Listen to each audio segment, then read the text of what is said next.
In the world of AlphaGuard, the Demon Lord was on a roll, conquering everything, but now he's just bored out of his mind. Then, boom, he spots a squad of angels heading his way. He's stoked, never thought the big guy upstairs would step in personally. Michael, the Seraphim, is all. We can't let you run the show anymore.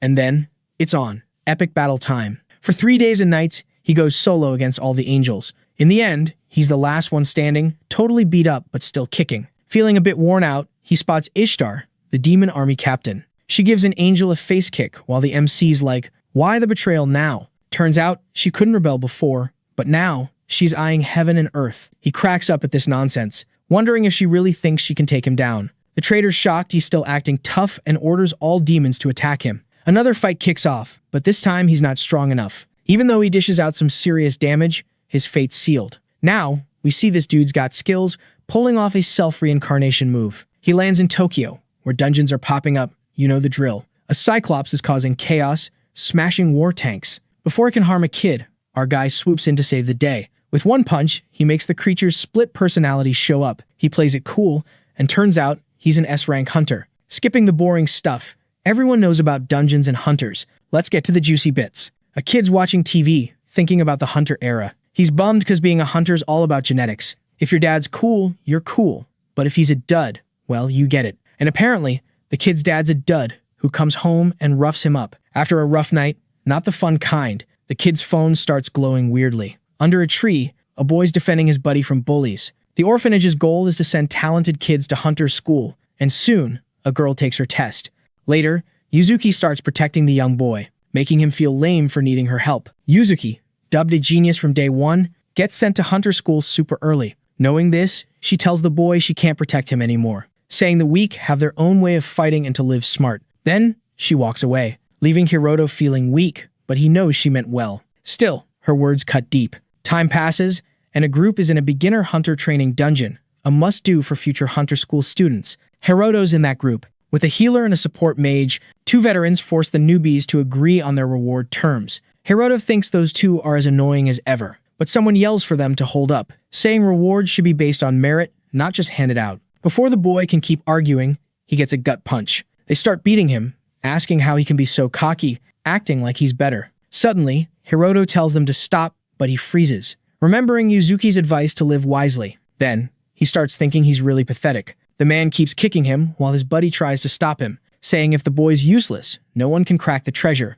The young guy says he'll handle the boy once they're out of the dungeon. Then, the group moves deeper into the cave, not realizing they're being watched, until a bunch of goblins jump out of the shadows, charging at them. The veterans whip out their swords and take down the goblins. One dude's totally losing it, yelling at the mage to speed up his magic game. Mage grabs his staff, ready to back them up. Meanwhile, the two young guys are busy taking down goblins. Then, most of the crew jumps in to help out, except for Hiroto and his buddy, who know they'd just be in the way. As mentioned before, there's a big gap in how fast people level up. Eventually, the squad wipes out all the goblins. The guys start griping at the mage, saying he was too slow and asking if he wants his reward cut again. Hiroto walks up to this kid, giving props for standing up to those two, and the kid says in a situation like that, he had no choice. He adds that everyone was risking their necks, even if it was a newbie dungeon, and it's not fair to hog the reward. The kid also mentions he needs cash. Hiroto's curious about that, and the kid spills that he wants to start a non-profit hunter guild because the current one ignores the poor. Then he asks Hiroto if he knows how many lives could be saved with dungeon potions, because these potions have some wild healing powers and work on some untreatable diseases. The kid says he heard the potion costs a fortune. He reveals that it could have helped his big sis, but he couldn't snag one because he was broke, making him think the potion doesn't reach those who really need it. Hiroto says the kid's pretty awesome, just as he thought, and asks for his name. The kid introduces himself as Akira Tachibana. With that, the two boys introduce themselves. Soon after, a veteran spots a treasure chest in the goblin's nest and asks Akira to unlock it. The kid gets pumped to finally have his moment to shine. Then the young guys try to rush him, but he tells them to chill, because if the trap goes off, he's the one in danger. The veterans turn away, cursing the kid. Nearby, the mage says there shouldn't be deadly traps in a beginner's dungeon. While Akira's focused on the chest, the others are chilling. Hiroto thinks the place is safe, since no one's ever died there. Suddenly, a spine-tingling scream echoes. Looking ahead, they see Akira, who probably triggered the trap and got skewered by spears. Then, the ground starts cracking, and a massive hole opens up, swallowing everyone. Hiroto wakes up, wondering if that was a trap. Then he sees Akira, already lifeless in front of him, leaving him shaken, as it's the first dead body he's ever seen, and he realizes the others will see him as weak, making him terrified of reliving that awful experience. After a bit, they get up. The healer freaks out seeing Akira dead and bolts in fear, leaving her veteran fuming at her cowardly move, and he hits the mage. His buddy's also ticked off and tells them to quit the drama. Then he says the kid was just a dumb thief who died alone, and asks if there are any more issues. Scared of him, the young guys stay quiet. Another guy says they only lost a treasure chest, and claims the group's attack power is unchanged. Then they decide to head back to where they were. One young guy asks if Hiroto's got the rope, and he says he'll grab it as soon as possible, and the kid does, but he can't focus because of his dead buddy. After leaving, the mage cries, saying the dungeon was for beginners and no one should have died. The healer suggests it might be a dungeon paradox. A veteran asks if she means when the dungeon's difficulty suddenly gets weird. The girl says she heard rumors it happens every few years. Right after, the guys laugh, relieved the kid was the one who got picked off since he didn't affect their fighting power. Hiroto, though, feels uneasy about them mocking his buddy. Still, he starts worrying about the theory of a dungeon paradox. Then the group keeps moving, and the healer suddenly stops. The kid's curious about what's up, and the girl says she felt something underfoot. Suddenly, the ground starts shaking, and a paw emerges in front of them, until a pack of wolves charges at the group. The veterans are totally freaked out, knowing they can't handle those beasts. Those creatures? Silver wolves, rank D difficulty. Yikes. One dude's all, these wolves shouldn't even be here, man. The mage is like, and there shouldn't be a trap summoning monsters in a newbie dungeon. The crew's panicking, knowing they can't outrun those shiny fangs. What's going down is a full-on dungeon paradox, no cap. As the name hints, a wild chain of attacks is coming for the hunters. The long-haired dude's like, what do we do now, bro? And his buddy gives Hiroto a psycho stare. No chill. Thanks to training, the kids learn about monsters in the beginner's dungeon. And silver fangs, they target the weakest link, brutal. The guys start cracking up, saying they'd bail, except Hiroto. The chubby one tells the boy to run the other way, LOL. Scared, the kid's like, are you for real right now? The dude tells the mage to zap the boy, using him as bait, but it won't work if he runs with them. Hearing that, the mage is sweating bullets, and Hiroto's still scared, asking if he'd really do it. Tears in his eyes, the kid's like, sorry, my bad. Hiroto asks the healer to help him convince the others this ain't funny. The girl agrees with them, saying she doesn't want to die. Mood. The boy's like, we'd survive better as a squad, duh. And his two pals start bawling, saying sorry. Hiroto's like, what are they even saying? Then they zoom past him, leaving him in the dust. Seeing them ditch him, the boy's like, do they really think apologizing makes it okay? Hiroto starts running from the wolves, thinking this world is so not it, where the weak get wrecked. And that includes Yuzuki too. Then, the wolves catch up to the boy, making him scream in pain from all the bites. The boy's like, am I really gonna die here? He wishes he wasn't someone who needs saving anymore, but someone who can protect too. The kid's frustrated he can't do anything yet, making him want to be strong even more. Nearby, his phone starts glowing all weird. The wolf pack notices and, for some reason, bails, leaving Hiroto hurt on the ground. A message pops up on his phone, saying a strong power wish was detected, and access to Hiroto's soul is complete. Then, the phone glows super bright. Along with the boy's body, Hiroto's panel shows up, and his life bar, which was at 0, fills up again. Also, he gets a new ability, Lit. After a bit, the boy wakes up totally healed, and his clothes are shredded. Apparently, his new power brought him back to life. The boy's shook he's still alive, and curious how all his wounds vanished. Then, he grabs his phone, realizing it's all he has. The boy sees Demon Lord application on his screen and wonders what that's about. Hiroto's confused because he doesn't remember downloading it. Then, he spots the blood on his clothes, reminding him of the nightmare he just survived. Those memories make him feel queasy. The boy's like, I can't even with what just happened. But being alone means he was ditched, and it wasn't a dream. While grabbing his boot that came off during the attack, Hiroto decides his top priority is to survive and bounce from there. The kid starts creeping through the cave, hiding behind columns. Doesn't take long before he finds a bunch of KO'd goblins. The boy figures his ditching pals did this, but one goblin's still kicking, and it jumps on him, biting his neck. Ouch. They hit the ground, and the goblins got him by the neck, while the creature gives him a nasty glare. Then, the monster starts wailing on him. Goblins are weak, but Hiroto's getting wrecked by a one-armed one, making him realize he's still below even this weakling. Then, the goblin lands a hit on his eye, but his power kicks in again. After a certain time, unconditional and limited effects are granted within a time frame. The goblin gears up to attack the kid again. But before anything happens, the boy's eye starts glowing like a disco ball, and in seconds, he's all healed up, like magic. The monster's totally shook by this. Then, it charges at the human again. but Hiroto's ready, and he lands a punch right in its eye. The creature backs off, writhing in pain like it just stubbed its toe. The boy seizes the moment, grabs a rock, and smacks it in the face. A panel pops up, saying the boy took down the monster, and that the goblin variant got absorbed by the demon lord's body through the app. With that, the info panel about the boy updates, leveling up all his skills, including his health bar. Hiroto's like, whoa, what's going on? Meanwhile, the group that ditched him is running away, and one of the vets gets checked out by the same app as Hiroto. The protagonist is shocked to see the young man's stats, getting even more confused about what's up with this game. Then, the young man senses something lurking in the shadows, and wonders how he knows that. Soon after, Hiroto closes his eyes, feeling the presence of a nearby monster, and the boy thinks about those rumors that thieves can sense danger. Then, the protagonist stands up with a rock and throws it, drawing the monster's attention to where it landed. Turning around, the creature sees the boy charging at it and smacking it with another rock. The pig starts squealing in pain. Hiroto takes the chance and keeps hitting the creature. The boy thinks his ambush worked, but it wasn't a total win. Since it's clear, orcs are tougher than goblins. Goblins are rank F, orcs are level E, and those wolves were rank D. Knowing this, the boy gets that even though his ambush worked, victory wasn't a sure thing. Then, Hiroto figures if he used that rock with his current strength, it wouldn't hurt the monster, and decides to attack from a smart spot. After a bit, the protagonist finally takes down the orc.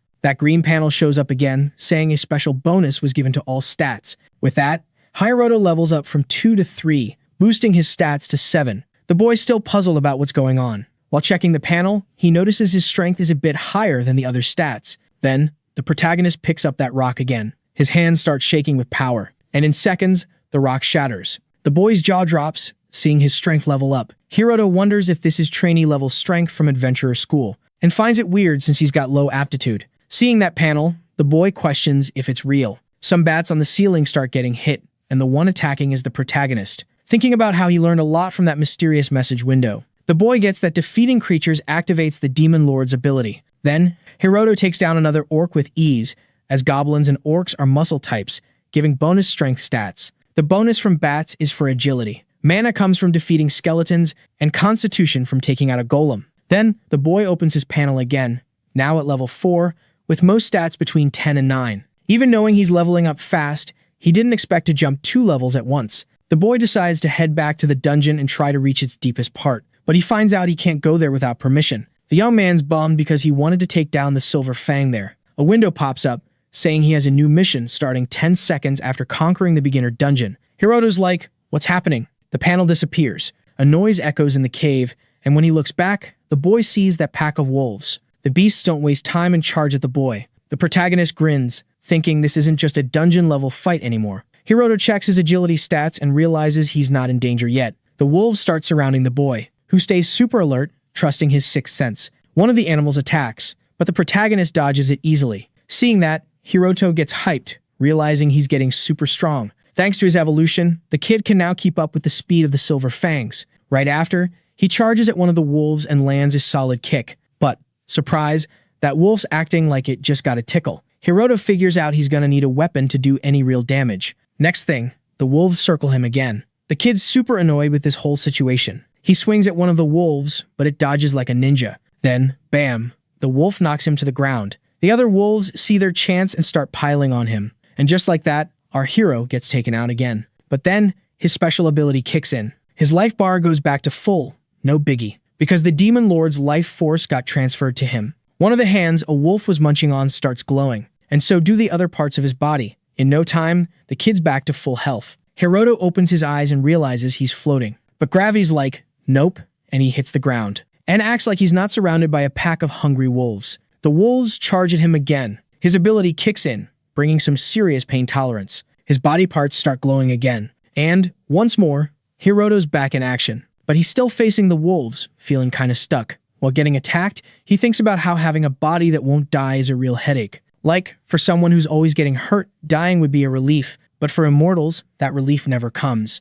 So, immortality is the ultimate bummer, and now he's living that nightmare. The kid keeps getting knocked down, but his ability keeps bringing him back. After another resurrection, he realizes his pain doesn't change a thing, no matter what they do. Hiroto hits the ground and punches a wolf in the face, but he knows it's pointless without a weapon, so he decides he needs something sharp. He remembers Akira's body, and that's why he came back here. He bolts towards it, and pulls out a sword stuck in it. A wolf tries to sneak up on him, but he spins around and counters it. Hiroto grins, seeing his move worked. With one wolf down, he decides to take on the rest, because it's time to wrap up this messy fight. In an interview, a guy says to level up as a hunter, you gotta hunt solo first, then take down a high-level monster. Then he asks his buddy what she thinks about a newbie taking out 100 silver fangs, because that would be epic. Back in the cave, Hiroto wipes out all the wolves, and lets out a scream that echoes everywhere. His special ability kicks in, leveling him up, and he even scores a Giant Slayer title. After that, he levels up overall, boosting his stats. The kid's left scratching his head, not getting any of it. He decides to check out his new title, which adds 5% HP at each level. Hiroto thinks if that's true, it's a sweet bonus to snag in no time, but he gets all thoughtful, unsure if he can trust that window. Then he spots a bell symbol on his panel and hits it. A new panel pops up, asking if he wants to tackle a higher-ranked dungeon with tougher monsters from other dimensions. He's shocked, since he hasn't even hit the deepest part yet. He remembers the beginner dungeon's deep part was linked to another dungeon before. He looks at the wolves he took down, amazed at how much stronger he's gotten, and that he even snagged the Demon Lord effect. But it's still a higher-ranked dungeon, with tougher beasts. And even though he can't die, he still feels pain, making him wish to avoid that mess again. Hiroto turns to leave, but hears someone calling him. He instantly thinks of his old buddy. He asks the panel how much time he has left with this ability, and it shows he's got 32 days left. Then Hiroto starts calling himself a dummy, because he's been living like a total slacker this whole time. In frustration, he starts hurting himself, while wondering if he could really keep living this way.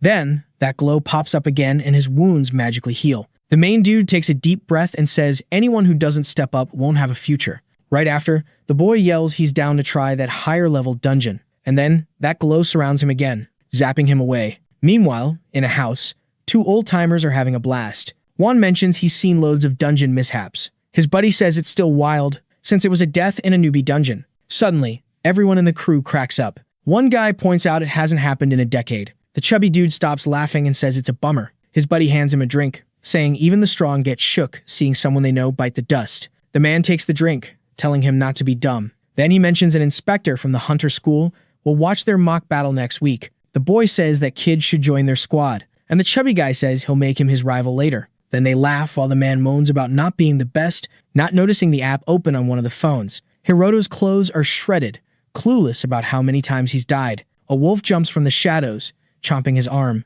But in seconds, the beast is toast and his wounds are healed. With that takedown, the boy's skills level up. It didn't take long for him to hit the deepest room of the high-level dungeon and face a giant bug. And, as expected, he had more run-ins with death and revival. But eventually, he took down that beast. A panel pops up, saying it was searching for the ultimate way to power up the player. Now he's at level 15, with all his stats over 20. Then, the boy returns from the dungeon to his world, realizing he surpassed a student hunter's level without noticing. In the real world, the chubby guy asks his buddy if he's heard the news, and he says he already knows about Hiroto. They laugh because he made it back alive from that mess. Soon after, they realize their public mock battle is safe, as the boy won't join their squad. Someone walks in, asking if they haven't heard yet. The guys are puzzled about what he's on about, and the young dude says there's a new rule that you can only try the mock battle once, leaving them shocked. Hiroto's sitting on his room floor, thinking about losing his memories after the high-level dungeon and how people found him passed out in front of the orphanage. He starts thinking it was all a dream,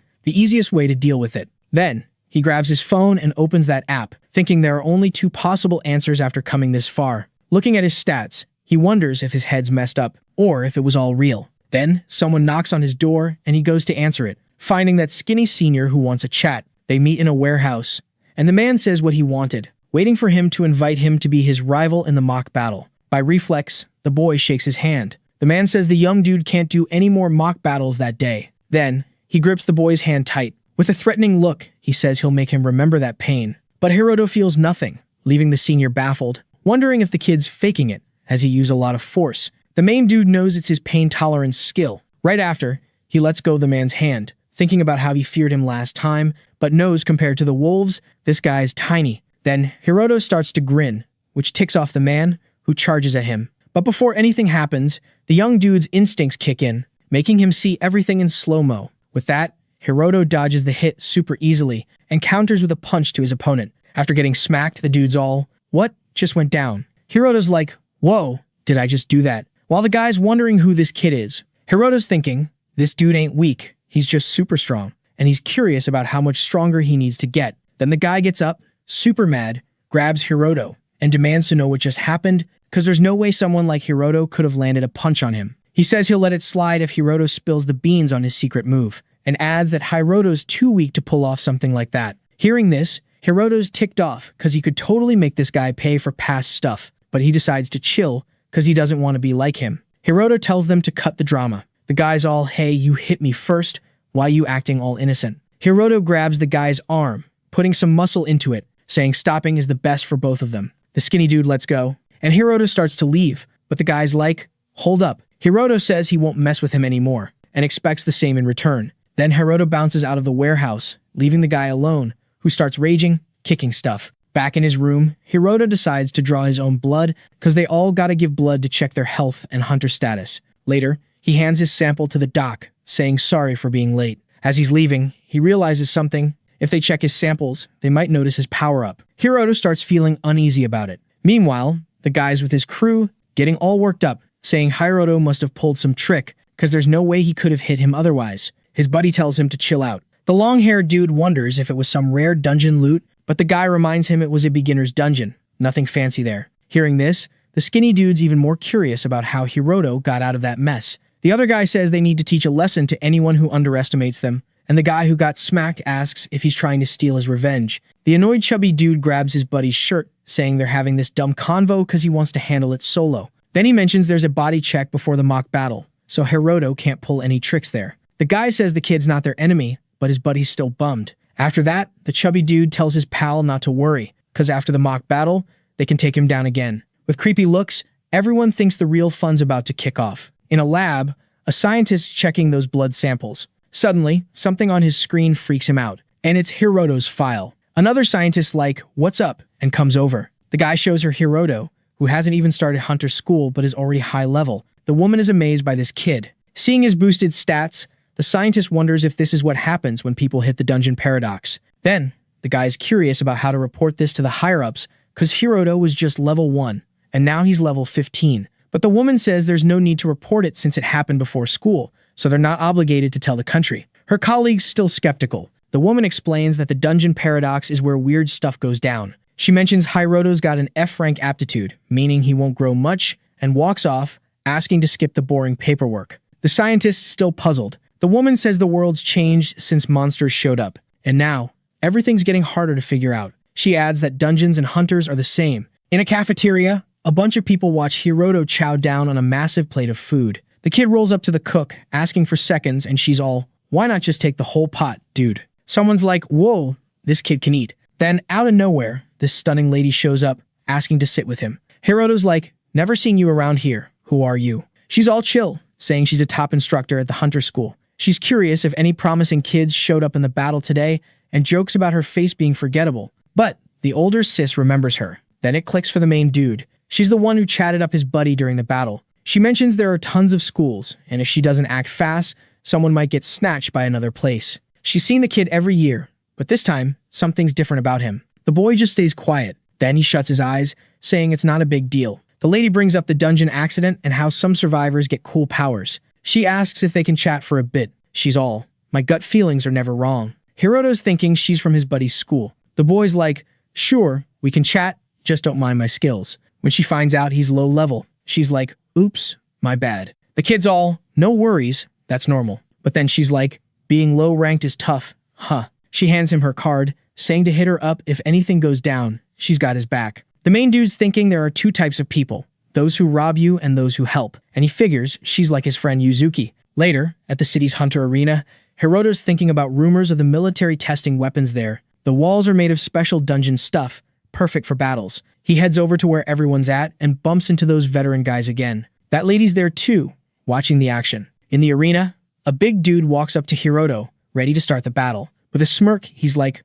"I'm going all out, you're not leaving here alive." Then he jokes, "Back in the day, Yuzuki would have saved you, but she's not around anymore." He's all, "If you die, you'll be the second in our group to go." With a sneer, he hopes Hiroto meets Akira. Hiroto's ticked, seeing this guy trash talk his friend, and asks if he can fight without holding back too. The judge kicks off the fight. The big guy's like, "I'm gonna show off for the crowd, boost my career." Suddenly, he drops his weapon. The main dude's confused, wondering what's up. With a grin, the big guy's like, "Taking you out with a sword's too easy. I'm using magic. He brags about being a rare magic fighter. Hiroto realizes the guy was hiding his power in the dungeon and didn't help him. So, the kid decides to use magic too. The big guy laughs, asking what weak magic Hiroto's got. Hiroto powers up, boosting his mana. He creates this epic energy sphere. The crowd's blown away, some even freak out, because no one else can do that. The big guy's frozen, thinking Hiroto's bluffing. Then he throws a fireball at the kid. But Hiroto fires back, his attack swallowing the other's whole.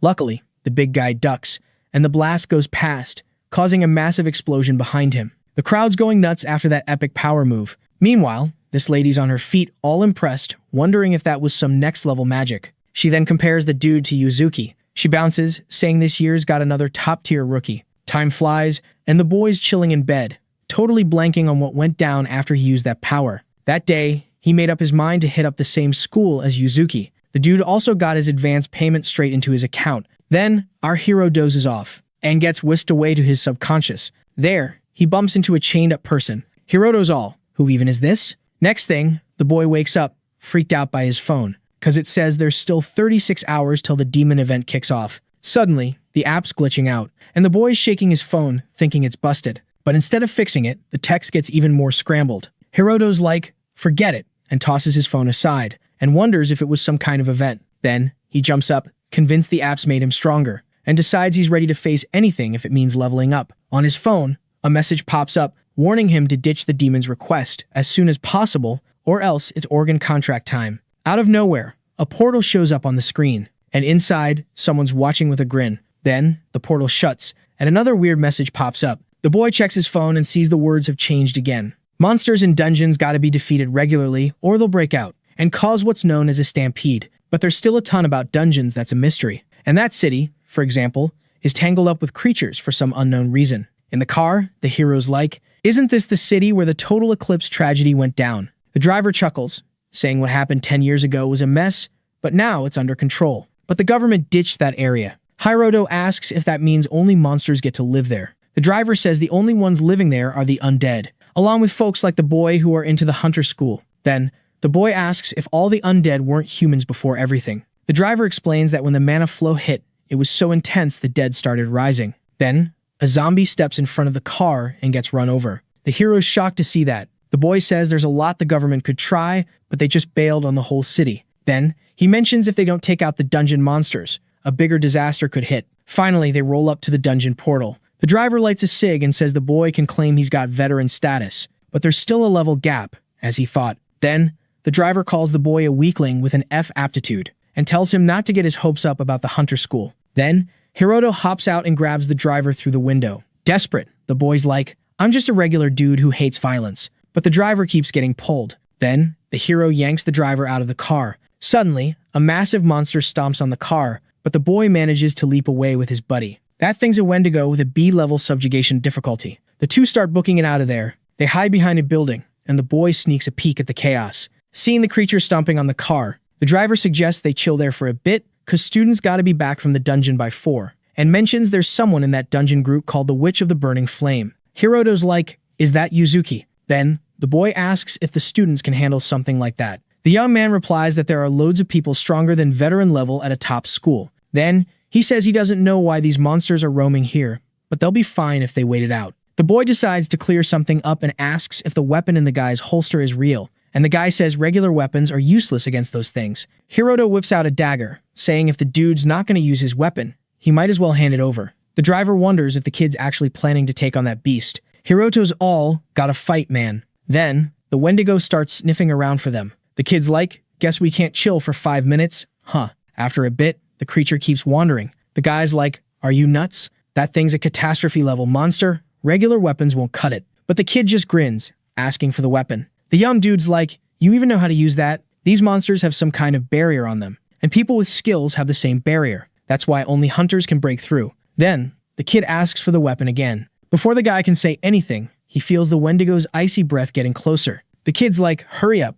dude. Even doubting it, the driver hands over the weapon, asking what the plan is. Hiroto's like, I'll be the bait. Then, the kid asks if he knows the monster's tricks, and the driver admits he's clueless, just a student caretaker. The kid explains those things are probably sensitive to weapon sounds or explosions. Then, the kid figures if he hits the creature's white spot, he might do some damage. which means these things know humans have dangerous weapons. Then, the monsters start closing in. The young dude's like, "I'll shoot," grab their attention. And the driver admires the kid's guts, but doubts it'll work, because the kid's stats don't seem up for two monsters at once. Then, the guy grabs the kid, telling him to bail and leave him, since it's clear whose life matters more. Hearing that, Hiroto's like, "If I run, you're toast." The kid's tired of people sacrificing for him. Then, he bolts, shooting the weapon, drawing attention. And the monsters spot the human. The creatures try to hit the kid, but he dodges with mad agility. The kid turns a corner, the Wendigo hot on his heels, but it loses sight of him. Then, Hiroto pops up above, dagger ready.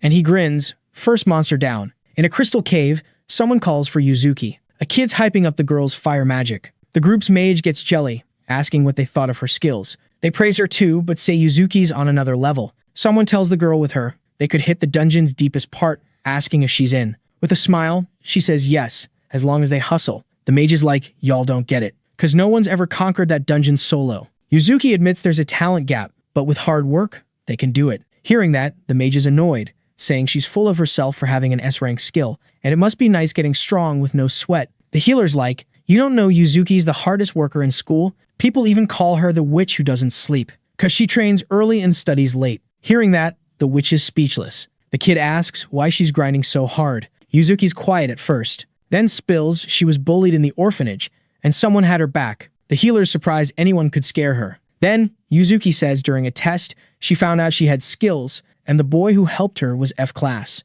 She was stoked he helped her, so she decided to protect others. The mage smiles, saying it's brave for a guy to save a girl from bullies, and asks why she doesn't team up with him. Yuzuki says everyone there has talent and can achieve stuff if they work hard, but it's impossible for him. Right after, the girl strolls up to the portal and boom, she's totally shocked by what's on the other side. Her squad tags along and spots that driver being chased by a bunch of Wendigos. Nearby, the main dude just KO'd one of those beasts with a headshot. Another monster shows up and charges at him, but he's got mad agility skills and dodges it like a pro. Then, he slides under the Wendigo, ninja style, and climbs right onto its head. He whips out his weapon and fires at the beast. But, plot twist, nothing happens. The creature grabs him and he's like, seriously. He's bummed because the weapon only made the monster bleed a bit. Right after, he breaks free and finally gets why hunters are a big deal. Hiroto then takes down another Wendigo. But, oh no, more show up. Meanwhile, Yuzuki's roasting those creatures with her fire powers. Her buddy's like,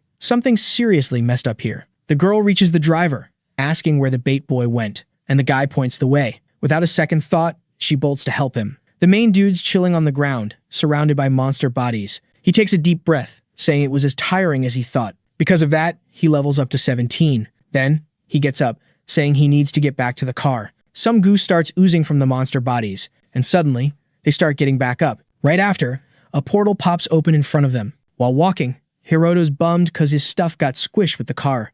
A text pings on his phone, saying he's got only 12 hours left. Yuzuki's still sprinting, looking for the bait student. Then, she activates her power to sense enemies, and starts following a tracker. Only S-rank hunters can see that. She thinks it's like a monster game with dungeons and, to top it off, pop-up messages. Then, she grins, thinking it's a pretty wild story. Yuzuki thinks about how unfair the world is, and how as a kid, she thought she'd be a hero fighting evil. But now, she can't trust anyone. Then she thinks she can't protect anyone anymore. But the world's unfairness won't stop, and for that, she got the power to fight evil, so she can stop the weak from crying again. Soon after, she turns a corner and spots the main dude, who, in turn, is speechless, seeing his childhood buddy. Later, the crew's in another car with the driver and Hiroto. The boy's feeling awkward about the ride. Then, he mentions he didn't expect the bait boy to be from Yuzuki's past too, who, right now, is on par with hunters even before enrolling. The mage asks if the buddy was trying to use the boy in their group, and the guy's like, don't be silly. The only cool thing about him is his stats before enrolling. Soon after, he says the max a rank F can hit is level 25. The witches bum the main dude's weak because he was her type. The healer's like, you're awful for picking a partner based on hunter skills. The girl says it's different when he gets stronger with training, but she adds it's tough having a guy weaker than you. Hiroto's thinking how they're treating him like a basic rank F, as expected. Then, he asks Yuzuki what her deal is with the new student. The girl says he's super important to her. Then she shares they were like siblings and he protected her from bullies. With a grin, the guy jokes, saying now the boy's useless and can't protect her, and she says that's why she has to defend him. Then, Yuzuki tells Hiroto to come to her if he's training in the dungeon so she can help him. The main dude stays quiet, That guy wonders if she's mixing her public and private life too much. The young man reminds her she has a duty to her country and can't waste time on that useless person. Yuzuki's all, nah, that dude's the only fam I've got. They roll up to this massive building. As soon as they hop out, some guy's like, yo, let's hit up the student council room.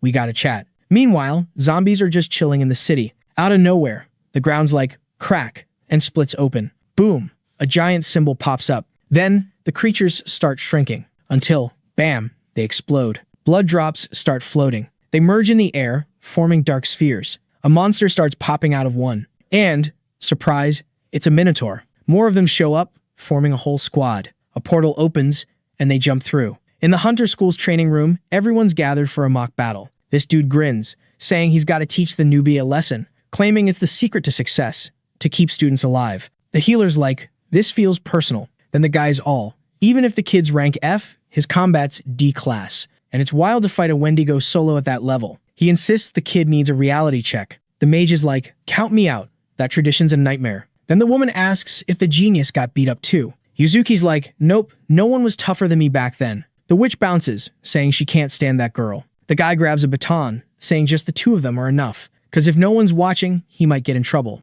Then he tosses the baton to the protagonist, telling him to get ready, and warns the kid he'll get some bruises, but it's for his own good. Yuzuki's like, hold up, and steps up to the guy, saying she'll take him on. The guy argues if they let it slide, the kid'll drag everyone down. The woman says training newbies with vets isn't pointless, but there's gotta be another way. The guy's like, we're using Hunter and school rules here, and as the disciplinary committee boss, he's gotta handle it. Yuzuki's like, this is beyond the committee's limits. Then she tells him to stop, because she won't let anyone mess with a week on her watch. The room goes dead silent. The vet drops his baton and bails. The woman apologizes to her buddy, but explains that, at this school, aptitude's everything. Then she wishes him luck. Before leaving, she says the weak have their own way and tells him not to push himself. The boy's left alone in the training room, and wonders if he's the one to fix this chaos. Later, the kid's searching for his dorm, and someone calls out to him. It's that guy again, saying the kid needs guidance. Hiroto's like, do I just need to fight you? The guy's like, nah, you just need my one-sided guidance.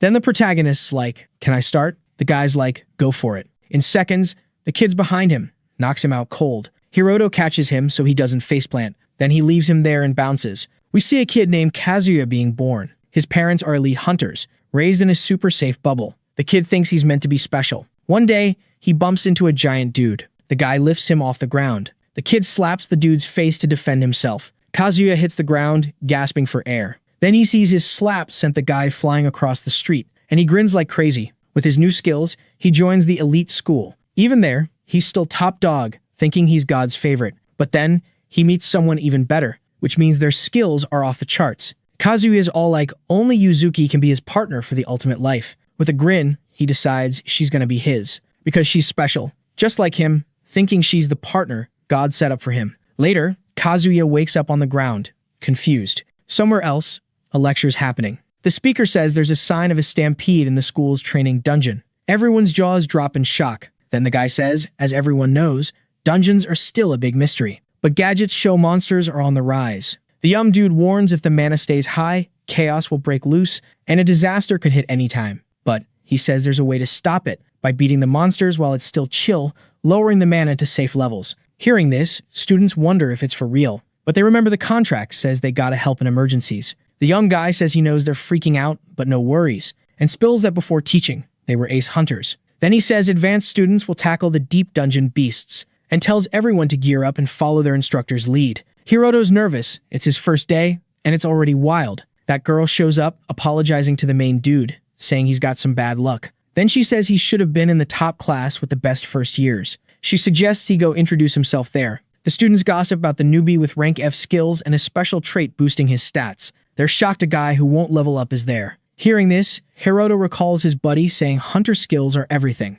Soon, Yuzuki shows up, asking if the young dude's got a sec to chat. They leave, leaving Kazuya fuming. Outside, the girl says she senses a dungeon stampede coming. She mentions it's just a hunch, like a sixth sense. The girl says it might be her rank S skills. The boy's curious about what she means. Yuzuki explains senior students will handle deep dungeon monsters, while Hiroto and others fight at the entrance. The main guy says instructors already mentioned this and assures her it's cool. Then the woman says it's normal to judge him by data. Yuzuki says if God exists, She's basically a special being. Suddenly, the woman says if things go south, he should head straight to her. If the stampede hits, everyone will be in a frenzy. Then, the girl says the Reaper's scythe will still be lurking, but she promises her buddy there's nothing to worry about, she'll protect him. Elsewhere, some guys chat about the student mobilization, asking Urabe if they should bail. The dude tells them not to be dumb, quitting could get them expelled. One buddy reminds him hunters get paid well, but Urabe says no reward this time.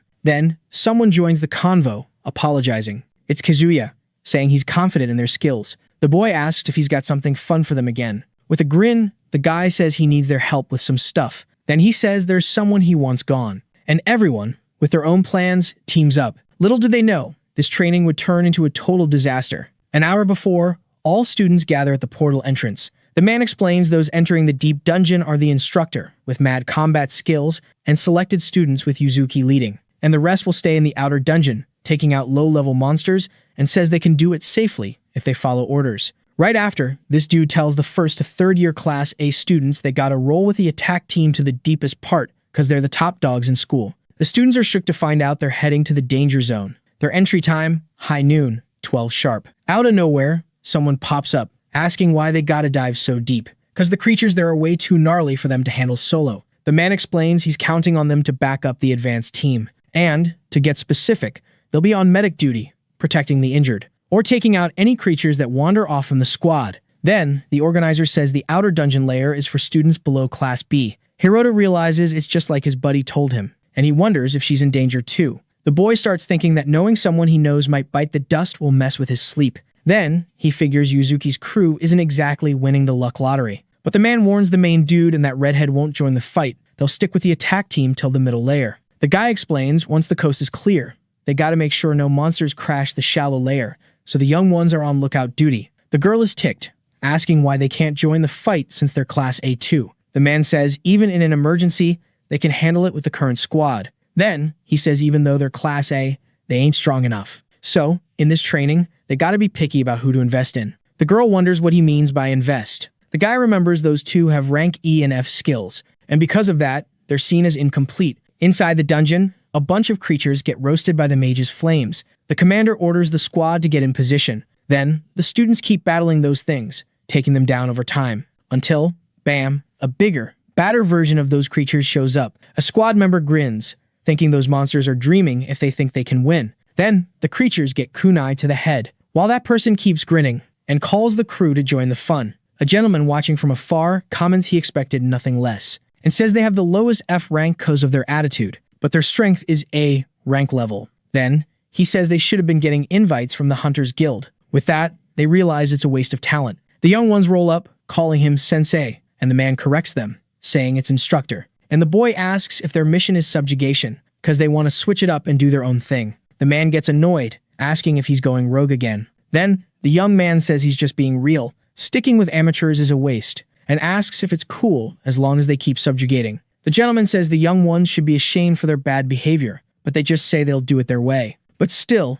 the old man says no way, he's still the boss here. Kazuya shows up, telling the instructor to chill, and warns those boys have top-tier skills at school. Then, he says it's not smart to treat them like regular students and asks to lead them to form a command unit. The instructors decide to roll with it. With a grin, he says the instructors can count on him. Soon after, the young man bounces with the boys, advising their targets in the intermediate layer. Urabe rolls up, asking if he'd really introduce them to his dad if they follow orders, cause his dad's the big boss of a major hunters guild in the country. And Kazuya says he'll keep his promise, but they'll all be part of the Black Dragon Fang Guild, and he'll handle the dirty work for the guild. Hearing that, the young ones crack up. With a serious look, Urabe wonders if taking people out is part of the gig, and says as long as he gets paid, he's cool with that kind of job. Kazuya's all, yo, if that's the deal, I've got some epic news for you, dude, cause our target's chillin' with someone in the middle layer. With a grin that screams villain vibes, the young dude's like, dead folks can't spill the tea. Then he spins around,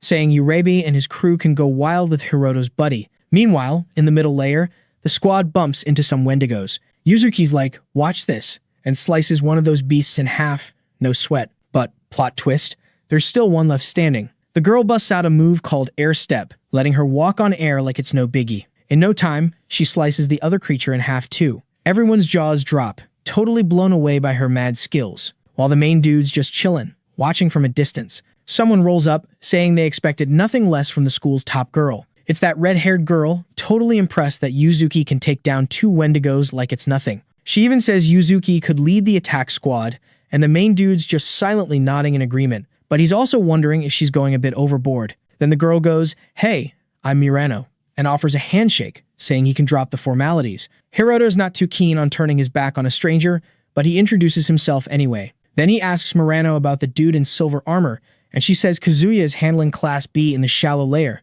Hiroto's like, "You sure you want to shake my hand?" Because back at the orphanage, he got a lot of flack for his rank F skills, and it seems the school's no different. But Mirano's like, "Chill, no worries about that," leaving Hiroto all surprised by her chill response. Then she says she's low rank too, so no need to stress over dumb stuff. Hiroto's thinking she seems pretty cool. After a bit, it's just the two of them on watch, making sure no monsters sneak out. Mirano's like, "If I spot anything, I'll go report it." Then they hear a noise echoing through the cave, and a massive shadow looms behind them. It's a minotaur, which is super weird, because they shouldn't be in this dungeon. The girl's all freaked out, wondering if it's too much for them to handle. The main dude's like, "You really gonna run and report?" And she's like, "Even if I wanted to, there's another minotaur blocking my way." Hiroto whips out his dagger, saying they gotta handle this themselves. He charges at one of the beasts, but Mirano's like, "Hold up." She tells him not to risk his neck for her, and asks to let her handle that monster. The minotaur tries to smack her, but she dodges like a pro. Mirano seizes the moment and lands a bunch of spear strikes on the beast. An axe flies her way, but she dodges it like it's nothing. Hiroto's mind is blown, watching her dodge with barely any effort. Then she sneaks behind one of the minotaurs, ready to attack again. She charges at the horned beast, but it just grins, unfazed. The main dude realizes her attacks aren't cutting it. But then, out of nowhere, Mirano lands a hit that makes the minotaur bleed. Seeing that, the other monster freaks out and bolts. Hiroto's curious how her last attack pierced the minotaur. Mirano explains that humanoid monster's weak spot is the throat. Hiroto's all, "Your martial arts are lit," and she's like, "That's why I'm a Class A student." Then she asks if he knows Etosai, and he's curious if she means the sword master. She says it's not just sword skills, there's a legend about his spear technique too, but she's still piecing together her family's history. Mirano's super proud of her samurai roots, and her hunter skills are still rank E. She spills that she studies every monster's weak spot. The main dude, shocked the instructor overlooks her, despite her martial arts level, and she's like, "Yeah, I think about that a lot." Suddenly, she starts yelling, calling that guy a total idiot, and cursing everyone born with mad skills, also shouting for equal rights for all. Hiroto's jaw drops at the scene. The girl takes a deep breath, says it feels good, and asks if the boy wants a go, but he nopes out. The main dude starts thinking how cool this girl is. Then, Mirano says she trains so hard she bleeds, but still feels like they're dissing her ancestors' moves, which makes her super mad. The woman admits she can't level up her strength, but she's still the top dog in the first year right now. Then, Yureib's crew rolls up on the young ones. The boy says even though the girl's rank is E, her martial arts are fire. The girl claps back, asking if he gets the limits of talent now. Yureibi says if the first year keeps leveling up, she'll lose her top spot soon. The girl gets ticked and asks what the boy's doing there. The young dude explains they're only there cause of their boss. Kazuya shows up, ready to settle things with the main guy. The boy jokes that accidents happen in the dungeon, and there's nothing handier than that. Hiroto wonders if the dude's out for payback for last time's knockout. With a grin, Kazuya says dead folks don't spill secrets. Yureib tells the young ones not to think it'll be a quick end. They were told not to give them an easy out. Mirano thinks the sitch is bad and heard rumors about that crew, but never thought they'd stoop so low. Then, the main guy's curious about what they'll do with his buddy there. Kazuya laughs, saying those two seem to be getting along. He asks what the young dude thinks about letting them mess with the girl right in front of him. Hearing that, Hiroto gets mad and charges, landing a punch on his rival's face. Just before that, Mirano's ready to fight to protect the boy. But in a flash, she sees her buddy land a hit on Kazuya. Then, in a split second, the main guy's behind Yureib, striking his neck. Hiroto decides to focus on the rest, taking them all down with one hit each. Mirano's blown away by her buddy's speed. After that, the young dude finishes off all the boys, leaving the girl totally speechless. Meanwhile, deep in the dungeon, a hooded figure's surrounded by monsters. Then, he starts some kind of ritual. Speaking in a super weird language, the undead bodies start getting squished, and the Wendigos too. Seeing the chaos, the strange dude seems to enjoy it. Suddenly,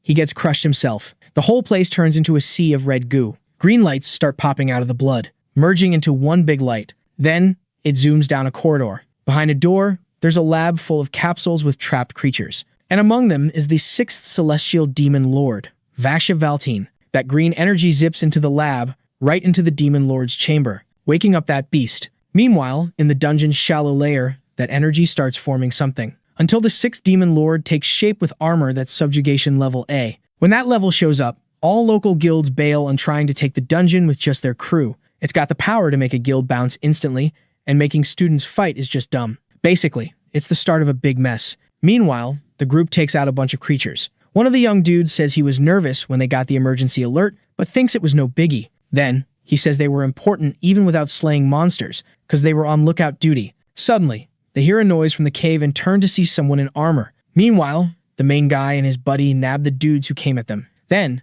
Murano mentions she heard the boys got the strength of a veteran hunter, but his real power is beyond student level. The girl gets curious if he'll finally spill the beans on his power, but the young dude says he can't do that. The girl asks why and even wonders if he's a secret agent or something, and the main guy says it's nothing like that. Then, that night shows up, making the kids wonder if it was some kind of super rare monster. Murano's all, whoa, never seen or heard of anything like that before. Hiroto, though, remembers Yuzuki saying she thought a stampede was coming. So, he checks his stats panel and sees his agility's up, thinking it might be a danger alert. That knight whips out his sword and charges at the kids, but the boy dodges like a ninja and pops up behind the knight, ready to take him down. Then, poof, the knight vanishes and reappears behind Hiroto. Hiroto dodges again, but gets a little scratch, making him realize his speed and combat skills just leveled up big time, and he knows he's got to get serious if he wants to win this fight. Then, Hiroto charges at the knight. He pulls out a tiny bag and chucks it at the knight. Inside,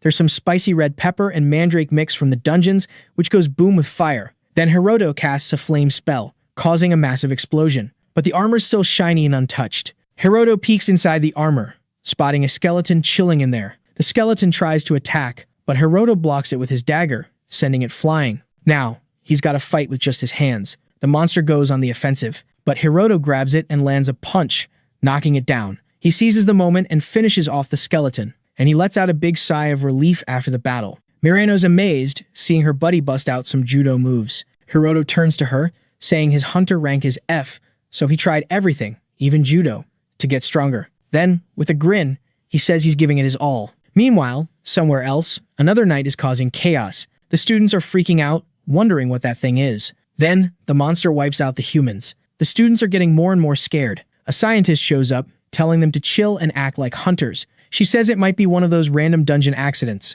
The boys ask if she's sure about that. She says she called another guild for backup and all they need to do is hold the line until help arrives. Quickly, some warriors form a defense line. The girl tells everyone to fight for their lives. Then, she mentions that Instructor Godai is there. Hearing that, the kids feel a spark of hope. But then, they're shocked when the woman gets hit on the head. At first, everyone's just stunned. One boy says it's cool, they still have Instructor Godai. But when they look, they see him down on the ground. Then, he gets finished off with a single stomp. All the students start screaming in terror. Meanwhile, deep in the dungeon, another knight is causing mayhem. Yuzuki's ready to jump in, but someone stops her. It's a buddy, saying not even the instructor can beat that thing, but she might have a shot. He says he believes she can do anything. Yuzuki thinks if she uses her special ability, she might have a chance, as it doubles her stats. The healer knows the cost of her using that power, thinking it'll shorten her life, but she's their only hope. He starts begging her to use her life to save them. Yuzuki thinks it's not proven her life is really at risk, but they believe it because his student said so.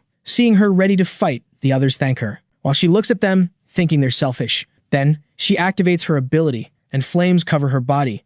Yuzuki says she'll lead and asks everyone to back her up with all they've got. As she draws her sword, she thinks about her role in all this. Meanwhile, Murano mentions the dungeon is run by the school. Why is there a skeleton in armor just chilling there? Weird, right? Our hero suddenly remembers his buddy's warning and tells his friend he's worried about Kazuya. He thinks he needs to dive into the deepest layer, solo mission style. Murano chuckles, finding it funny. He's worried about the so-called strongest kid in school. She insists she can help, but if she tags along, she'll just be a spectator. So, she decides to hang back and watch the show. She shares how she's always tried her best since she was a kid. With tears in her eyes, she admits it feels kinda silly. Then, her phone buzzes, announcing a strong desire for power has been confirmed, and her access is complete. She's like, wait, what? She wonders if something's off. Maybe it's a virus? She jokes. Realizing what she said, she quickly adds, not that I was on any sketchy sites. Murano asks if he can promise her something before heading to the deepest part. She wants him to promise he'll come back. She then offers to treat him to a coffee at the school cafeteria when he returns. Hiroto grins and agrees, imagining their coffee hangout. Then, his stats panel pops up. He notices his agility stats are different and realizes 10 knights are heading his way. He decides to hide his friend to keep her safe. Mirano asks if he's sure about the 10 knights. He confirms but can't explain right now. Hiroto insists it's too dangerous for her to come along and asks her to wait. She just hopes he'll be okay. Then, the knights show up. One charges at him, and he barely dodges. Hiroto's stressing, fighting 10 knights at once. He dodges attacks but doesn't see another enemy sneaking up. He takes a hit, realizing he's in deep trouble. The knights gang up on him, leaving him in bad shape. Hiroto's getting frustrated. On the ground, he keeps talking, even as the knights stare him down. One wonders why the locals are crashing their party. Then, a panel announces the Demon Lord event is starting, and the player will be transported to the location. Suddenly, Hiroto's fully healed and opens his eyes. He's facing a massive shadow. It's a giant creature. Another window pops up, saying this is the tutorial's start, and his opponent is that huge monster. The beast charges, destroying part of the city, but Hiroto's protected by some shield. He's confused about what just happened. The window explains that if he dies, he'll revive in the same spot, and to get the skill, he must defeat the creature. It also says there's a 10.5 meter safe zone around him, and he can chill there as long as he wants. Suddenly, he gets a sword that can cut almost anything, except the creature's scales. The panel advises him to use his time wisely, then disappears. Hiroto checks out the sword. He wonders if his opponent is the crater-making creature, and the sword can't even cut dragon scales. Seems useless, right? But then he realizes he has a body that won't die and a sword that cuts almost anything. With that, he hatches a plan. He spots the dragon flying near the shield. Hiroto wonders if he can pull it off and thinks maybe he should just hang out until time's up to avoid any mess. Okay, buckle up, because this story's about to get wild. So our dude realizes if he gets sent back to where he bit the dust, things are going to be majorly uncool. He starts smacking his own face, wondering if he's totally lost it. Then he remembers, oh yeah, the app gave him mad skills and levels. But plot twist, he's not feeling any stronger. Bummer, right? So, he grabs his sword, all fired up to take on this beast. He bolts out of the safe zone, charging at those monsters like a boss. The dragon's all, not today, kid. But Hiroto dodges, climbs up its arm, and leaps for its head like he's in some epic action movie. But then, chomp, the dragon swallows him whole. Yikes. Inside the beast, he's still kicking, remembering his undying body and sword that slices through almost anything except dragon scales. Go figure. So he's like, guess I gotta stab my way out of here. But being in a dragon's belly, not exactly a spa day. His body's feeling the burn. Luckily, his healing factor's got his back. Still, he's melting and healing on repeat, like some twisted video game glitch. He starts yelling for help, but no one's answering. Minutes tick by, and his mind's about to snap. In his head, he's like, why'd I pull such a dumb move? Maybe because he craves power, or maybe he just wants Yuzuki to notice him. But he knows she thinks he's weak sauce. So, he decides, no way he's giving up. Meanwhile, the dragon's just chilling, flying around. Then it feels something funky, like its insides are doing the cha-cha. Suddenly, a blade bursts out, slicing it open like a piñata. The dragon crashes down, and Hiroto pops out, already healing up. A screen pops up, saying he's hit his growth cap, and extra XP's just gonna chill there, no leveling up. For slaying the beast, he scores some sweet rewards, like a 10-point strength boost. Then it's like, yo, you're going back to where you started. Flashback time, Yuzuki's gaming, where heroes are always epic. Hiroto's all, I'll be the hero, you can heal. She's like, why am I always the healer?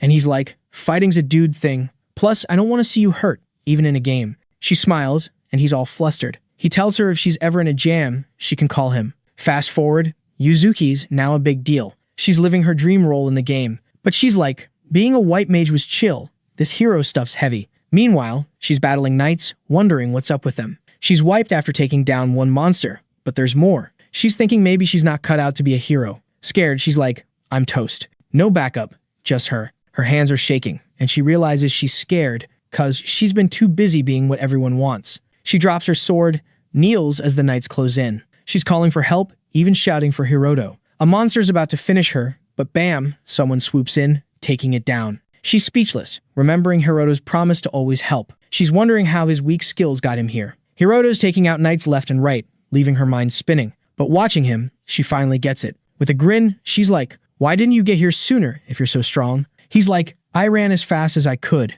Then he busts out the dragon-slaying skill. A knight tries to attack, but Hiroto just catches the blade with his fingers. No biggie. After that, the young dude whips out his dagger and slices his enemy like he's cutting a birthday cake. The boy's mind is blown, like, whoa, that was easy peasy. Hiroto's brain is buzzing, thinking he needs that app to beat all these baddies, and he's like, what even is this thing? The girl chimes in, saying it looks like the enemies got totally wiped out, along with all their squad. The main guy's like, yeah, those peeps on that floor are toast, but he's itching to know what went down with the others in the shallow layer. Then, the girl whips out this gadget that's super handy in dungeons with 0 bars, but crickets, no one's answering, which means they all got KO'd. The boy's like, hold up, there's still one person left standing. Then, the young dude rolls up to where he left his buddy, but she's MIA. Hiroto's like, she must have been snatched, and drops that goblins are all about kidnapping gals. He turns to Yuzuki, saying they gotta find her before it's game over. The girl jumps in, saying she's tagging along, cause she wants to help anyone who might have made it and feels safer with him. She then gives his shoulder a pat, saying she's counting on him. After a bit, they're both shook by what they see, cause Mirano's down for the count right in front of them. Seeing that, the main dude's brain flashes back to Akira, another buddy he lost, and that promised the girl made to grab coffee when they got back, but now she's gone. With that, Hiroto's eyes are burning with pure rage, and Yuzuki's yelling, worried about her friend. Right after, the boy goes berserk, slicing through all the knights like they're butter. The boy's thinking, how did this all go down on his first day at school? From that mission, there were 271 down and only 2 made it out. After a bit, Hiroto's taken down most of the knights, leaving just 1. Yuzuki's shouting, telling her buddy to chill, while the boy's eyes are leaking tears. With that mess, the hunter school shuts down. The bigwigs said they could switch to another school, but it's up to them. So they're cool to start working as hunters, which means they're totally free now. Soon after, the young peeps are strolling through a park. Yuzuki's asking what the boys' plans are. Hiroto's straight up, saying dungeons give him bad vibes. Not just cause of the monsters, but the humans are trash too. The main dude's like, yeah, those people are the worst, but he still wants to chat with the ones who made him feel alive. With a sad face, the girl nods. Then she asks if he'll spill why he's so OP, and why he wanted her to say she took out the monsters on that mission. Yuzuki's curious if it's a secret he can't even share. Hiroto's thinking it's not about trust, but he can't spill the beans on a power he doesn't get himself. Plus, if he says he's stronger than the girl with the top student title, the hunters would label him as a mystery ranker. The main dude's like, he just wants to keep himself and his crew safe. Then, the girl reminds him she already said she'd team up with him, but he says, sorry, not interested in squads for now. Hiroto asks his buddy to keep his secret. Yuzuki's like, no worries, and jokes she'll be happier if he saves her quicker next time. The boy grins, saying he sprinted as fast as he could. After that, the 2 young peeps walk off, cracking up. Later that night, the main dude's snoozing in his room, until his phone's like, ding, mission time, and it's go time.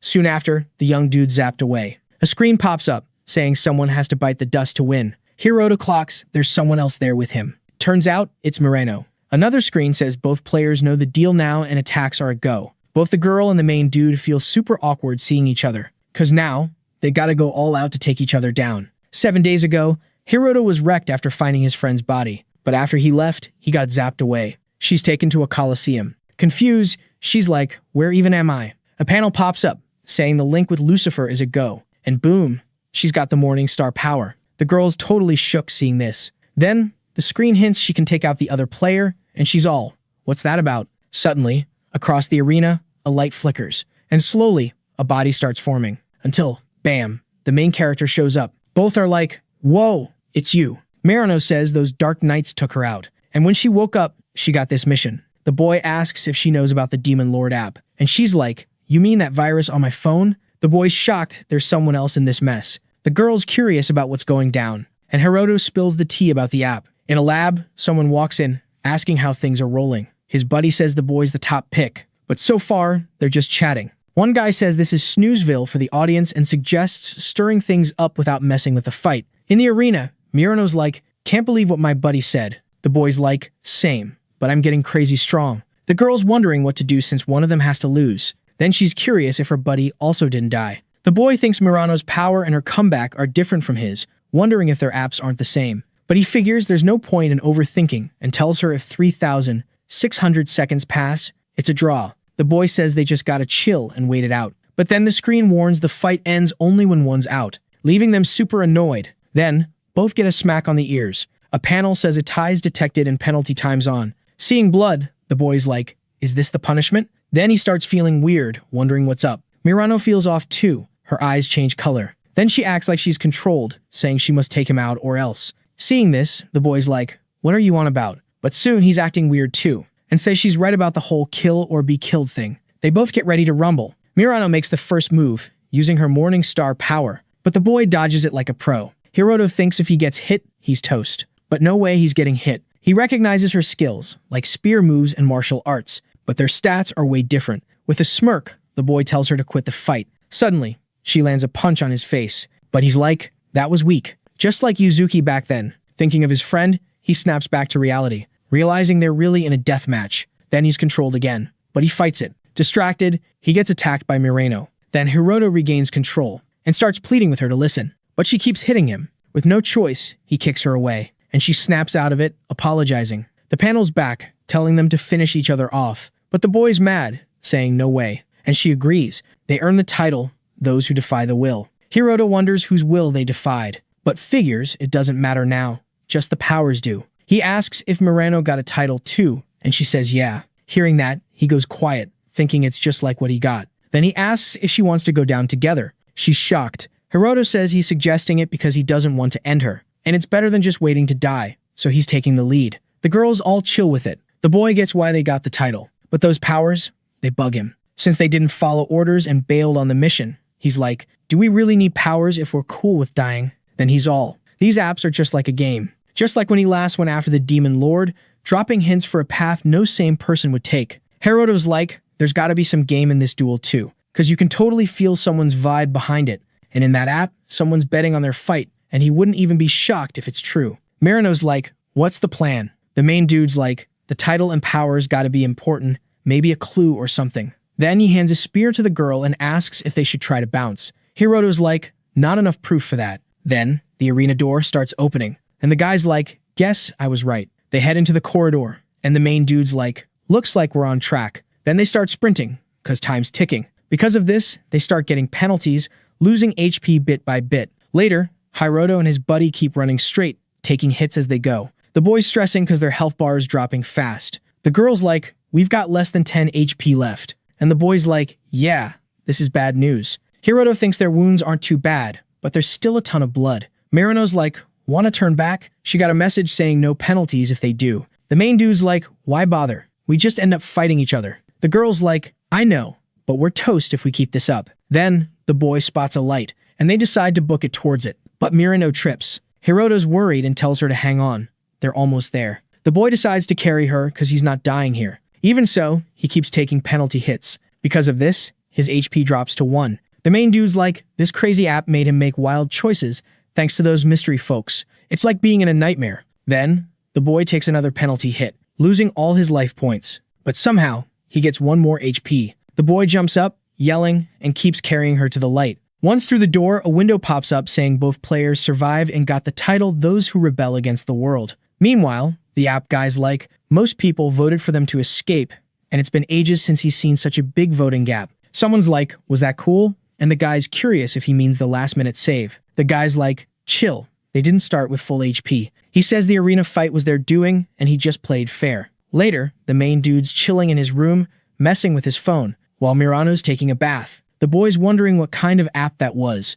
The girl comes out, thanking him for the shower. Hiroto's like, how are your wounds? And she's like, no injuries since waking up. Then, the boy remembers the titles they got, and thinks these 3 titles are somehow linked. Mirano's like, she doesn't think the app people are bad. The main dude's like, what's she mean? The girl's like, they made it to the end of the corridor, and someone left them a way to dodge fights. Mirano's like, she read a manga where the master doesn't trust humans, goes on a rampage, but still wants to believe in them. So as long as players keep their cool, no one has to die. But in that story, everyone just does their thing, and more people keep biting the dust. Hiroto's just glued to his phone, right? He tells his buddy he thinks the app's not as cool as she thinks. Meanwhile, Yuzuki's chilling in her room, thinking the window in front of her is like a game. She wonders why only rank S folks can see that panel. Then, boom, another window pops up, telling her to take out Hiroto and Mirano. She's freaked out, wondering what the heck that was. The panel's all, do you accept this mission? Back in Hiroto's room, he's telling his friend the app's not what she thinks.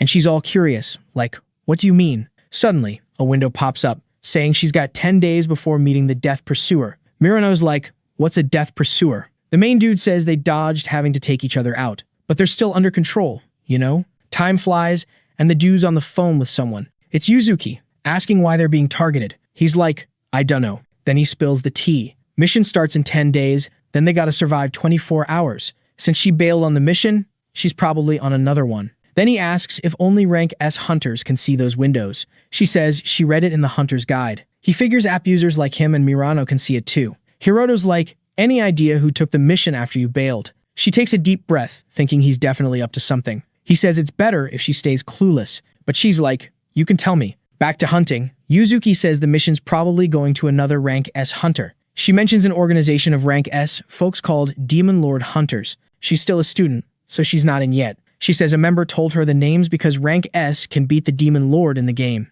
Hiroto's like, the app and the org both have Demon Lord in the name. No way that's a coincidence. He starts asking a ton of questions about monsters, windows, and the app. He thinks maybe it's all connected. Yuzuki's like, why'd you go quiet? He thinks the mission's with another rank S hunter, the Death Pursuer. But right now, they gotta keep their identities and powers on the down low, especially from high-rank hunters. She's curious how Mirano, who got KO'd in the dungeon, is back, but he keeps that under wraps too. Then Yuzuki asks if he needs an ID on the hunter who vanished in the dungeon with Mirano's traits, and he's curious if she can do it. She says dungeon rules are set by the government for hunters, but it's a lawless zone. As long as it doesn't mess with the outside world, the government stays out of it. She says IDs of vanished hunters should be handled by them. Yuzuki asks if he was at the train station, and he says he was, because they never know when the enemy will strike, so they're always on the move. She asks for his address, saying she'll send what he needs tomorrow. Then she hangs up, thinking he believes telling her the truth would be a hassle. She wonders if she's not trustworthy.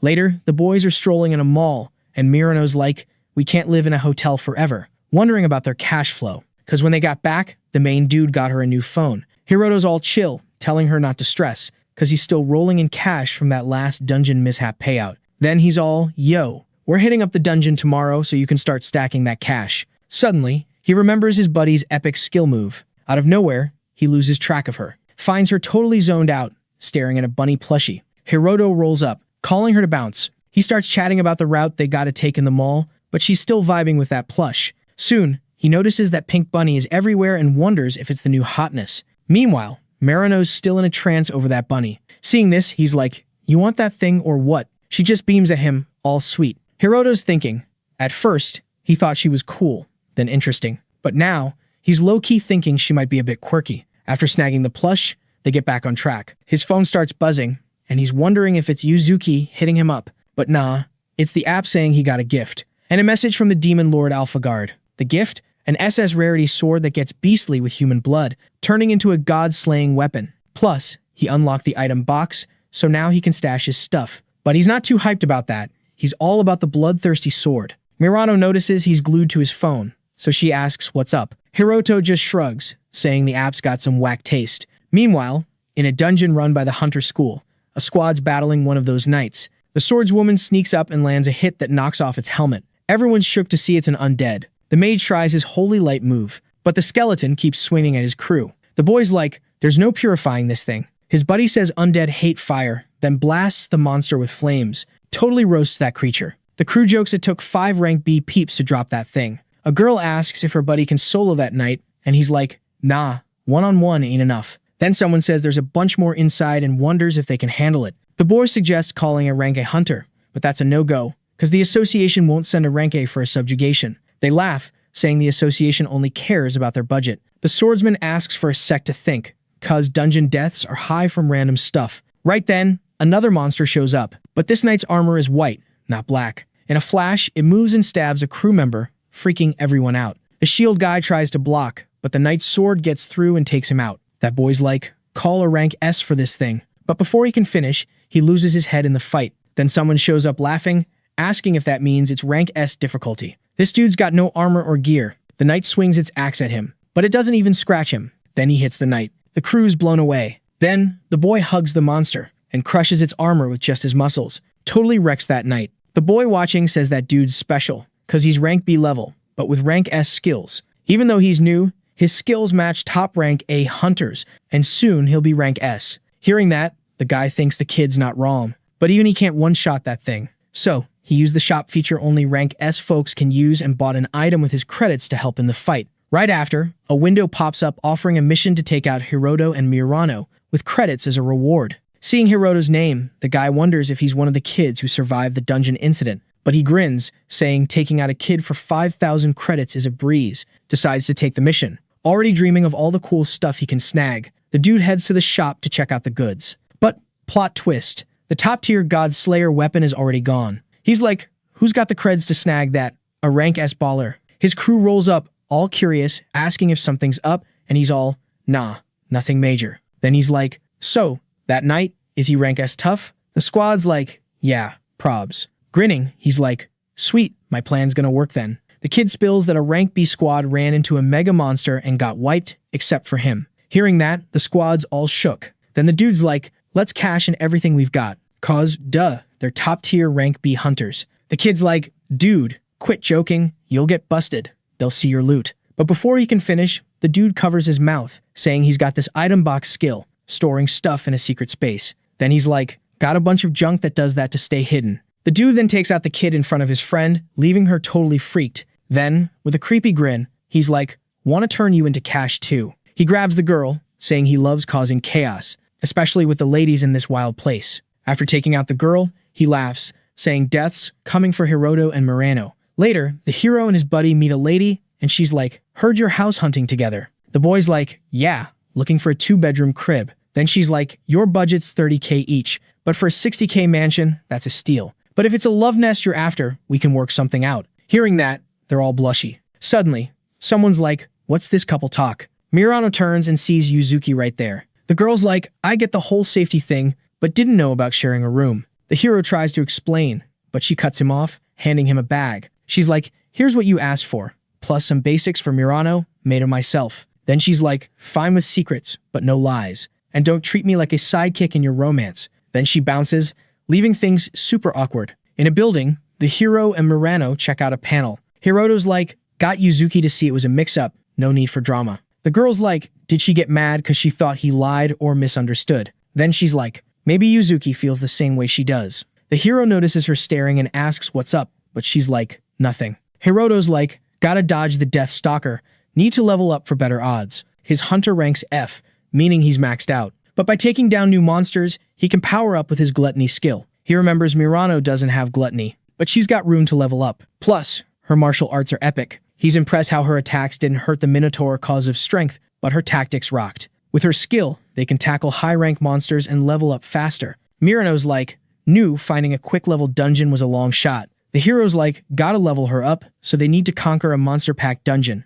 But the dungeons rank F hunters can hit have tough conditions. The girl's like, ranking up takes ages. Heard it's a month for rank F to hit rank E. So, only 2 options left for them. Alright, so first up, there's this plan to sneak into a Hunter Association's dungeon. But that's a no-go because it's totally against the rules. But hey, there's a backup plan. Meanwhile, someone else pops up on the same floor as them. It's that dude who's been hunting the newbies. Our main guy then shows his buddy the other option, which is a mining mission in a chill dungeon where the candidate gets to be the porter. The girl's all surprised because porter means being the one lugging stuff around in the dungeon. Hiroto explains that if they hit up the conquered dungeon, there'll be 2 squads, guards and porters, and they'll be mining magic stones. Murano's like, yeah, but there's no treasure left in the dungeon. Plus, it's the guards' gig to fight monsters, so there's no chance for them. With a grin, the boy points out there ain't no rules saying a porter can't take down creatures. Right after, that hunter's thinking if he doesn't hit up more dungeons, his rank's gonna stay stuck. Both the man and the kids are about to bump into each other. But before that can go down, someone calls out to the man, stopping them from meeting. A young dude shows up, hyping him up for soloing a dungeon. And because of that, he's now a rank A hunter. Hearing this, the man wonders if he should hit up the reception to make it official. The boy says nah, no need. He already hit up the vice president of the Hunters Association, and the man's gonna be recognized as a national treasure. After that, he says it's clear the young dude's gonna get treated differently now. Tommy was all hyped about being a national treasure, and he's thinking how his strength's been rank A for ages. Later, the main guy and his buddy are in a super secure spot. Then they hear some drama. A man asks a boy on the ground if he didn't say in the recruitment that the porter had to be a girl. The young dude apologizes, saying if he did that, it'd look sketchy. Then, that guy walks up to Murano, complimenting her looks, and teases her, calling her a rank F weakling, useless in a fight. So the least she can do is let them enjoy her looks. After that, he points at the main guy, saying he's gonna cut his reward in half. The boy's like, you can't do that, or no one's gonna work with them again. And the guy just says they're all useless. Then, out of nowhere, he slaps the girl and asks what she thinks about doing some services. The girl grabs Hiroto's hand, asking him not to make a scene. Mirana then says if the man doesn't stop, she's going to report him to the association, and he just laughs it off, saying he was joking. After that, he mocks them, calling them useless again. The man announces to everyone that inside the dungeon, it's a lawless zone, and one of his buddies mentions that violence is on the rise, so it's best to keep things chill. A young dude tells them to cut the nonsense, because it's time to make some cash. Inside the dungeon, the crew battles a creature. The main guy thinks if it keeps up like this, there won't be any danger, because these folks are rank C hunters, but he can't say their vibe is cool. Then, the whole place starts making weird noises. Even the ceiling starts caving in on them. Hiroto checks if his buddy's hurt, and she says she's good. Suddenly, there's a roar. Turning around, the group spots Cerberus, the Hellhound, with an S-level difficulty. Everyone's like, why is there a Cerberus here, when this dungeon's supposed to be rank B? One of the guys thinks he should get someone to distract the beast so he can bail, even if it's solo. Then, the main guy pulls out his sword he got earlier and remembers it gets stronger by soaking up blood. With that, the boy figures it's a perfect time to test it out. The young dude wonders if he can do something with that sword, but he doesn't think it's smart to show his true power here. Hiroto then says he'll be the bait and tells everyone, including Mirano, to bounce. But the girl's not feeling that plan at all. The guys comment they dig what the boy's doing and leave, dragging Mirano with them. The girl starts yelling for her buddy, saying she's gonna fight too. The protagonist mentally says sorry to his buddy because they came here to level her up, but he knows this beast is way too OP for her right now. With everyone out of the way, the protagonist can finally go full power mode. The doggo charges at the human's back and tries to chomp down, but the boy dodges like a ninja. Hiroto's shook because even with that massive bod, the creature's got mad speed. Then, the young dude grabs another sword from his inventory and yeets it at the monster's head. Hiroto's frustrated because he thought he leveled up, but that thing didn't even flinch, and this just proves the Cerberus is tougher than those knights. Right after, the doggo charges again, and the boy's like, bring it on. And with one epic slash, he slices the monster in half. After the win, Hiroto's thinking about how he wondered how strong the system's weapons were, but he never thought they were that OP. The protagonist scores 5 strength points thanks to his gluttony skill, hyping himself up that he can't lose to any enemy. But then, the protagonist's like, something's gotta be off, since that app always drags him into life or death drama. Then, he starts thinking about getting that weapon right when he's about to be hunted by the death pursuer, and he wonders if it means he won't survive unless he lets that sword drink some human blood. Right after, the protagonist hears a noise in the cave and, looking back, spots a dude. The boy freaks out, wondering if he got caught. That guy, in turn, asks if it was the boy who did all that. Hiroto's like, what do I do now? And then he introduces himself and asks the guy's name. The man says he's Murakami Shingo, an S-rank hunter and the 4th best in the world hunter ranking. Hearing the guy's S-rank, the boy's spooked, thinking he's the death pursuer. Then, the man starts pulling something from his suit, making the protagonist even more on edge.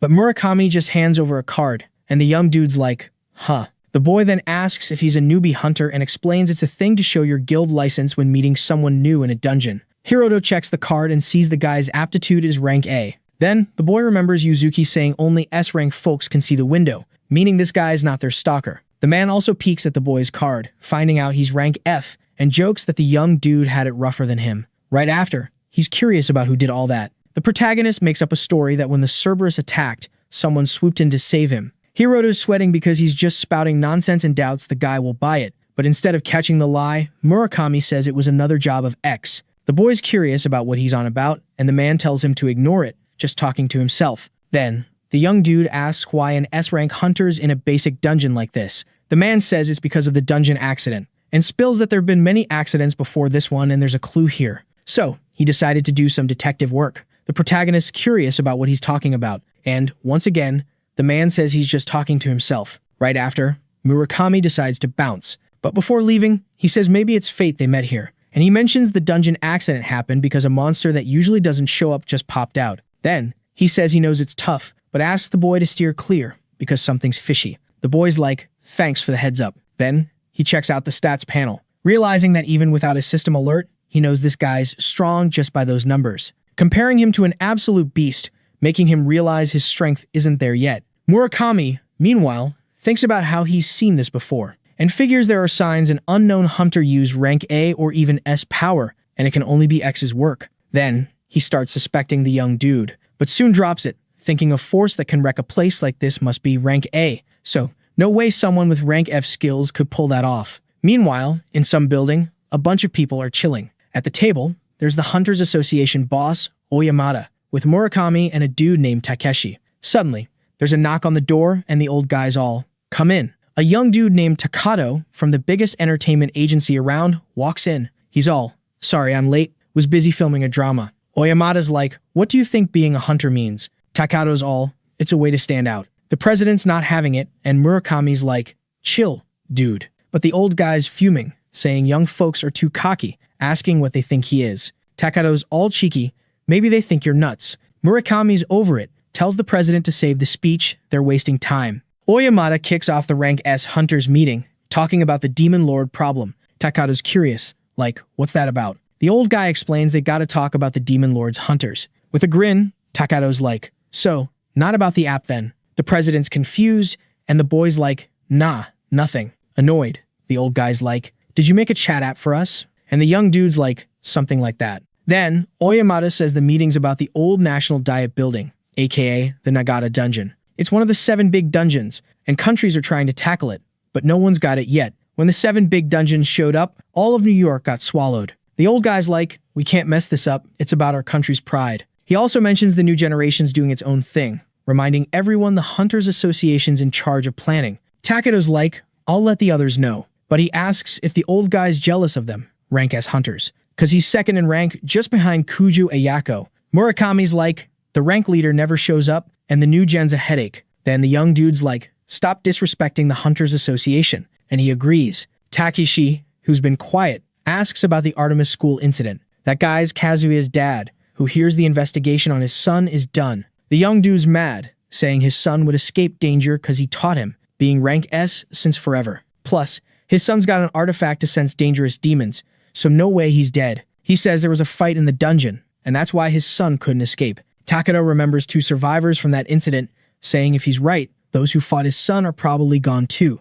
Takeshi's like, "If the Hunters Association does nothing, I'll investigate myself." Then he's like, "It's sad. The Hunters Association's useless." He stands up, saying he'll start with the 2 survivors. The young dude thinks about how precious his son's artifact was, and someone probably took it. And maybe whoever did it wanted Kazuya's fancy gear. Furious, he decides if the culprit's alive, he'll find and deal with them. Meanwhile, a team gathers in the old Artemis Hunters School dungeon. Marino's like, "Don't leave me alone like last time." The countdown to the Death Stalker is 6 days and 12 hours. Inside the dungeon, the girl's like, "Never thought I'd be back here." And Hiroto's like, "Same, but we can level up fast here." The dungeon's efficient cause after that incident, tons of demons showed up. There are also Black Knights deeper in. The boy thinks he can boost his stats by taking down lots of demons. And after Mirano levels up, he's all about hunting those Black Knights too. The main dude tells his buddy they're gonna play it cool as ports for now, but when the time's right, they're out of there. The girl's like, "What about food though? We're stuck in this dungeon for 5 days. Hiroto's got it covered, saying they've got the item box. He spills the tea that he did some digging and found out the box can hold like 2,000 kilograms. Plus, time's frozen in there, so no moldy sandwiches. Yay. The dude says he splurged 500,000 on food, so they can chill as long as they want. Then he jokes about blowing all the Hunter's School cash and swears he won't let any of that grub go to waste. The boy's thinking, with folks on their tail, he better be ready. Out of nowhere, someone rolls up, saying sorry for the Cerberus drama. It's that young dude from their squad. The boy's like, "All good. We all made it out alive." Later, the crew takes a snack break. That sneaky guy from Hiroto's old team is spying, telling his boss the prep looks solid but asks if he's sure. The boss says he saw a hunter, now rank S, using a similar trick. He tells how the boy whipped out his sword from thin air. In the end, Murakami, the hunter, handled the Cerberus. Then, the young dude says the hero pulled out that weapon when he was about to bite the dust to save the girl, and it's definitely not normal. His buddy says it's just a hunch,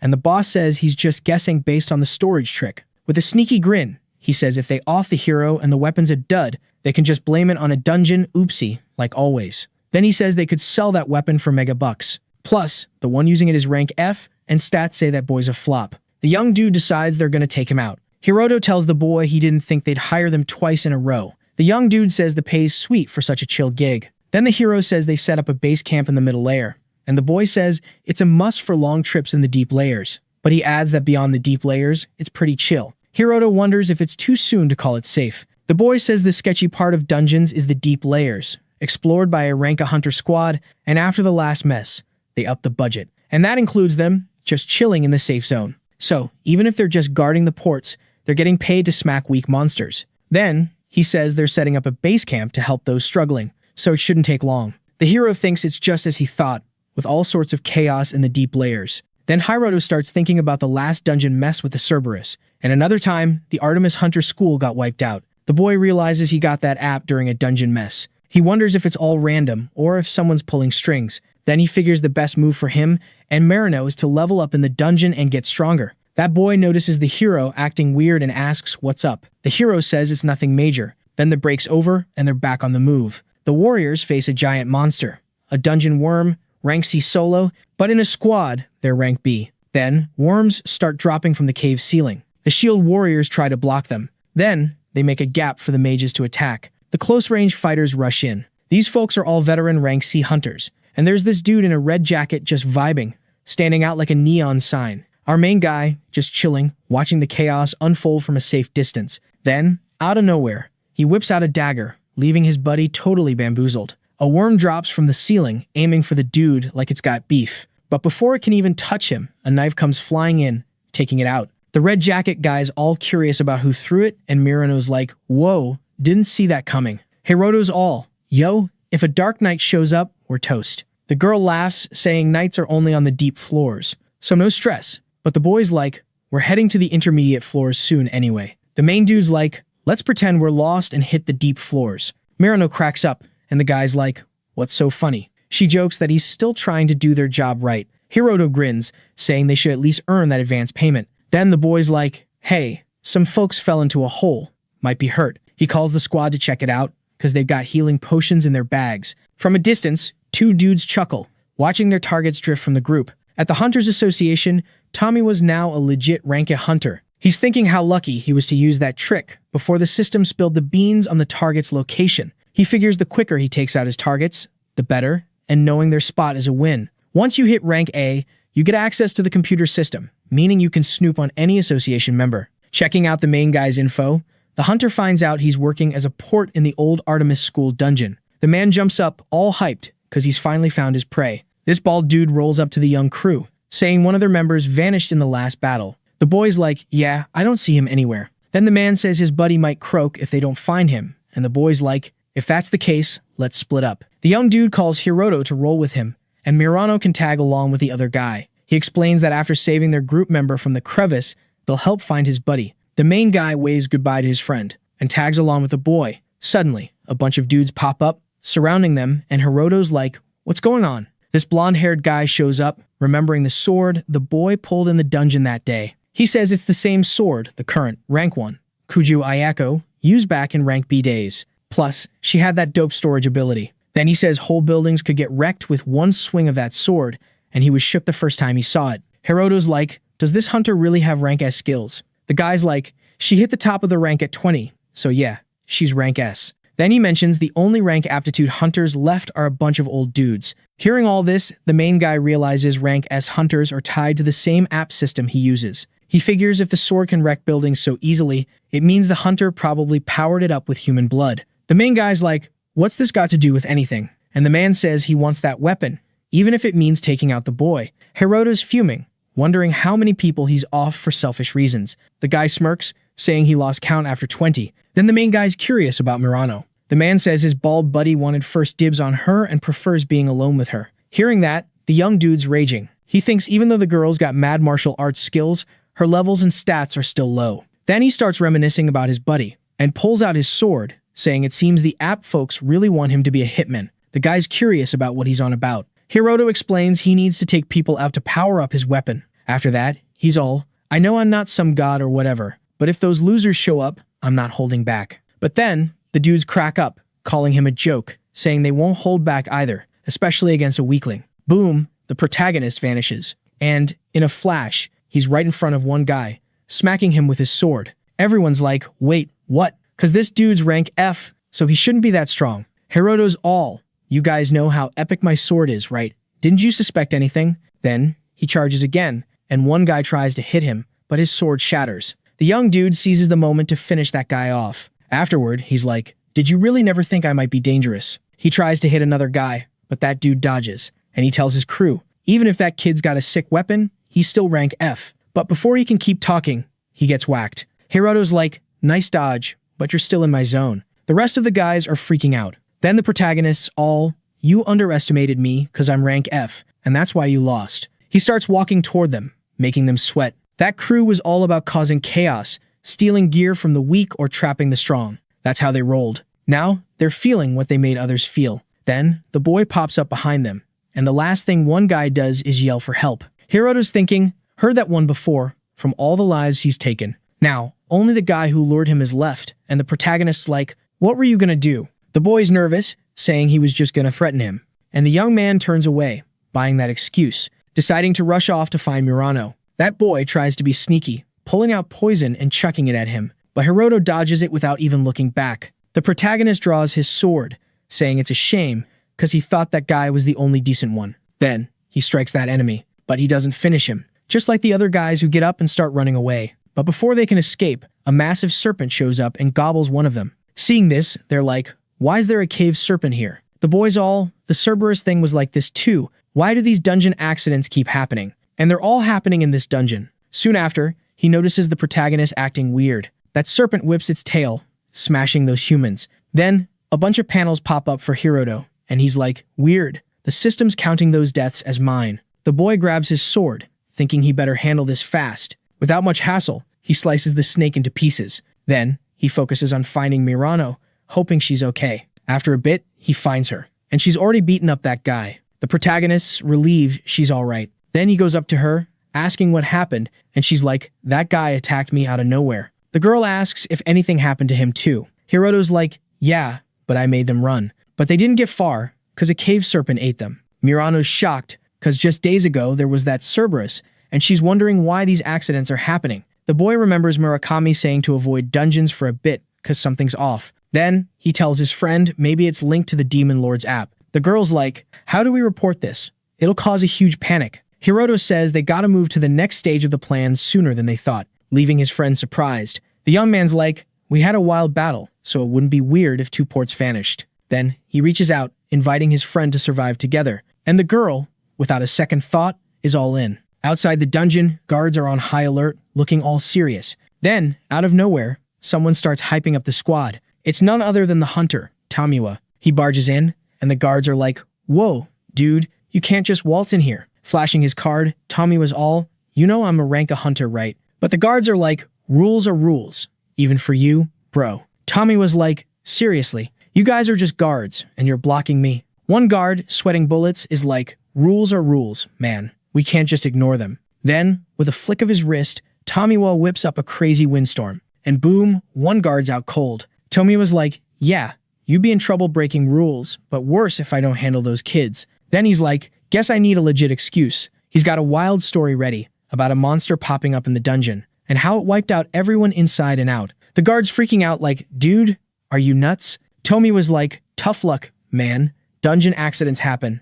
Just give up. The guard's shaking. You're insane, man. Tommy was like, I'll take that as a compliment. Then the guard's like, there's already a rank A in there, just as strong as you. Tommy was like, whatever. I'm already rank S level. Plus, he's got this epic artifact around his neck. Then he grabs a soldier's head, grinning. He's like, no way a single rank A can take me. And he's ready to kick things off. But then, someone calls him. He's confused, thinking there's no signal in dungeons, but oh yeah, he's still outside. It's Takato on the line, and Tommy was curious why he's calling. He picks up, and Takato's like, about those two you're after. Tommy was wondering how they know that. Takato's like, we're Demon Lord hunters too. Want to join forces? Tommy was fuming. You trying to steal my prey? Inside the dungeon, the main dude's like, this is super sketchy. Murano's like, what do you mean? He's like, thinking about that, rank S hunter, what did they say at the cliff? Hiroto's like, she has a weapon that drinks blood, and it's way stronger now. Means she hit the dungeons and took out a bunch of people. Her name's Kuju Ayako, top hunter, super dangerous. Nearby, a group is chilling. The main dude shows up, tosses a backpack their way. Murano's like, you finished Port's job. He's like, yeah, we get fined if not. Then he's like, what's that vial? She's like, just a fee from the guy who attacked me. They decide to dive deeper, smash monsters, level up. Then he remembers a special person who was sick. He's like, isn't it weird how potions heal wounds and even diseases? She's like, they boost chakra, fix internal damage. Hiroto's like, potions are in treasure chests or dropped by monsters. Pretty common. Then he's curious. Who's making all these? Deep down, green lights pop from defeated monsters. All that energy flows through a lab and into Vasha Valtine's capsule, the sixth celestial demon lord. With that power up, the creature's eyes snap open. In a fancy spot, a woman plays an instrument. It's Kujo Ayako, and she's like, I can hear the sixth demon lord's music. And she's like, it's beautiful. Right after, it's mentioned they mess with those two from Artemis School. And guess what? It's sacrifice time again. The lady says this time they're definitely going to catch them. Then, the Dungeon of Beginnings will keep the beat going, and all the demon lords will gather in the old National Assembly Hall. After that, she asks the demon lord to play for this world and the others. Back on the call, Tomiwa asks if Takado's trying to swipe his prey. The young dude replies he's not planning on it, but he remembers the hunter took out a Hunters Association employee, and hearing that, he's speechless. Then, Takado tells the guy not to go overboard and warns they'll cover up the employee thing for him, so he shouldn't do something dumb like taking everyone out. The young dude mentions it was a message from Queen Kuju Tsuya. Right after, he says they won't mess with his hunt, but he shouldn't mess with their plans either, unless he wants the whole association as enemies. Tomiwa says he totally gets it. The young dude advises the hunter not to give his prey any time and to take them out as soon as he finds them. Hearing this, the guy says the young dude's underestimating him, since his targets are just rank F and E. The boy then says it's exactly because of those ranks they got that artifact.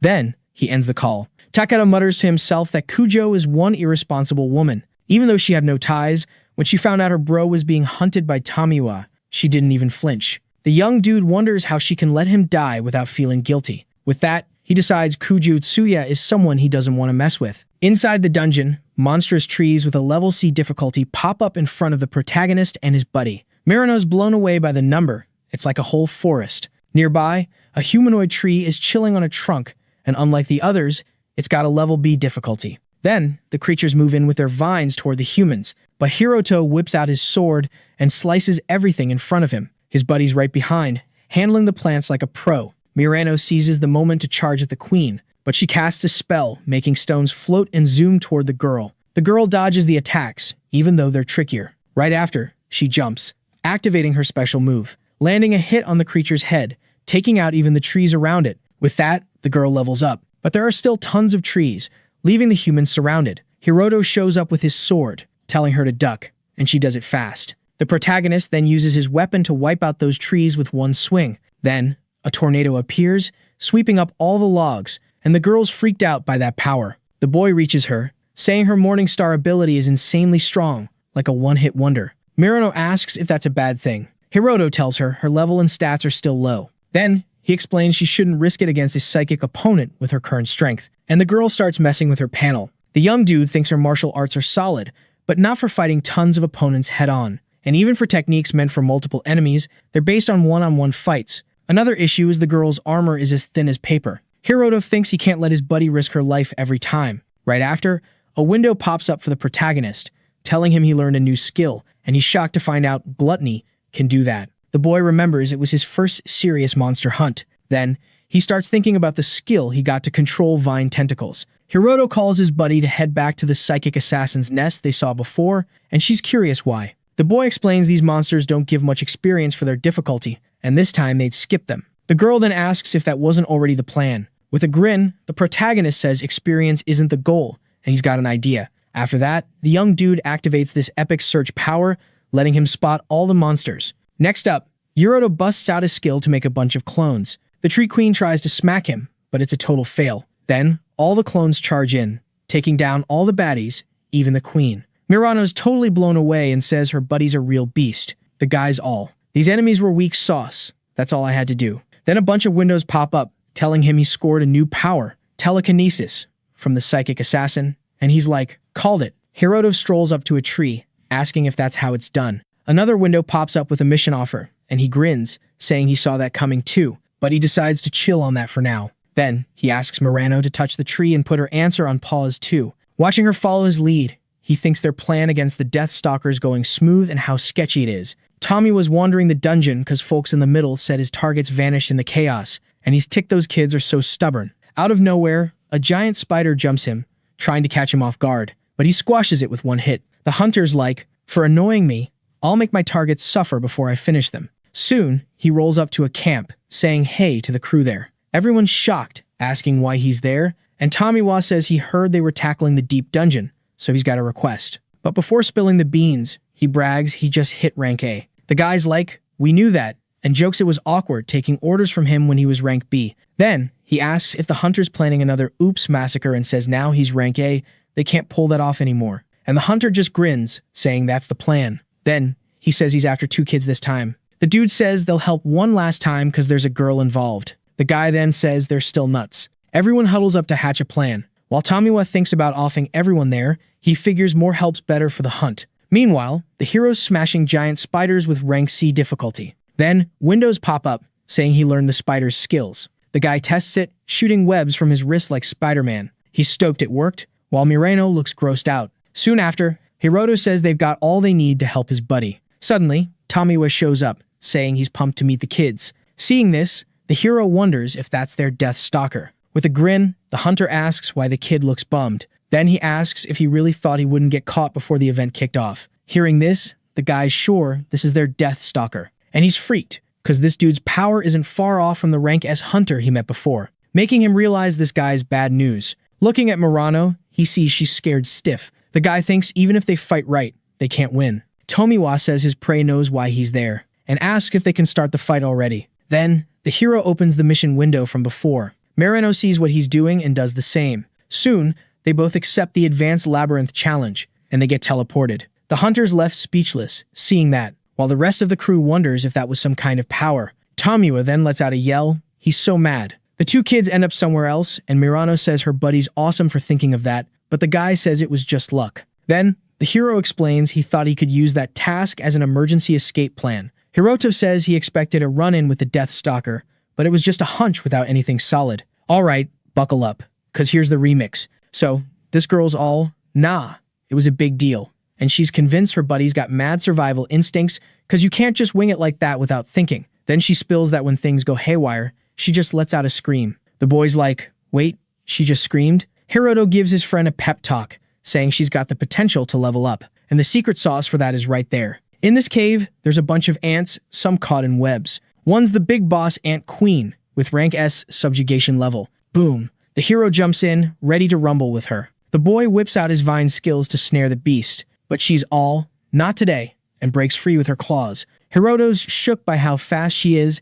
despite her size. Then he flips the script, using telekinesis to make her own webs trap her. With her slowed down, he goes vine mode again, and finally, he bags the ant queen. Murano's blown away that her buddy took down a rank S monster. Plus, he used the ant's webs to lock down the whole hallway. Then Hiroto's like, hey, you can finish her off now. The boy jokes they'd be toast if the vines and webs weren't stat-based. So, the plan's simple. He catches the queen, she levels up. If a new critter shows up, he's on the hunt. And then, rinse and repeat. With this, in hunter stats, the girl maxes out her skills. She's so hyped, she can't help but cheer. Her buddy's stoked for her. Later, the hero's chilling, watching the clock. His friend pokes him, saying chow's ready. The boy teases, asking if she's still in primary school.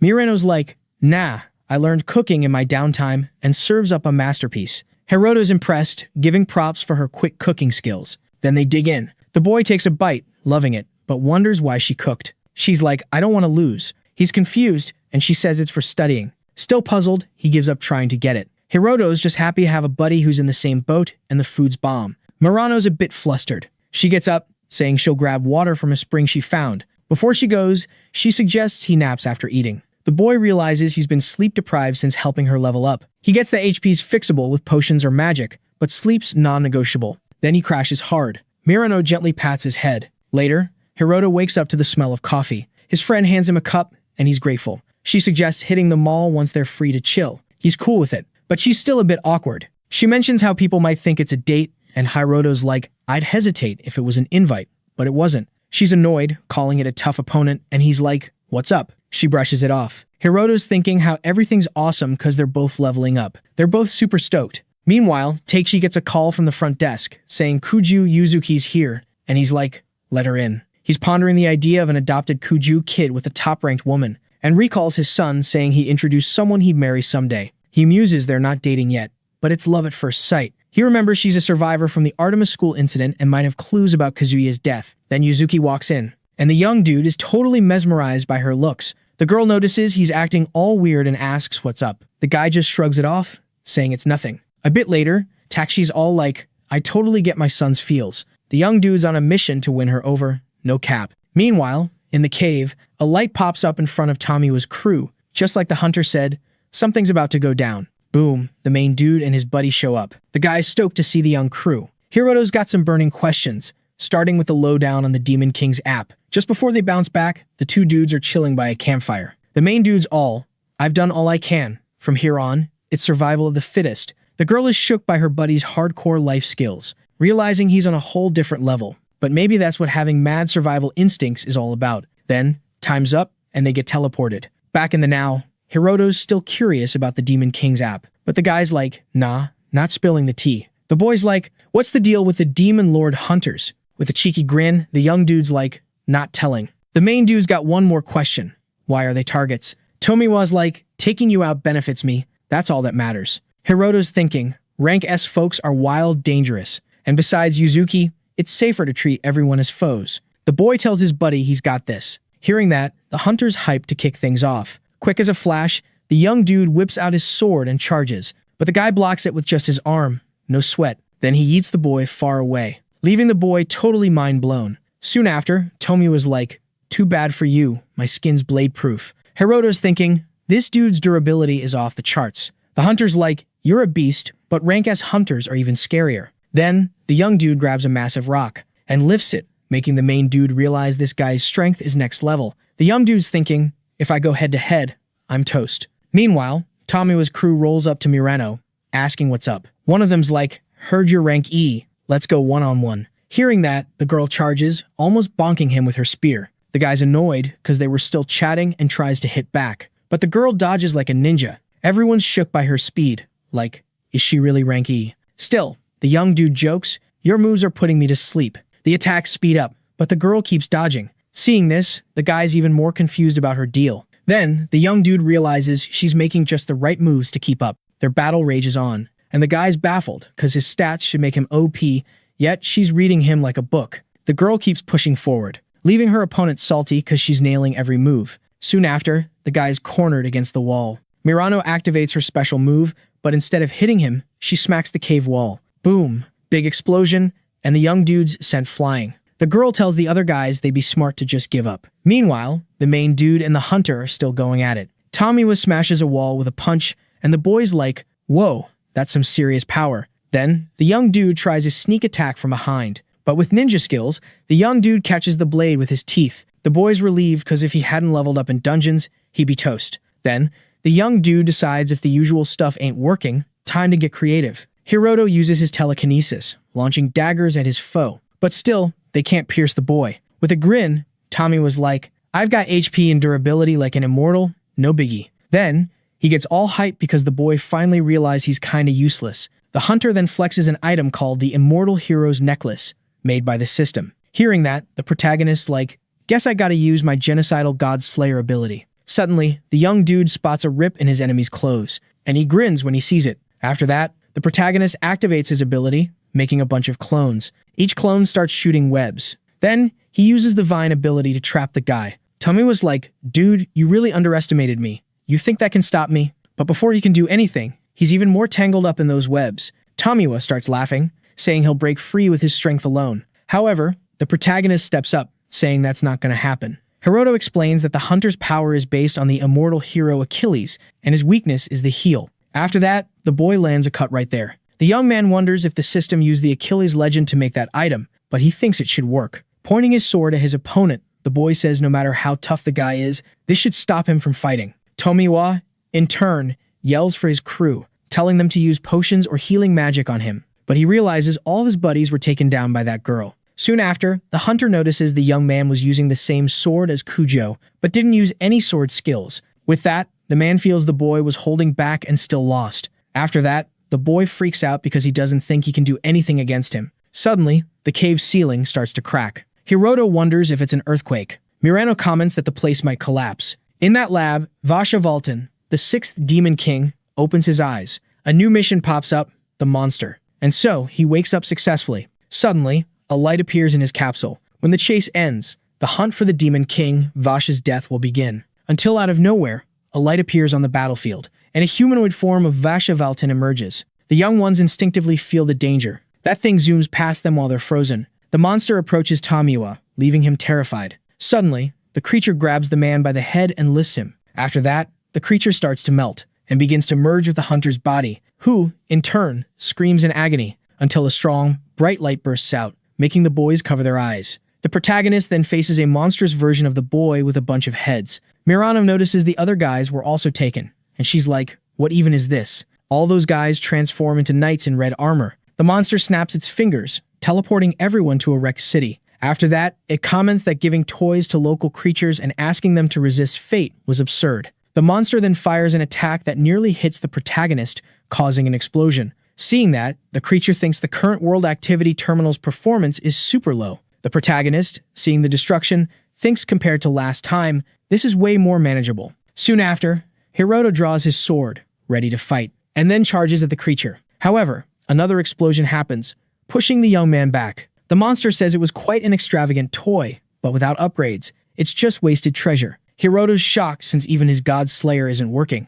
After that, a window pops up, warning he can't use it consecutively. The boy then smiles, saying he's at a dead end. Suddenly, one of those knights charges at them, heading for Murano. The protagonist quickly uses his vine abilities to trap him. The girl thinks the enemy's probably way above her level, but she might have a shot with that one-hit skill. However, when she moves to attack, she freezes, hearing a plea for help from inside the armor. By letting her guard down, the girl gets attacked, leaving the protagonist scared seeing that. The knight kicks the girl to get her off his sword. Awakened, Hiroto grabs his friend and asks if she's okay. With tears in her eyes, Murano starts to smile and says there's no way to save her, as more complicated things are happening. And she says to survive, that's the only way. Immediately after, she says he needs to eliminate her. Hiroto's all puzzled about what she's on about. The girl reminds him that the sword gets beefed up by soaking up blood. She says if he offs her, his weapon level's up and his survival odds might get a boost, even if just a smidge. The main dude's freaking out, saying there's no way he can do that. Plus, taking someone out won't power up his sword. The girl says even if the odds are slim, there's still odds. Murano then grabs her buddy's sword and goes for herself. The boy's totally in shock. The girl, meanwhile, says it's cool because he's got a stronger will to live than anyone else, and even if he's solo, he should keep fighting till the end. With a grin, the girl says she really wished they could hang out. Then, the main dude starts flashing back to the times he had with his buddy, until the girl finally takes her last breath. Hiroto calls her name, but gets nada. After a bit, the boy stands up and covers his buddy with a coat. A bunch of windows pop up, saying his sword's powered up. The boy thinks about how he tried dodging taking people out, but in the end, he lost something big, and that the system's got him hanging on by a thread. Right after, the young dude charges at the monster and threatens everyone with his sword. One of the armored peeps asks him to chill, saying they were just puppets. Even so, a level 3 tornado shows up, wiping everyone out, and the sword gets even stronger from all that blood. Standing there, the main dude apologizes to his late wife, as she risked it all to open that path and he'll keep fighting till the end. After that, he thinks there's only one sword move left, and if he whiffs it, he's toast. The boy then charges with his sword, and a massive explosion goes off, but the creature's still kicking and wonders what a weak body that was. Hiroto's frustrated, wondering if he still wasn't enough. The monster raises its hand and fires at the young dude, and he thinks about how he got stronger at the cost of someone precious, but couldn't do squat. On the ground, the main dude realizes any more fighting's pointless, but he starts yelling, not caring if it's lame, as he'll keep fighting. The monster, meanwhile, says it's pointless. Suddenly, the gluttony ability kicks in, and the sword gets the Morning Star ability that was Murano's. Seeing that, the monster reaches out to attack again, but before it can do anything, the main dude charges while his buddy's spirit tags along. Thanks to the ability, a bunch of stars pop up. On the battlefield, only the boy's left. Crying, he thinks the system's Morning Star announcement means Murano was telling him to live. The boy then starts shouting for finally getting it. A window pops up saying the player got plus 10 mental stats. Hiroto's mad, saying he doesn't need those messages right now. Then, he starts questioning why Murano had to die and starts calling for someone, even if it's just a person from the app. Because of this, the boy gets the new title of World Avenger. Suddenly, a light shows up and someone starts materializing, saying they can finally chat. In shock, the boy asks who that person is. The individual says they're part of the app sent to be the main dude's buddy, and they're one of the demon kings, and that in the land they call the third parallel world. Ages ago, he was known as a demon lord. Right after, the man says the human must have loads of questions, but for now, he's got something to say, and asks him to listen up. But Hiroto's ticked and charges at the man, saying his buddy's dead and asking if that guy really thinks he'll stay quiet. But that being grabs the boy's blade with his hand. Then, he says he plans to respect the young dude's wishes as much as possible, but they don't have time for that. The boy then chills out and lowers his sword. The man gives props to the main dude for surviving the Deathstalker mission, and now he's in the app user's squad. Hiroto realizes there are others like him after all. After this, the young dude tries to talk about that game, but he's lost, making the man see the explanations not clicking. Then, he asks the boy to think of it as a pit of bugs. The young dude spills the beans that the rewards for this epic mission let him pick one of two options. First up, he can ditch the cap on his own levels. And the second, boost the level limit of his God Hunter sword skill. Our hero's mind is blown, realizing his sword can get even more OP. Then, the guy mentions that unlocking the level limit can be done other ways, and that the sword's kinda special in this setup. But knowing himself, he figures leveling up by taking people out isn't really his jam. So, he figures the smart move is to remove his level cap. Then, he tells the kid he can snag his reward through the system window and to take his sweet time deciding. The dude then says it's time to dive into the main event, which is all about clearing that app. Hiroto's all like, wait, there's a way to stop this app? The young guy tries to spill the tea on clearing the game, but gets censored again. Right after, he says the big goal is smashing the cores of the 7 Foundation dungeons, and in Japan, that's probably the Nagatako dungeon. And he spills that he also wants to take down someone named Ishtar, one of the toughest core guardians, known locally as the Demon King. Our hero's curious about this Ishtar character, and the guy explains they've got some history, but now that he's gone all divine, revenge is off the table. Then, the young dude says they're out of time, so he's cutting to the chase. The Demon Lord then says the final rewards for clearing the app include 3 choices, first being the power to boost his divine status, but the second choice? Censored again. And the last reward is the power to bring back the dead, which totally grabs our hero's attention. The guy says there's still hope, and if the kid wants to end the app, they're on the same team. After hearing all that, Hiroto drops his sword and decides to roll with the Demon Lord's offer, shaking his hand, but poof, it vanishes. The young dude notes their time's up and asks if the humans got any questions. Wasting no time, the kid fires off questions, like what's up with the app, those monsters, and even what he is. Finally, he asks why they got the app and had to risk their necks. The guy puts a hand on the kid's shoulder, saying it's a survival game for the native species. Suddenly, the arm our hero lost in battle grows back, and the young dude tries to spill more tea, but gets shut down again. Then, he comments that he still doesn't have enough clout to meddle. Hiroto's like, what does that even mean? The Demon Lord says if he wants answers, he needs to level up to bring back his fallen buddy. Cause right now, he's too weak to even chat properly. With a grin, the kid wonders what kind of nonsense that was. Our hero opens a window, thinking maybe boosting his level limits isn't the best move. And that Mureno's death was on him being weak. Even that being saw through him, and that's just sad. Right after, he picks the option to power up his sword. The kid then decides he's gonna hunt down those living off crime in the dungeons. Then, he grabs his sword, saying the dungeon shadows are calling. In a forest, a crew gets wiped out. Some dudes surround a girl, and one says it's a waste to offer. Another guy says if she plays nice, he'll make sure it's a quick end. In the end, it's survival of the fittest out there. Suddenly, a purple light flashes and slices that dude in half. Everyone's shook. Then, our hero shows up, saying once they chose the killer life, they signed up for the risk of getting wiped out. In the Hunters Guild HQ, Yuzuki's in her office saying something's fishy, just like she thought. Cause the missing people counts climbing, but only baddies seem to be vanishing. The girl figures maybe it's dungeon accidents, but there's still some sketchy stuff. Like for instance, fewer monsters in certain dungeons. Right after, someone walks into her office. It's Takeshi, who says sorry for barging in, and she says no worries. Even though the dude's all sorry, she keeps getting those cop-like gigs, even if they don't pay much. The girl just shrugs it off, saying she's cool with it and feels honored to help out. She even jokes about doing class rep stuff back at Hunter School. The guy grins, saying he can totally see her as a class rep, all responsible and stuff. She laughs, saying keeping the peace is more her vibe than slicing up monsters. Plus, no crazy dungeon missions for now, so she's gonna give it her all while chilling. Takeshi jokes it's like a volunteer gig that doesn't pay, so she can bounce anytime. But she says she's not all about the cash. Then, she calls the guy awesome, and he's all curious about what she means. Yuzuki explains it's the biggest Hunters Guild around, and yet they can just nope out of policing dungeons. The guy asks if she's heard of noblesse oblige. She explains it's about those with power having to step up, a fancy French saying. Takeshi says hunters like them have mad skills, so they should use them to help out. Then, she says she's stoked to be in the guild, and he's curious why. She spills that he's her dream boss. He laughs, saying compliments won't get her perks, but he's got good news. He tells her she's picked for the big Tachikawa dungeon mission with the black dragons. Later, Takeshi sneaks into a room, looking all shady, saying he's home. Turns out, the room's plastered with Yuzuki pics and a monitor to watch her. He jokes it's like she's right there. Then he says once they clear Tachikoa, they can finally be together. In his office, Murakami makes a call about the Kujo family in Kyoto. He hears they're just watching from afar. The caller says the Takakawa dungeon plans run by the old guard, like President Oyamada, leaving out the newbies. Murakami asks if the Kujo family or bigwigs are meddling. The Kujo family runs the country's politics and economy, and there's beef brewing between them and the old hunter crew. Murakami puffs his cig, thinking Takakawa's just a warm-up for the Nagatacho dungeon, and the outcome will shake things up. That's why Oyamada's scheming to sideline the new kids. Murakami sighs, saying the situation's getting sketchy. 3 months later, Tsuyako's in Kyoto for a meeting.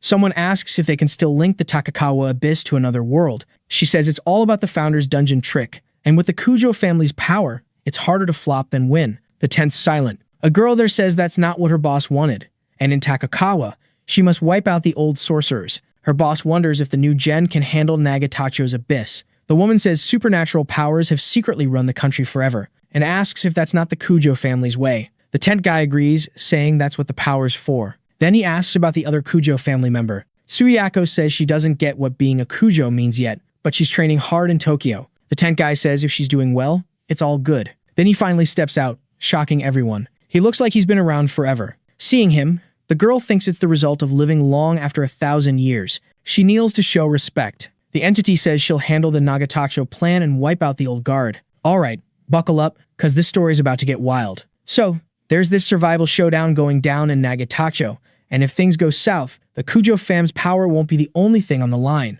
No room for screw-ups here. The girl, she's all got it. But hold up, the big bad these days is the App Demon King. Yeah, you heard right. In the Hunter's HQ, this lady rolls up to Yuzuki, giving her props, and Yuzuki's like, wait, what? Turns out, she's up for the next rank as Hunter gig.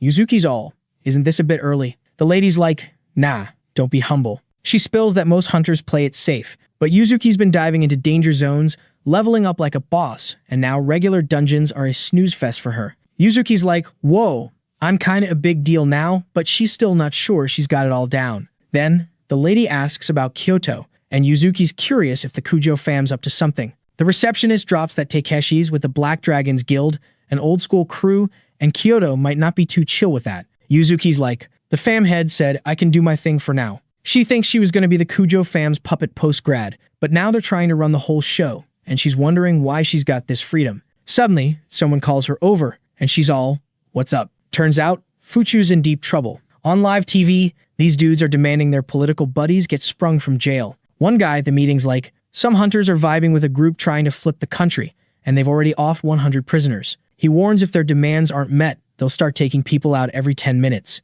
Yuzuki's like, most guilds are chilling at the Takakawa dungeon base camps. The guy's like, this was all planned out. Meanwhile, Yuzuki's checking out the group's profile, realizing even the cops and military would struggle. She asks if they expect her to storm the prison and play hero. One dude spills that 7 bigwig ministers got nabbed, and they're first on the hit list. He says Yuzuki's the only one with the skills to handle this. Yuzuki's like, why should I risk it for them? Then, another guy drops the bomb that a bus full of 30 kids got snatched too, and they're planning to swap between offing politicians and kids. Yuzuki's like, alright, I'm in. Fast forward, Yuzuki's at Fuchu prison. She's thinking she's not even top-tier rank S yet. She hops the prison wall, knowing a head-on fight's a no-go, so she's sneaking in to save the kids. She knows a one-on-one with an S-rank hunter's a long shot, and if she bumps into one, it's game over. She crawls through a vent, wishing her buddy was there, cause it'd be a breeze. But she shakes it off, cause even with his weird skills, he's got limits. She thinks about how much she's leveled up since that crazy incident.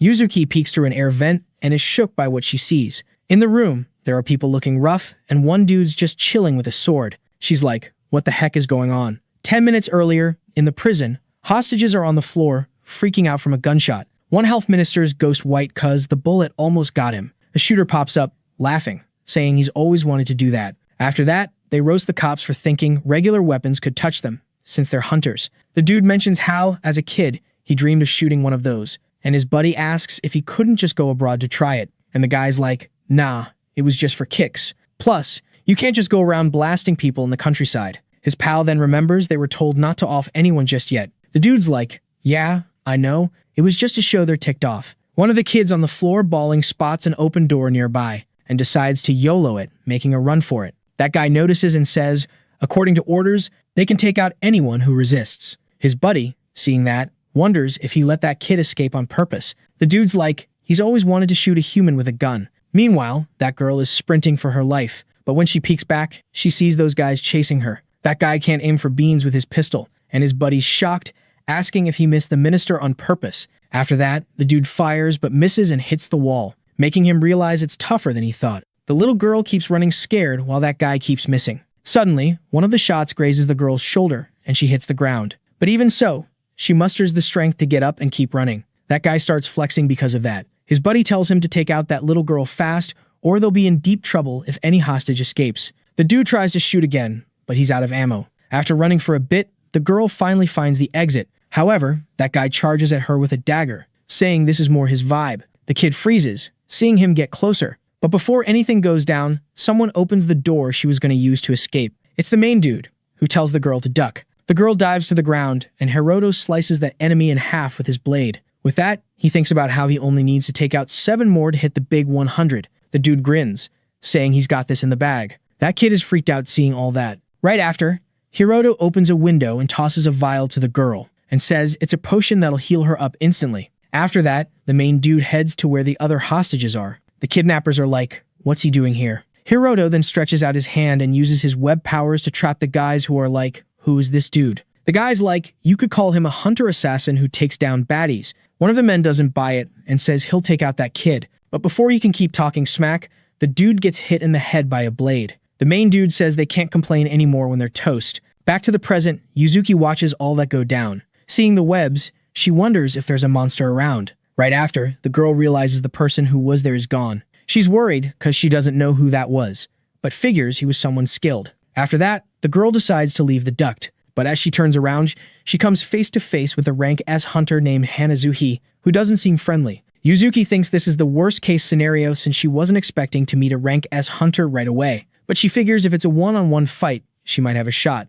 Suddenly, that person gives a friendly smile and asks how she's doing. He mentions he heard a rank S hunter join the mutiny, but never thought it was her. And the girl says he cares about politics to demand prisoner releases. Hanazuhi's like, nah, who cares about that stuff these days? The girl then gets curious about why he's doing this. The dude says they can only take people out inside dungeons, so he wanted to try it openly at least once. The girl, in turn, says even in dungeons, murder's a no-go. The dude laughs, saying she follows the rules too much. Right after, Hanazuhi asks the girl if she thinks he'll have issues if he takes out a Kujo family member. The dude then whips out his weapon, a chainsaw, and says it's a classic. Yuzuki tells him not to compare her to what she was a month ago. She's now a rank S hunter candidate, leveling up like a boss. Out of nowhere, the boy zooms forward, leaving the girl totally shook by his speed. Hanazuhi lands a kick on the girl, sending her flying like a superhero in training. The young dude fires up his chainsaw, saying it's time to start the dismantling party. At night,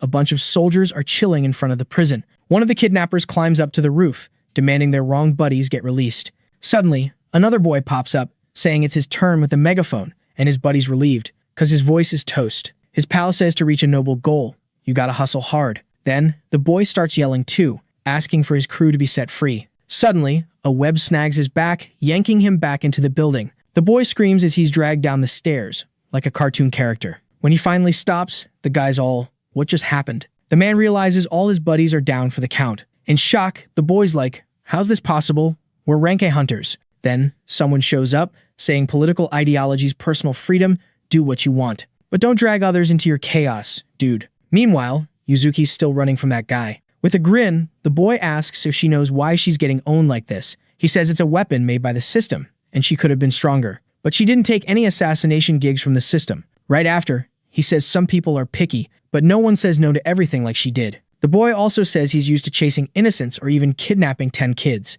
Yuzuki says she'd rather be eliminated than do that. Hearing that, the boy cracks up and says she's interesting, cause even with rank S, she tossed her privilege. Then, the young man asks if she's okay, cause she's about to lose a lot of blood. Hanazuhi says he's waiting for her to stop moving, he'd rather die than kill. Then, he asks if Yuzuki's heard of the dentist. He explains he's got a dentist kit and surgeon set, but no anesthesia. Right after, the girl turns, activating her sword's power. She thinks with that ability, she can boost her stats to epic levels. With that, she believes she can end the fight before she can't move. But the young man defends himself, mocking her weak attack. Then, he gives a wicked smile, saying he can handle that. Yuzuki feels the pressure, wondering what kind of power that is. Suddenly, her sword shatters. Hanazuhi laughs, saying she's defenseless. It'd be different if she took the system's missions. Then, the girl kneels on the ground. Her opponent's happy. She's finally stuck. Then, the boy starts looking for his blood pack and stimulant. Hanazuhi mocks, wondering if she'll still be beautiful without skin.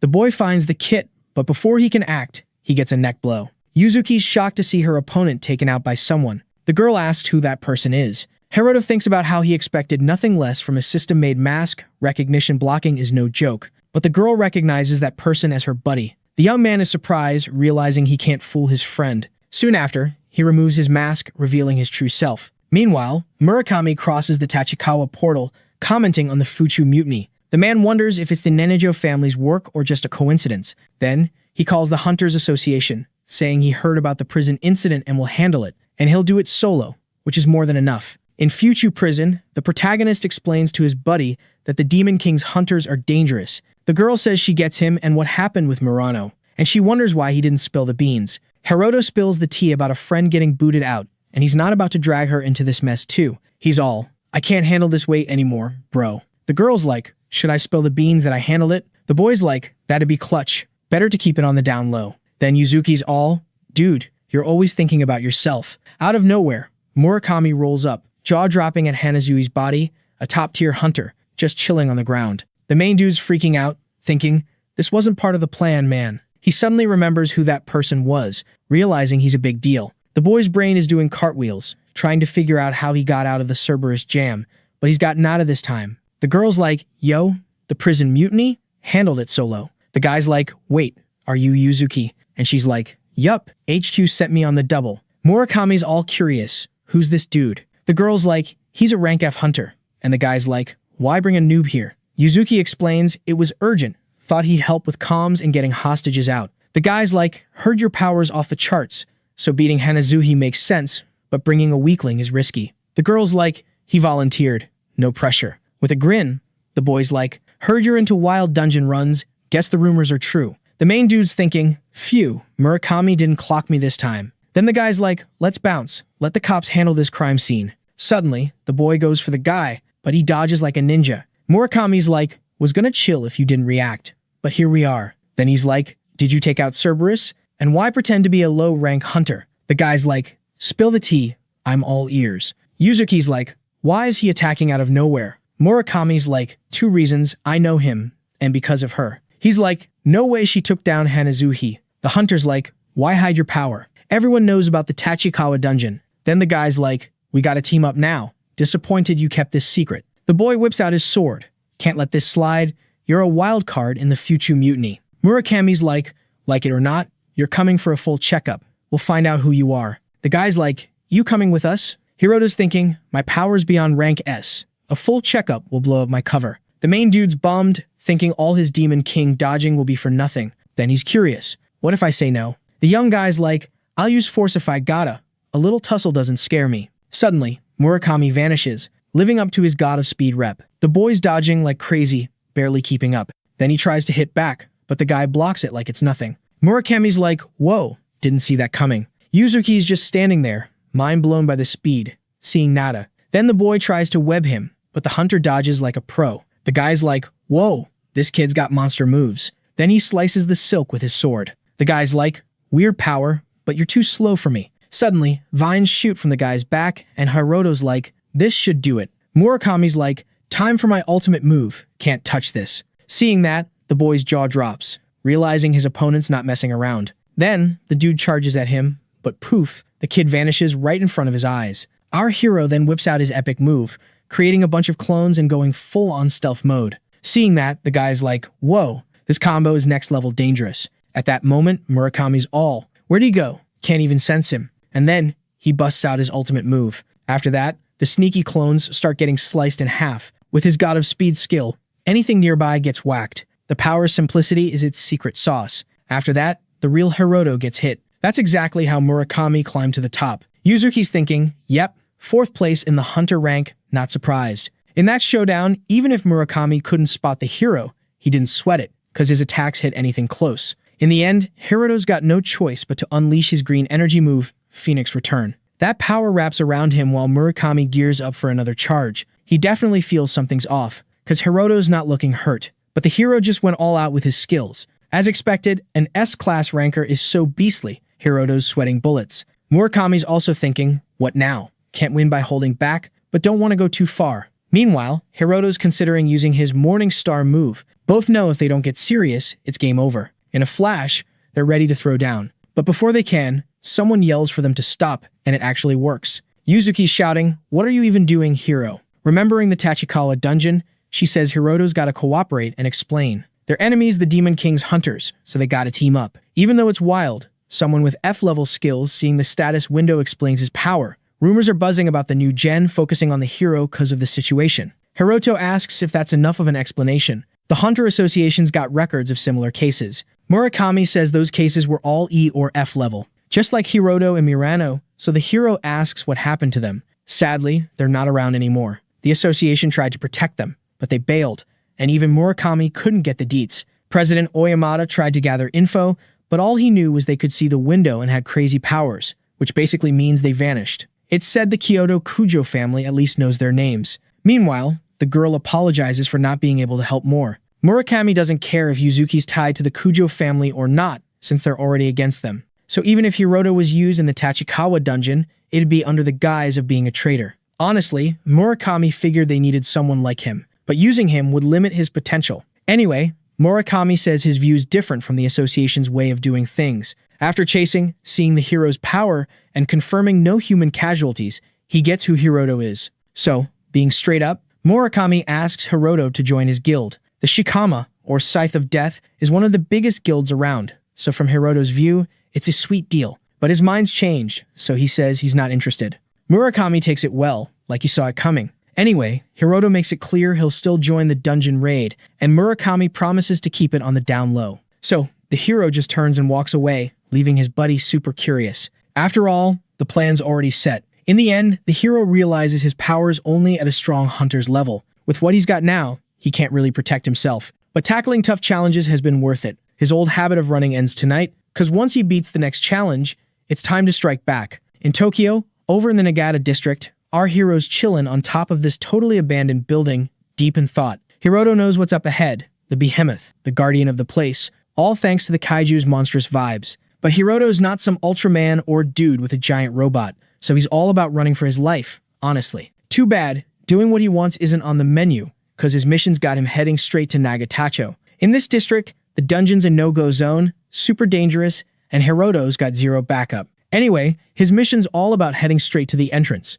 If he can just get that monster out of the way and get inside, mission accomplished. Up ahead is the Tachikawa dungeon, rumored to be the biggest, baddest one in the whole country. Right now, except for the new gen hunters, every top-tier S-rank hunter, and the main guilds are gearing up for a massive mission in the deeper layers. But even though this dungeon's called the toughest in the country, it's a ranking that leaves out the world and the 7 great progenitors. Back in the day, S-rank hunters from everywhere tried to take on these progenitor dungeons, but not a single warrior managed to beat the guardians at the dungeon doors. The only time it worked was when elite hunters from all over, lured by a fortune worth billions, teamed up. Only America pulled off the logistics, and they not only beat the guardian but also explored the place. Still, what happened to those who went in is a whole other story. In Nagata district, Japan, even with loads of S-rank hunters, a big attempt to beat the guardians flopped hard. Same day, same time, over at the Tachikawa base camp, a guy's banging on the table, yelling about some intruder in Nagata district trying to go solo. Back then, there were reckless folks wanting to make a name with epic feats, but not anymore. A young dude asked the president what to do, but knowing even the strong would bite the dust, they say to ditch the intruder. The young guy can't believe a guardian can't be soloed, but the president's all like, they'd need at least 2 top 5 ranked, plus 5 S-rank hunters. Obviously, they'd need some backup too. Seeing this, the young dude starts sweating about the challenge, but that's exactly why no one, except the US, has been so gutsy. And now, after the chaos in Fuchu, having an intruder in Nagata just made things worse, to the point where the director's fuming, because his orders got ignored. Even without saying it, Murakami's on the same page as the president. He remembers the brave ones from back in the day, but thinks now the danger's common knowledge. Finally, seeing his buddy deep in thought, the president calls him, and that's when a possible answer pops into his head. When it comes to taking down the Nagata Guardian, the heroes studied every past attempt like a pro. This monster is estimated to be 50 meters tall, making it a tough cookie to crack. To bring it down, at least 5 top-ranked S-class fighters are needed. But the one stepping up to the plate is just one person. Hiroto's been all in for months, ready to take this beast down. His stats are off the charts, and his stance screams he's ready to rumble. Hiroto's already tackled all the dungeons he could, leveling up with gluttonous abilities. Sadly, he's hit the ceiling, and removing his level cap's the only way forward. He's done everything he can, and just thinking of Murano reminds him that running's not an option. So, Hiroto, who spent months with his eyes on the Guardian, is ready to kick off this life-changing fight. It seemed all soft, because at first glance, it looked like a slow, dumb beast. But then, bam, the horror behind it hits fast. Hiroto is sprinting through that abandoned concrete jungle, trying to cook up a strategy. Using his magical web ability, he traps the beast's hand, but it just gives away his spot. Hiroto knows this won't cut it, so he ducks into a building, making the monster stomp the place, trying to bury him alive. No chill. Its feet smash through the roof, and Hiroto's mentally cursing this monster's persistence. Alright, so check this out. Our dude's sprinting like he's in a video game, but then, boom, he whips out his sword to fight back, stopping any rubble from crashing down on him. Finally, the monster smashes through the building's walls, charging at the first thing that moves. But wait, it notices something weird. Its legs are totally stuck in that same magical web from before. While the monster's trying to get in, our hero's already wrapped the whole building in these webs. He spent the last 3 days setting up this epic trap, so no way the beast's going anywhere. But if he doesn't hustle, the enemy might just wreck everything and mess up the plan. So, the hero fires up his binding rope, chains of purgatory, and every other trapping skill he's got. All these powers hit their max and then combine into a mega prison. Even if he didn't know this would happen, the monster's legs and arms are trapped, like, super well. Even in old stories, the best fighters always aim to lock down the limbs. But the damage they took from using all their strength was so bad they had to bail and never come back. Knowing this, our hero's not about to make the same mistake and is already sprinting to finish the monster off. He stabs his sword into that tough shell, but the beast's so huge, his sword's like a toothpick poking a giant. Even trapped, the monster is still trying to go wild. But that's no surprise. There's a reason the subjugation team was scared and ran away. Anyway, the hero kicks in his Death Runner skill, making a bunch of clones. Plus, he throws in some nasty, poisonous, and corruptive magic that, when combined, triggers the ultimate poison. This trick solves the big body problem by attacking from the inside. The poison forms a tiny sphere that the monster accidentally swallows. Then, after getting it inside the beast, Hiroto backs off. He's tried tons of methods, but just putting poison on the outside didn't do much, unlike forcing it inside. Finally, this plan's flawless, and as expected, it kicks in when the beast screams in pain. Its screams are deafening, and it crashes back to the ground after thrashing around a lot. Now the hero thinks all that's left is to wait for it to finish itself off. But then, the monster's neck starts to swell, and suddenly, the mega prison shatters. Not just the prison, but the hero's hopes too, since the monster just got back up. In this case, the hero doesn't just stand there, he uses another spell to attack from behind.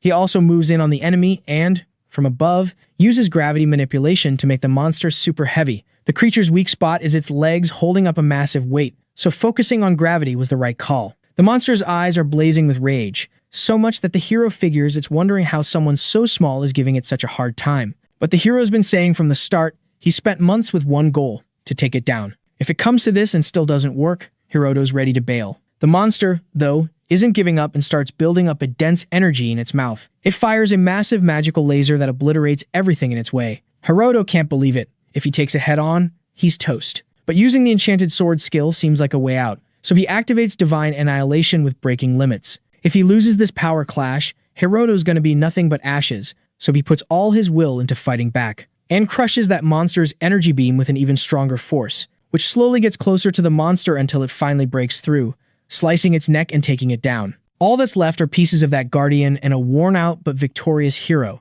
At least that's what he wants to think, because suddenly, the guardian's hand starts moving again, trying to crush him. Even without a head, the monster is still kicking and has enough power to cause trouble. In a flash, the hero dodges, but he sees another hand way too close for comfort. Sadly, the attack lands, maybe because he wasn't ready, and the hero gets tossed, taking serious damage. His bleeding makes it clear to Hiroto that he's dealing with a deadly wound. He's been pierced by debris, so he needs to use the Phoenix's rebirth to pull out what's hurting him and heal up. Just one hit was enough for the hero to almost check out for good. He'd already busted out all his top-tier moves, and the Phoenix's rebirth was a one-time-a-day deal. Plus, he was out of juice for Divine Annihilation, so Hiroto was feeling pretty stuck. His heart's racing like a cheetah on Red Bull, and the monster's still itching for a brawl. Hiroto's bracing for the worst, but then, out of nowhere, the Guardian bites the dust again. and this time, Hiroto's gluttony skill kicks in, giving him a sweet resistance boost. His mission to ditch the level cap was also a done deal, which meant the monster's comeback was just a last-ditch effort.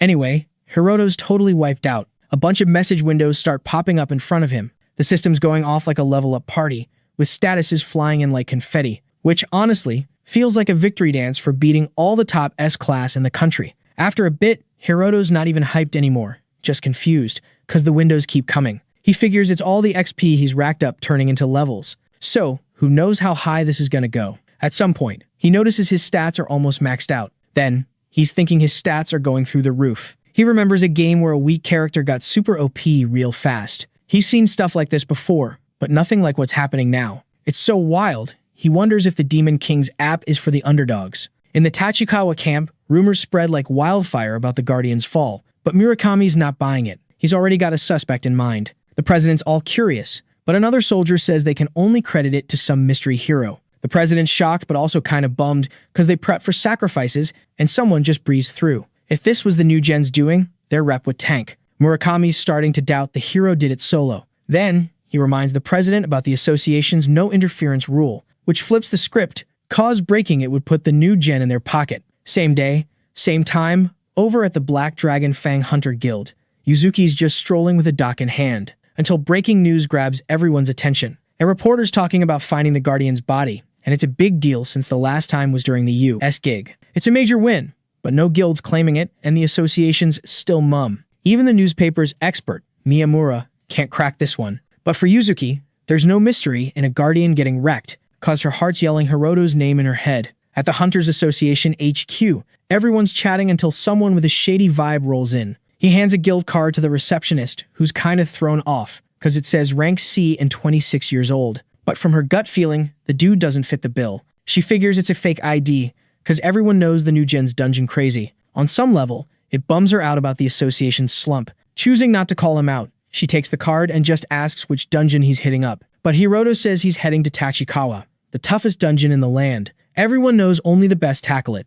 Even though there are smaller gigs like carrying stuff, no one steps up. The girl's ethics make her wonder what a rank C's doing there. But the hero's all, I don't care. He promised Yuzuki and Murakami he'd join the raid. Plus, unless he takes on a high-level dungeon, Hiroto knows he's not leveling up anymore. At the camp near the Tachikawa dungeon, everything's chill, but Hiroto's sneaking around inside. He's stressing about his power boost since his muscle stats are off the charts, but his dexterity's up too, so it's all good. Suddenly, someone pops up asking if he's really seeing a rank C hunter there, and they can't resist roasting the mask the hero's rocking. The guy says wearing a mask is no biggie and he's seen dudes like him before. Alright, buckle up, cause this is gonna be a wild ride. So, this dude's face was all scrunched up, basically saying, nah, rookies ain't welcome here, cause even rank Bs get treated like trash. Straight up, he told them low-level peeps were just a pain in the neck. He pointed out a squad up ahead, clearing the path. Those were the big shots, rank S hunters. In the main crew, there were 2 rank S hunters and 1 A. With powers so epic, they made a coward in a mask look like a joke.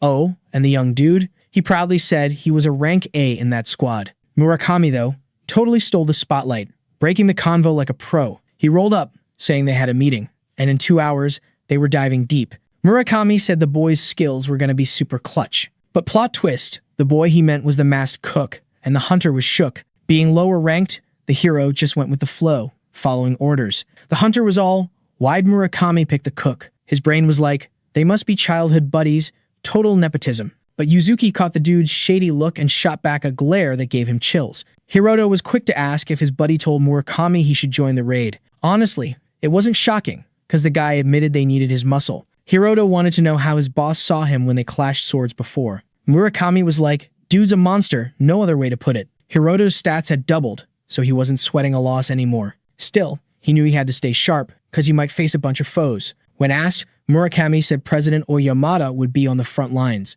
To Hiroto, this mission was a chance to check out the rank S's power, so he could gauge his own. Out of nowhere, a darkness monster popped up, with a bunch of vampire-looking dudes. Murakami called them liches and red-eyed vamps, all high-level baddies. That young guy from before tagged along, even though he was benched. He thought it was the perfect time to prove himself. He wanted to take down at least 2, but something snagged his feet, and bam, a vamp was right there. He got a massive cut on his back, no time to dodge, and the other hunters felt bad for him. Hiroto yelled, that's what happens when you act all reckless.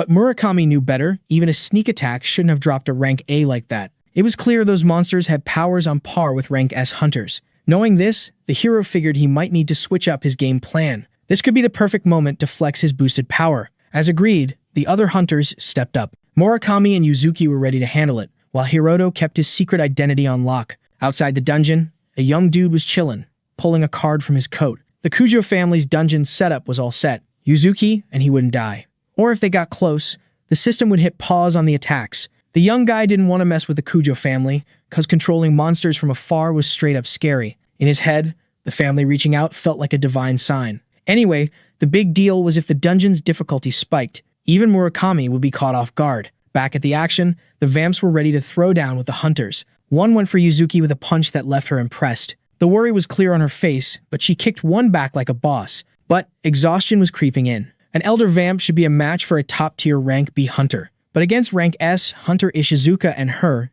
it was holding its own. For the rank A hunters, one tried to take out a vamp like usual, but it just popped up behind him. Luckily, a tanker swooped in to save him from getting wrecked. A mage raised his staff, ready to unleash a fiery spell of doom. And boom, he cast it, torching all the evil beasts, causing a dungeon-shaking explosion. Only one arm of the vampire gets chopped off, and guess what? It just grows back like a lizard's tail, but way creepier. There were 11 rank A hunters, but they were still getting owned by just 2 baddies. Yuzuki suddenly snaps out of her thoughts when those 2 team up to sneak attack the leader. But, turns out, that was the worst move ever. Murakami's nickname wasn't just for show. He slices them up like he's making a fruit salad. The hunters kinda saw it coming, but the vampires, totally blindsided. Even Yuzuki thought it would take more than one slice to finish the job. With Murakami in the mix, the battle flips, showing off why he's one of the country's top dogs. Getting back in the zone, he yells that they can't let more people bite the dust, so he tells all rank A hunters to vanish. Except for Yuzuki, they're all sent packing.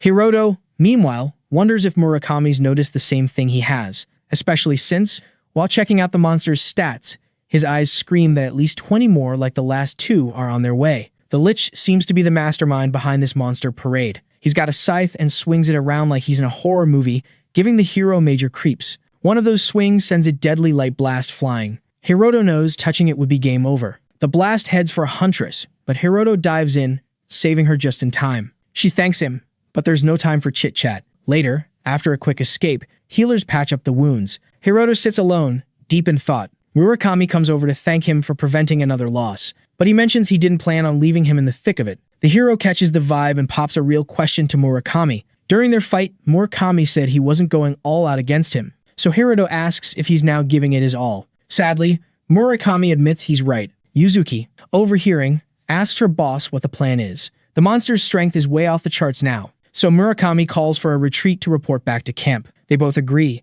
but they need Hiroto's input, who's suddenly MIA. By now, Hiroto's already sprinted far from the crew's hideout. He's convinced they can't handle these monsters, so he heads solo to the nest. Hiroto skips the small talk and charges at the Lich. Sword in hand, he slashes through everything, proving solo's the way to go. Vampires try to trap him, but he slices them down like it's nothing. One tries the same trick that took down a rank, a hunter, hiding in the shadows, but gets split in 2. With a clear shot at the scythe, the Lich swings an aerial slash, but Hiroto's ready for it. Dodging easily, he points out that repeating moves won't cut it. Then he uses his spiderweb skill to trap everyone, since they don't know his powers like he does. Far from the chaos in the Tachikawa dungeon, a woman sips her tea, suddenly interrupted. A weird black crow lands in front of her, grabbing her attention. She mentions she's chilling in a cafe in Daikanyama, not the best spot for surveillance. But the crow says she knows they're always watching her. She's trying to tell her stalker to find a better hobby. To the crow, she's a major threat, so her wishes don't matter.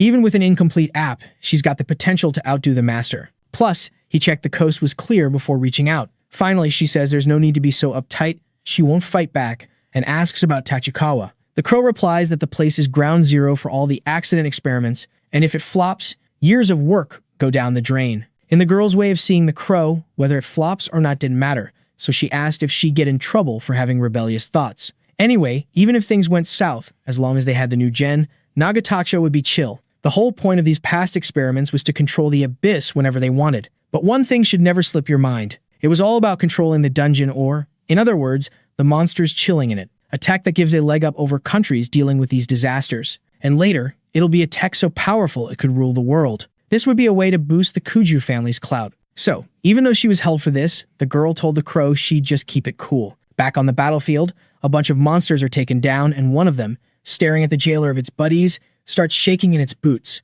Hiroto says it just had rotten luck, as he wanted to flex his own strength. For the next round, he wants to face the monster with just his basic stats. Then he tells the vampire to come at him, but his vibe is so intense it freezes it for a sec. Naturally, the monster snaps back to attack the boy. It tries to throw everything it's got to take down the hero in one hit, but when it zooms past him, it feels the damage meant for Hiroto and drops defeated. Hiroto beat his enemy without even using his sword skills, so it was pretty clear he was the top dog there. Still, being the strongest didn't stop him from getting a surprise visit. Both Murakami and Yuzuki showed up, and neither could believe Hiroto took out all those monsters solo. Hiroto says, yep, not trying to be all mysterious, so his pals say it's epic. No matter how you see it, Murakami doesn't think these enemies are beefed up like the others. Still, he thinks it's wild that Hiroto doesn't get swamped by so many. Plus, from the cuts on the bodies, most were sliced in one go. Murakami started to think the skill the boy showed before wasn't just luck. So, he says Hiroto's skill really went beyond rank A and hit rank S territory.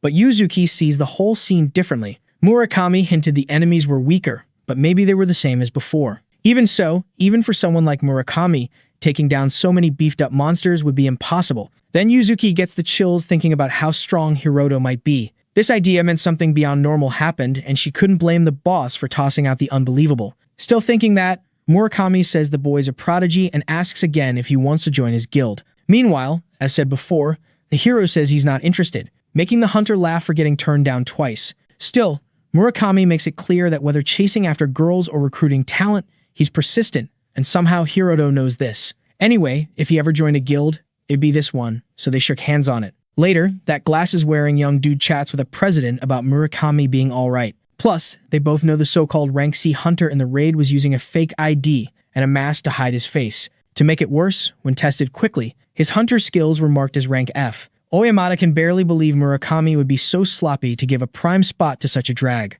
To be fair, the young dude quickly says that even though the group was big, they didn't have many S-rank hunters. But it didn't matter the situation, it was still a bad call. The president, on the other hand, remembers the boy also added Yuzuki to his crew. But since her strength is rank S level, the young dude said it wasn't an issue. Anyway, Murakami's pick could only be seen as favoritism. When part of the Tachikawa attack squad, the hunter's voucher skyrockets and can go even higher if they're good looking. In this case, the leader's assistant jokes that Murakami might have a thing for boys, but Oyamata quickly shuts her down, saying such things shouldn't be said even as a joke. Anyway, the glasses-wearing young dude remembers Murakami picked a weakling for the front line. All three squads would dive into the dungeon depths to fight alongside his team. Alright, so this young dude's all like, yo, cutting our defense is basically playing dodgeball with a beehive, but Oyamata's just chillin', deep in thought. Even with the Kuju fam or the Gov breathing down his neck, the Prez knows Murakami's all about that meritocracy life. Oyamata's got no beef with his buddy,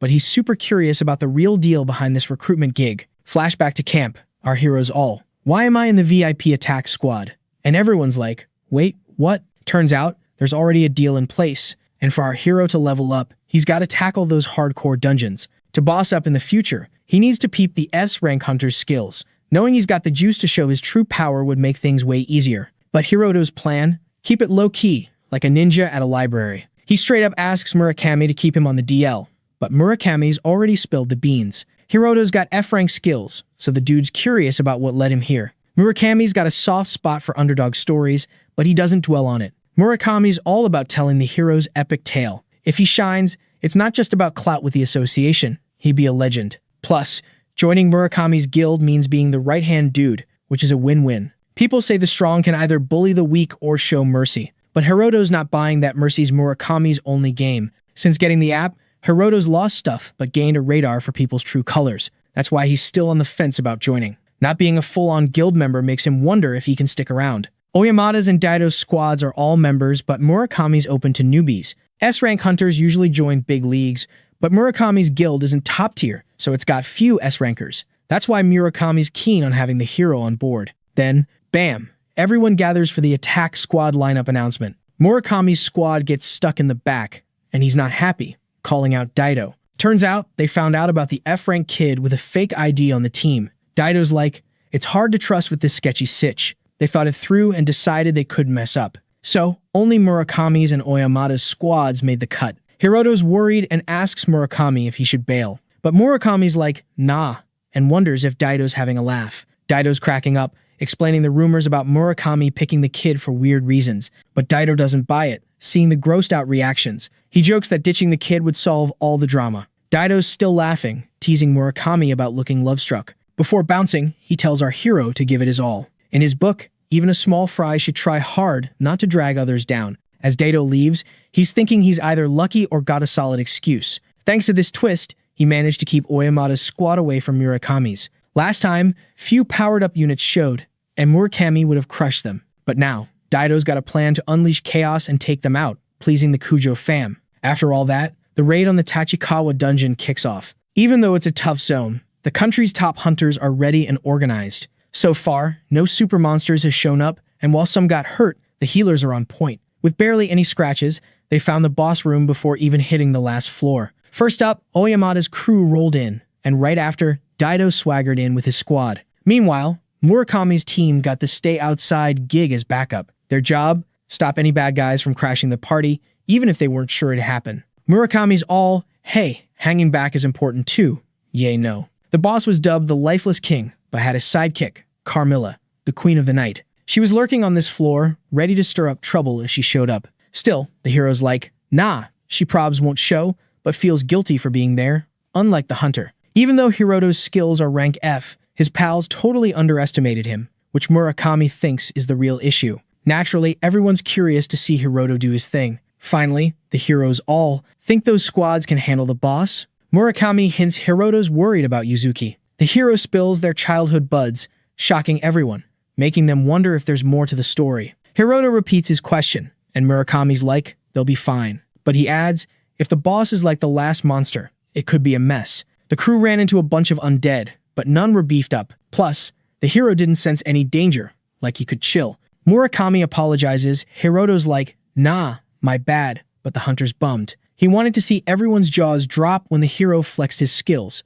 After all, he'd be the guild's super rookie, and Murakami wouldn't mind some fame. Suddenly, the hero's speed stat spikes, giving off major bad vibes. He senses something nasty from the gate, not just bad, but epic disaster level. Thinking about his childhood friend, Hiroto starts shaking. He calls Murakami, begging to hit the final floor, even solo. Hiroto tries to explain, but just says it's a gut feeling. Murakami thinks it's just emotions talking, so he says no. But if it's some secret power warning, he's down. Actually, Hiroto was tracking the boss's status, but couldn't spill, so he blamed his instincts. Luckily, Murakami's not the type to be unhelpful. Before they could move, someone showed up. From the back, Carmilla was coming, like, beat me first if you want to pass. Rumor had it, Carmilla was as strong as Murakami. So, he apologized to Hiroto for not granting his wish, needing everyone for this fight. It was the smart move for a leader, but Hiroto just drew his sword and leapt at the Queen of the Night, leaving her stunned. Before the team could react, he sliced her in half like it was nothing,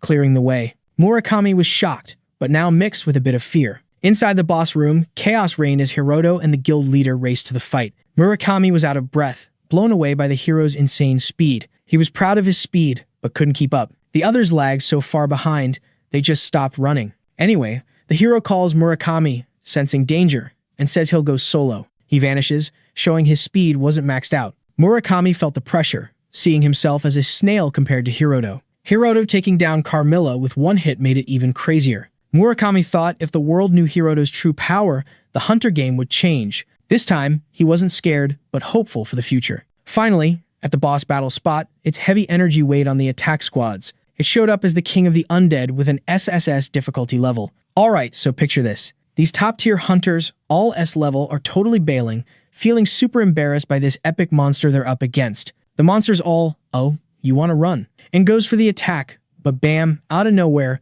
this insane firepower smacks it right in the face, like a knockout punch. The flames start to chill out, and it all ends up in the hand of the one who threw it. That's the president's power, and he's seriously ticked off at the new gen for not stepping up. He torches the whole boss with a fire tornado, but the monster's like, nah, and starts coming out of the flames. Then it just drops an energy beam on itself, scattering everything. This king's got mad regen skills, no doubt, but the president's still fuming, ready to wipe it out for good. So, they throw down in this epic battle, and it's so intense, it kinda bums out the squad. Sadly, the president takes the first big hit, and he's bleeding. Then, The cavalry finally shows up and freezes the beast's feet. Oyamada's not a fan of Daido's vibe, but their powers together are annoyingly awesome. Fire and ice, man, it's a killer combo against the king. The president knew if they shredded it and burned it to bits, it couldn't bounce back. Daido's all, yeah, our combo's annoying, and hints at ending Oyamada. Yuki Hamajo's thinking, even with their clashing skills and personalities, these vets are solid when they team up. But after they wreck the monster, Daido drops a weird bomb, saying it's time to say bye to the president, leaving everyone puzzled. Daido's like, I'm bummed, but yeah. The president's like, wait, you retiring? Daido's all, yup, kinda. Then, with a snap, he breaks free and says he's got to take out his old crew. Black smoke creeps across the floor, and he warns the real threat isn't the boss. Turns out they cooked up something wild, and now there are 50 souped-up vampire baddies. These vamps rush Yuki, who's thinking they're the beefed-up ones Murakami talked about. But one sneaks up, and Tatsuya tries to warn him, but too late. Yuki's down but alive, and his pals are getting surrounded. Things go from bad to worse, and those vamps start closing in on Yuki, making it clear he's next. Oyamada's yelling for his crew, but a vamp's coming at him. The president's busy, but he fires back, landing a solid punch on the monster. Even with all his strength, it's not enough, but his anger fuels his power, feeling underestimated. He takes down that vamp, calling it a weakling. Despite the win, Oyamada knows he can handle 5 tops. If he pulls off a miracle, maybe 10. But there are way more. Yuzuki's there too, freaking out over the chaos. She's smart, knows they're toast at this rate. Desperate, Oyamada asks Daido what's up. Daido grins, asking if he's heard of Shikigami. It's like a monster tamer, super easy to get. This tamer controls and powers up monsters, usually a Kujo family thing. The plans to tame the whole dungeon, past disasters had crazy monsters that shouldn't have been there. Daido spills the beans, and it all clicks. The old gen hunters were against the Kujo family, so it all ties together. Oyamada's like, does the girl know anything? But she's not convincing, saying she doesn't. She insists it's wild seeing Daido do this. Anyway, Daido's like, it's curtains for the president, but Oyamada's not buying it. Alright, buckle up, because this story's about to get wild. So, Daido's all pumped up, gathering his vampire squad, and orders everyone to be wiped out, except the prez and this girl. Daido's been holding a grudge against Oyamada forever, all cause of his snooty face. Things were looking pretty grim, but then, bam. Yuzuki gets a surprise from someone who totally confirms her bad vibes. Suddenly, there's a glimmer of hope, because Hiroto finally shows up on the battlefield, ready to rumble. Prez spots Hiroto and is all like, yo, is Murakami here too? But Hiroto's like, nah, not yet, which leaves everyone scratching their heads. Oyamada's first thought, Carmilla's here, and the dude's bailed like a scaredy cat. Daido's all smug, saying even if Murakami shows up, it won't change a thing. He also tells the prez their chat's over and warns Yuzuki he's got plans for her after the chaos. Kujo fam's orders were clear. As long as he doesn't offer, he can do whatever. Yuzuki's brain's doing somersaults because the Daido she knew was a good guy, fighting the baddies. But Daido spills the beans, saying he hired her because his crew thought she was cute. And shocker, he was only nice because he was into her looks. Daido's feeling free, finally getting that off his chest, thanks to the Kujo fam's power trip. For Daido, showing his true colors is the ultimate fun. With this bombshell, Yuzuki's shocked for a sec, but then she's all fired up with hate for her ex-boss. Daido's like, how's it feel knowing a bad dude's gonna do whatever he wants with you? But then, Hiroto jumps in, saying he's got a question. Daido's all ears, curious about what this so-called coward's got to say. Hiroto's talking about the rule of the strongest, and before anyone can blink, he wipes out all those super vamps in one swoop. His move, Divine Annihilation, maxed out. As the dust settles, Hiroto asks if that's what Daido meant, but Daido's too stunned to reply. It was a total smackdown of those 50 S-rank vamps. They weren't just beaten, they were sliced like paper, totally embarrassing. The ones under witchcraft had no choice but to charge, even if they were scared. It was like they were marching to their doom, accepting their fate. The shadow of the F-rank loser was gone, replaced by a godlike figure. Oyamada's mind's blown, doubting anyone like Hiroto could exist. He even questions if the world could handle someone like that. Daido's losing it, yelling for the hero to reveal himself. Hiroto calls out to Yuzuki, noticing she's a bit spaced out. When she snaps back, he recaps the sitch. All the S-rank allies are toast, except Oyamada, and she nods. Hiroto gets it. No more hiding needed with this crowd. Since small dungeons are no longer a challenge, he ditches his mask. Showing his true power to the association is key now, because he's strong enough. With that in mind, he introduces himself as Hiroto Ijima, the F-rank hunter. Sword in hand, he charges at more of those super vamps. Daido sees him taking out the closest monsters, realizing what's next. In seconds, Hiroto's above him, and Daido sees his end coming. But Hiroto remembers killing in a dungeon's a no-no, and he's unsure of Daido's tricks. So, he decides to act only to stop future casualties. Maybe Daido had a glimmer of hope, but Hiroto's sword strikes without mercy, and he was left in such a way that no one could pin his death on anyone, like a ghost leaving no trace behind. After all this chaos, Oyamata takes a deep breath, but all he can say is he's in a total plot twist moment. Suddenly, the president hears his name being called, and Murakami finally shows up looking like he just ran a marathon. Not seeing anything there, the hunter asks if Hiroto handled those supercharged monsters. So, the hero nods. But Murakami's like, what's the game plan now, dude? The truth was, the protagonist had flexed some unreal strength in front of the association. So, Murakami, being a bro, warns Hiroto he can't stay in the shadows anymore. But the hero's like, yeah, that's the plan. As long as he gets the green light to dive into epic dungeons or face off with top-tier hunters. Cutting to the chase, Oyamata asks which guild Hiroto's joining, but Murakami's not giving any hints.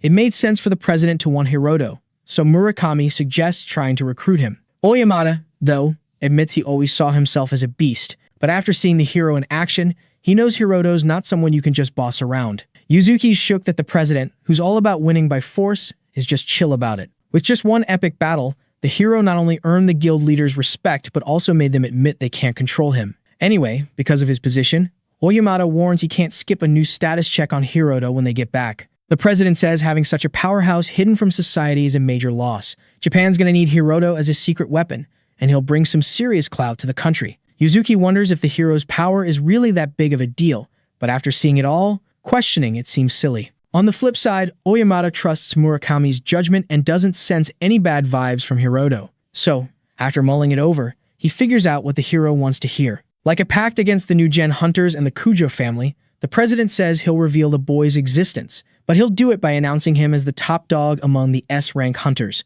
Everyone's got their own way of dealing with this recognition. Yuzuki's sure the last battle was epic, as she can't even gauge her friend's strength, but she's curious if Hiroto's leveled up enough to earn this title. The hero himself wonders if being called number one is over the top, but Oyamata says his power can't be contained by Japan. Based on his experience, Oyamata's confident he's right in calling him the strongest. But at least, while the red tape's not sorted, the president uses his clout to recognize and applaud the hero. So, from this day on, after a simple handshake, Hiroto's the newest Japanese S-rank hunter, and soon finds himself in a fresh battle at the Nagatacho dungeon. In a dimly lit place, the Kyoto household name comes from cultists, gathering for some kind of ritual. Things are going smoothly when a potential female sacrifice is placed at the center of a mysterious symbol. But surprise, it's Mirano there, and slowly the girl's eyes open. In a swanky hotel in the imperial capital, one of the rooms has a new tenant. Hiroto, who's just woken up there, is still trying to get used to it because the place feels way too fancy for his vibe. Anyway, after brushing his teeth, he suits up to visit the association,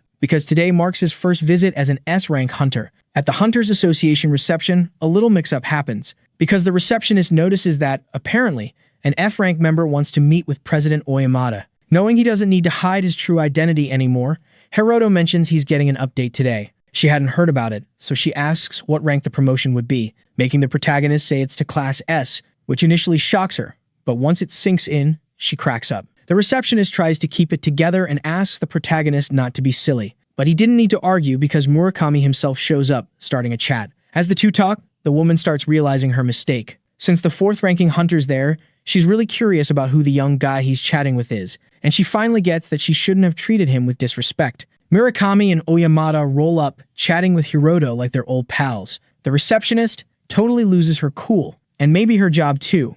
Yikes. They're all buddy-buddy with our main dude. Oyamata's like, why wait? And calls the receptionist, who nearly jumps out of her skin. When the prez asks for the VIP room, the girl's like, oh, you got a meeting with the police big boss. Oyamata's all, oops, forgot to mention I'm skipping that. Turns out, he and the director already rescheduled to focus on Hiroto. To keep things chill, the receptionist offers to lead them to the VIP room, and off they go. Meanwhile, the girl's trying to figure out what Hiroto's deal is. In the VIP room, Oyamata's setting up Hiroto's new status check. The Tachikawa incident was wild, and it's linked to the Kujo fam. Murakami's like, let me break it down. He asks Hiroto if he remembers their first meetup during a dungeon drama with a mega monster. Murakami thought the recent chaos was sus, so he did some sleuthing. Turns out, new-gen hunters are always lurking in the background. It's all circumstantial, but with Daido's input, they suspect involvement. Basically, they can boost and control monsters. This power could shake up Japan and the world's military scene. but they can't just bust them without solid proof. Oyamata knows they're using dungeons to power up, so he's got to shut it down. To do that, the old guard needs to flex some serious muscle, and that's where Hiroto's evaluation comes in. Turns out, they couldn't measure his skills right. The stats were sick, but not enough for S rank. Hiroto asks if Oyamata's got a plan. Oyamata explains that decisions can't be made on a whim. So, the National Committee decided to use something Hiroto's curious about. It's said that popular opinion can shake up elections. Each hunter's popularity matters, but no one's claimed the Nagatacho Guardian defeat. Plus, no one's cleared the place's interior. Oyamata says they'll share the glory, but Hiroto's getting the S-rank title. This is how the Prez thinks they'll win over the crowd, and Hiroto's cool with Oyamata's straightforward style. Things need to change so the new gen can't run wild. It's revealed that the current number 2 hunter is Takato, with an entertainment agency, and the other top 3 are new gen too. Murakami's like, not to be rude, but Oyamata's prees thanks to the gov's goodwill. Oyamata's not bothered. Hiroto should know this stuff. With so much hype for the new gen, Murakami knows the gov can't ignore the people. So, individual oversight got weaker, but their support system got stronger. Maybe it's a side effect, but dungeon crimes went up. If the old gen can win back the crowd, Murakami says the execs will back them. Then they can revamp the system, using dungeon crimes as a reason to keep tabs on the new gen. Murakami's unsure what they're planning with monster control, but it's bad news. Oyamata praises Murakami's talent-spotting skills and envies the guild Hiroto's joining. The Prez tries to recruit Hiroto, but the kid's like, a promise is a promise. Murakami's impressed with Hiroto, never seen anyone stand up to the boss like that. Suddenly, a phone rings, and Murakami gets up to answer it. He says his name all chill, but then hears some wild news and tells the main dude to flip on the TV as soon as possible. Takato pops up on national TV in a show that Oyamata was pretty much forced to air under pressure. Plus, Murakami mentioned that an email from the American squad had just dropped in. But before they even got to that show, someone barged in with some breaking news. It was all about the American government dropping a document on one of the 9 dungeons they found. They announced they got past the 5th floor and hit the intermediate level. So, the host asks what Takato thinks as the number 2 in the rankings. But, running late, the dude asks to hold off on his thoughts for a bit. Oyamata yells that there's no way the US hit the 5th floor when they were just struggling with the 3rd. Hiroto sees this as a major level up. Murakami had seen the nightmare records of that place, so even for the US, the 3rd floor was a no-go. And the 5th floor? Even more impossible. It should be way more dangerous. Another news flash hits the TV. The reporter says the hunter government and the oversight crew approved a trip to the Nagatacho dungeon, but Murakami and Oyamata had no clue. After the recent smackdown of the Nagatacho Guardian, a squad of new-gen hunters got the green light to explore it. So, since Takato asked for time to answer, the reporter asks if he knew. He says yep, since he's leading the 1st floor expedition. Takato kept quiet because the info was top secret until now. But now, he spills that he and the new-gen crew took down the dungeon guardian. Obviously, this fake news causes a huge buzz and explains the exploration go-ahead. To justify acting solo, Takato says the old crew is rotten inside. Unlike them, who are supposedly chasing glory, the old crew gave up on the dungeon. Adding to this, the US had their dungeon wins, leaving Japan feeling embarrassed. But now the new gen says they'll hit Nagatacho to not just match but beat the US. To be the first in the world to conquer a discovered dungeon, Takato makes it clear that the only thing stopping them is the old crew. But when they conquer the 1st floor, they plan to boot the outdated elders from power in the association. And if the politicians still won't play ball, Takato tells the people to show them what's up at the polls. Oyamata, sadly, realizes they got played before they even made a move and is super mad. But, even though it's annoying and shady, Murakami knew it was a smart plan. They used the exact move they were going to use. The president asks about their chances of clearing the 1st floor, and Murakami says they're high. Clearly, they wouldn't have a shot if the Nagatacho dungeon was shut down. But at the most intense moment, the main dude speaks up, saying he's got an idea. Naturally, he starts spilling everything on his mind until he finishes, explaining the plan to the 2 guild leaders. Basically, what the hero's suggesting is payback.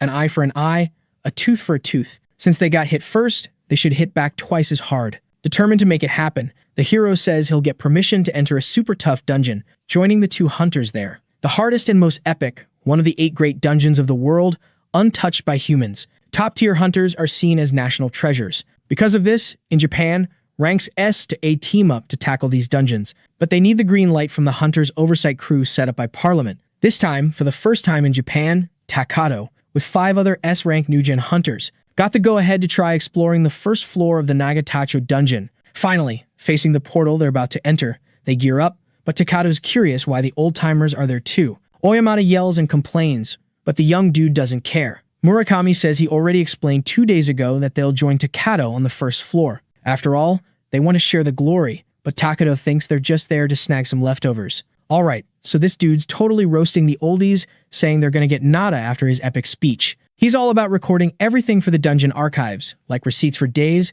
to show how useless the old folks are. Murakami's just cracking up at this kid's arrogance, and the Guardians smack down, asking if the kid even knows who really took it down. Takoto's curious if the hunter's saying they just swiped the credit. I mean, if someone took out the Guardian, it's gotta be him or Kujo Tsuya, rank 1. Duh. Takoto's like, no other way. Murakami's all. Tsuya didn't claim it either, but the girl's like a ghost, and the Kujo fam backing her is just wild. After this quick chat, Takoto and Murakami share a look. Hiroto knows if he tries to claim the win now, it's just gonna be sus vibes all around. Anyway, in less than a day, everyone will know it wasn't Tsuya, but him who KO'd the Guardian. Switching gears, Murakami's like, losing an elite hunter here would be a bummer. Plus, to get to the US, now's not the time for generational beef. Takoto's like, is that your excuse to tag along? Oyamata's like, they won't butt in unless the kids are in real danger. So, Takoto's cool with the help, as long as they don't slow them down, even if his face says otherwise. They're gonna portal in first, and the second squad's coming later. Just like in the US, these dungeons have entry rules. Once inside, the cameraman sees the exit slam shut, and boom, they're surrounded by massive monsters popping up out of nowhere. Takoto's like, let's get those barriers up, squad. The monsters are flying around, spitting fire beams like they're in sync. One hunter's got a crimson barrier, another's got blue, then there's gold and emerald too. Together, they make this epic mega shield. Takoto's chill, trusting his crew, but admits it's as tough as they said. Dragons showed up, blasting magic from all sides, classic trap move. He thanks them for knowing the drill before diving in. Suddenly, purple energy's swirling. The gate's back, and it's wild that the Kujo fam in Kyoto knew this. The cameraman's like, sure, the dragons won't move again. Takoto's like, yep, as long as we don't poke him. Without the number 1 girl, no point in taking dumb risks. The oldies are gonna hit the gate and get caught too. Takoto's curious about their reaction when they see dragons. Just picturing old Oyamata's freaked out face is comedy gold. But anyway, the squad keeps pushing forward. 3 days before the Nagatacho dungeon run, the portal was already open, and A-rank hunter Morinaga was bracing for chaos. He was the first to get caught in the dragon trap. Poor guy. Now in the Nagatacho dungeon, they're debating telling the Prez the secret, but Takoto's like, not my problem. With the Kujo fam's intel, it's not a cakewalk. Morinaga was supposed to bail after entering, but he couldn't. Either he got ambushed or ran into other baddies. It's a wild scene with beasts not even seen in dungeons. Takoto remembers they're here because they think they can handle it. A mage thinks they can take on a bunch of monsters, but warns a dragon's breath is deadly. Honestly, the power's not normal, and he's worried. Takoto laughs, saying at the mage's level, he'd totally get wrecked, but he's sure he can tank it. A buddy asks if they're just cannon fodder, but Takoto's like, nah, the goal's to clear the floor and have everyone bounce alive to run the show. The mage is still stressing about the Prez biting the dust. Then, Takoto spills the beans, saying there's a 99% chance of that going down. But then, with this wild, psycho grin, he asks if that's a big deal. And, caught up in their own selfish vibes, the two buddies say nah, it's cool. After all, they can wipe out the old crew in one go, giving the new gen and the Kujo fam a leg up. So, Takoto's all about focusing on their own mission and bouncing out of there as soon as possible. Outside, the Prez notices it's been 6 hours since Squad 1 went in. Oyamata chats with the hero about maybe not being able to roll with the new gen hunters. Honestly, he knows he and Murakami might just slow things down, so he checks if Hiroto's really down for this. But the hero's all in, saying he's prepped for everything. Curious, Murakami asks if the kid's leveled up more in the past week. So, he spills that he has, thanks to tackling some hardcore dungeons. And since it's the main dude talking, Oyamata's got no doubts. With the time up for Group 1, the 3 old-school reps gear up and dive through the portal, which slams shut behind them. Sadly, Murakami's the first to spot they're not alone in there. He gets ready to whip out his sword when he spots dragons, but that crazy vibe building up from their squad freaks him out. Oyamata knows a direct hit would be like signing a death warrant, but Hiroto's face doesn't even twitch. He just kicks in all the resistance skills he knows. And when they're stacked, they unite for the ultimate defense move. A barrier forms around the hunters, called the Blessing of the Four Elements Kings. As expected, those dragons unleash a fire blast at the trio, but the hero's defense is rock solid. Oyamata's mind is blown by what he's seeing, and Murakami's too, because it wasn't just a dragon's breath, but a mashup of all 4 elements. Hiroto, though, also blocked it with a 4-element barrier, proving he's a total beast. The hero tells his pals to stay put, because if he takes another hit, he's toast. But luckily for them, when the attack stops, no new one comes. Murakami's on edge for another attack, but Oyamata figures it's more like a dungeon trap. The smart move would be to not tick them off and keep moving, but instead, the hero points to a safe spot for his crew. Deep down, Murakami knew this was coming. With 4 high-level monsters nearby, Hiroto wouldn't pass up the chance to level up. Obviously, the 2 guild leaders yell out the hero's name. From the dragon's face, you could tell it was shook, so it geared up for another attack that was enough to give the hunters the chills. The hero, though, with his sword ready, charges it with energy and, in a flash, slices not just one, but all 4 at once. Compared to before, the power gap between the hero and his foes is even bigger. So, even without a game plan, the 2 know they can count on Hiroto.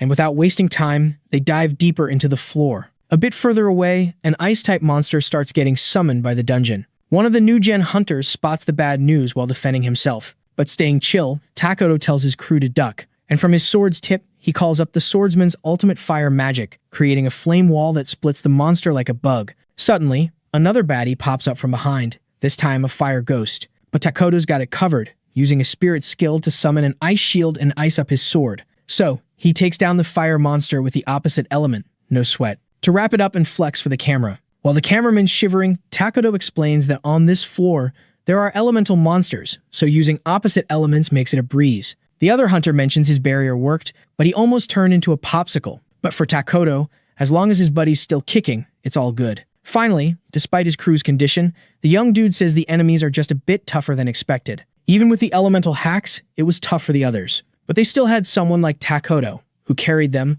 living up to being number 2. So, word on the street was that this young dude totally outdid both the 3rd Oyamata and the 4th Murakami. Anyway, once they got through the hallway up ahead, floor 1 would be done, and they could finally drop that epic video they recorded. Takoto was all.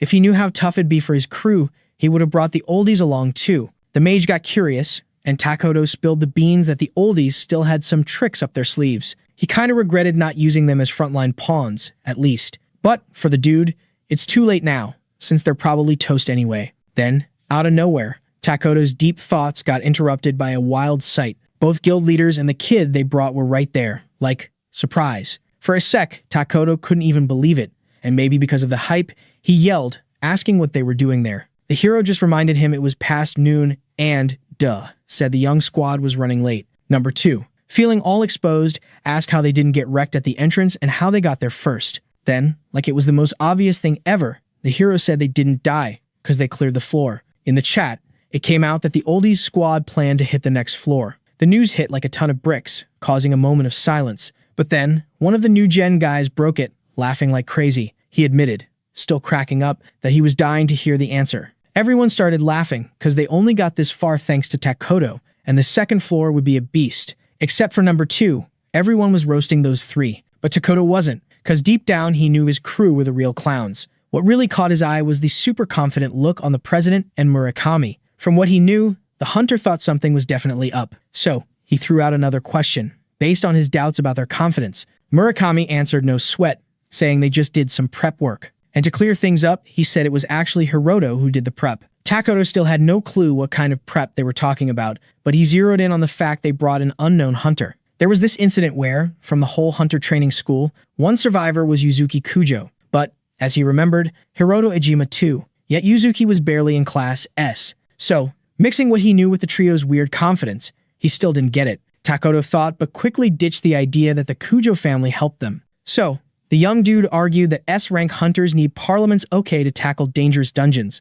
The point was, if they kept going without accountability, they'd be breaking the rules. Even though they made the first move in a shady way, which the new gen rep agreed with. Meanwhile, Oyamata asked if Takoto remembered who he was talking to, since the association's prez could act more freely. Plus, as a last mercy move, he let everyone there explore the second floor. Somehow, Takoto found an explanation in the phrase, act of mercy. He got that the oldies were going all out, not because they were confident, but because they needed to risk it to keep their influence. In this case, their determined look was like a samurai before doing seppuku. Out of nowhere, Group 2 whipped out a camera like magic. Murakami explained it wasn't just any camera, but one for live broadcasts to the station, which they'd already notified. Takoto called them out, saying they were recording too, but he had no signal there. But Murakami just told a kid to check his phone, which he did, and was shocked to see Wi-Fi. Murakami joked that a wind or electric dragon might be messing with it, but Takoto wasn't buying it. Despite this, the old-gen hunter remembered that, as the US Association says, dungeons are unpredictable. To Takoto, it was nuts that people who should be toast were planning a live broadcast. Once again, the idea that they were super confident popped back into his head, and once again, he started thinking maybe the Kujo family ditched them for the old guard. At the very least, Takoto figured they might have some artifact or OP weapon with them. But if there's a chance the Kujo family isn't backing them anymore, the young dude knows he's got to get ready. Takoto's all, yo, if the old folks can level up, we should totally get a pass too, right? So he's like, not only are we tagging along, we're gonna own that second floor. With that settled, the hero's like, all right, squad, let's roll the floor too. Boom, they're teleported. But Takoto's swagger vanishes real quick. Cause, standing there, is an enemy that's definitely not your average monster. Takoto's trying to figure out why this dude looks so much like a samurai. Turns out, the dungeon's calling it a Miyamoto Musashi clone. And, surprise, the dungeon's got more tricks, popping out more clones. Not just Musashi, there's an Abe no Seimei too. And Takoto's like, what is this? A History Channel special. Instead of monsters, they're facing off against famous peeps from history. The hero's like, dungeons always throw mythical curveballs. But Takoto's all, dude, myths are one thing, but real historical figures. The hero's like, dungeons are just weird like that. And with his sword ready, he tells his buddy to chill while he flexes his skills. The camera's set, and the crew's ready to stream this epic showdown. But Takoto's like, Murakami, you sure about going live right now? Murakami's like, why not? We're here to clear this place and show off. So, no more chit-chat. Takoto's like, us newbies got this. Takoto steps up, unleashing his swordsman magic, energy crackling from his arm. But the enemy, looking all zen, uses some crazy Vajra Pani move, sending Takoto flying. After crash landing, Takoto's coughing up blood, feeling like his ribs are toast. He yells for the healer, but another baddie's already on the attack with some nature magic. Takoto's feeling the heat from this insane mana level. Meanwhile, a girl at home calls her mom to watch Takoto's live stream. The mom's a big fan, thinking Takoto's both dreamy and unbeatable. But what she sees on TV is a whole different story. Takoto's getting wrecked, unable to get close to the magic users. His squad's down too, and he knows things are looking grim. Luckily, Hiroto's not one to just sit back and watch. He jumps in to help, asking if they get now that they're outmatched. The bald dude from the new gen crew's like, stay in your lane, assistant boy. Takoto's confused about Hiroto's plan, especially since he got owned too. Fear and anger mix on Takoto's face, but Hiroto's unfazed, activating all his restriction powers. Bam! All those legendary clones are trapped in the Supreme Prison. The bald guy's starting to get it, realizing Hiroto's got mad skills. He and the mage see Hiroto as the ultimate support. If he teams up with the president and Murakami, they might just win. Takoto's fuming at the thought, cause support roles aren't usually the stars. But Hiroto's ability to lock down an enemy that tossed him aside is next level. Takoto's baffled how someone this powerful flew under the radar. Suddenly, Abe no Seimei busts out some magic, breaking Hiroto's prison spell.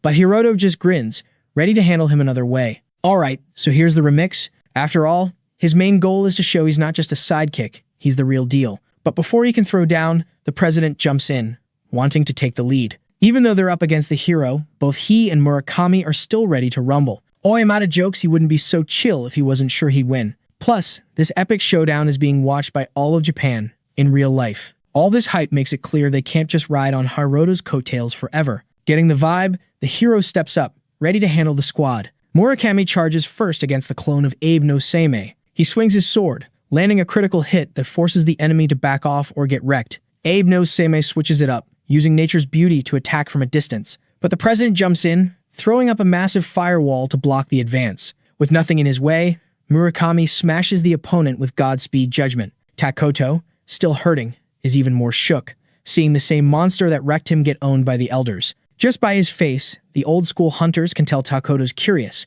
Murakami jokes it must be a shocker, but it's simple. When it comes to magic monsters, unless there's a huge level gap, you can't win up close. And the president's fire skills are top tier, even having one that cancels out fire. So, even though the monster had big area attacks and explosive power, it was still limited by mana and elemental stuff. Basically, in the right conditions, they could not just beat them, but wipe them out. Even with their skills, Murakami says if they teamed up right, they'd win. Takoto's attack power is a beast, but they remind him not to underestimate veteran hunters' battle smarts. But he also sees it as the cost of always fighting weaker foes. Getting the picture, Takoto still wonders how the old guard knew the enemy only had fire moves. Then, the president mentions news about the protagonist prepping them, something Takoto remembers Oyamata saying before. Finally, the protagonist tells them to bounce, as this was just the warm-up for this floor. And apparently, the real challenge is behind the gate that's opening up ahead. Inside, there's a nature scene that looks endless, totally wowing the new-gen hunters. But suddenly, the fun's over as more monsters pop up out of nowhere. Over 100 show up, which in medieval Europe terms is like a small lord's army. So for Takoto and his crew, who struggled with just 6, it's game over. All the new-gen hunters feel a chill down their spines. 2 of them freak out, and the leader thinks it's totally nuts. Hiroto, though, says there's nothing crazy about it. Like before, a bunch of clones appeared from one, hinting they could be mass-produced. The more the hero talks, the more the hunter gets who he is. Those powerful monsters from before are now over 100, so he doesn't get why the protagonist's so chill. The enemies are the big names of Japanese history. With so many foes, Oyamata and Murakami know they gotta let Hiroto handle it. But obviously, for those who don't know, this seems like a death wish. Once again, the protagonist activates his new move, the beauty of nature. What shocks everyone is it's the same as the last enemies. A firebird, like a phoenix, flies over the army. And when it hits, it blows up a big chunk of the opponents. Takoto sees it's the exact same move Abe no Seimei used before. But the protagonist doesn't stop there. He also copies the sacred lightning of the Buddhist. And then, he wraps himself in divine fire, hitting more opponents, which shows he also snagged the nine-tailed fox's foxfire ability. For the next trick, the hero switches to ice powers at absolute 0. Takoto starts to see the protagonist's moves are from the monsters on the last floor, and Hiroto's proud of it. Obviously, the hunter figures his power is copying others, but the protagonist reveals it's actually stealing when he beats the same monster 100 times. Takoto's still trying to unmask him, yelling that the numbers don't add up, cause these enemies are rare AF. That's exactly what our main dude was saying from the start when he said he was ready to roll. Basically, Hiroto not only soloed the first 3 floors of this dungeon, but also snagged their abilities before even starting the quest. Thinking this is total cap, Takoto reminds the hero he shouldn't be exploring solo. But the main dude claps back, saying for a newbie rank S, going solo, rules don't apply. After seeing the boy's epic strength firsthand, Takoto's gotta believe it. Sure, he admits the main dude's strong, but after that massive power move, Takoto's sure Hiroto's mana tank is running on empty. Back at the crib, the daughter asks mom what's going down. Mom's shaking, but one thing's clear. The boy on screen just wrecked the enemy and is way stronger than Takoto. About the hunter's question, the hero's like, yeah, seems so. Then, Takoto spots a glimmer of hope, thinking the main dude's style is all about quick, intense battles. So he shouts, claiming he's cracked the boy's plan. To him, the floor-clearing claim and mana talk scream bluff. Oyamata can't get why Takoto still doubts the hero. Even after seeing it, Murakami knows some things are just wild. Though it's frustrating, Takoto admits in his head the main dude's skills are off the charts. So, he decides to downplay his own rep and take action. If the main dude really cleared up to the 3rd floor, Takoto asks what he'll do with the enemies there. With all his shots supposedly used up, only running's left. So, Takoto's ready to cover the retreat, keeping the morale up. Even if Hiroto's got a plan to bounce, he refuses to sit out, because he came to be the star. The story to spin was that without them, Hiroto wouldn't have made it out alive. And twisting public opinion later, easy peasy. Finally, the main dude admits his big power moves kinda drained, but he's got an even stronger one for the 3rd floor. That's why he said he had countermeasures and knew how to clear the floor.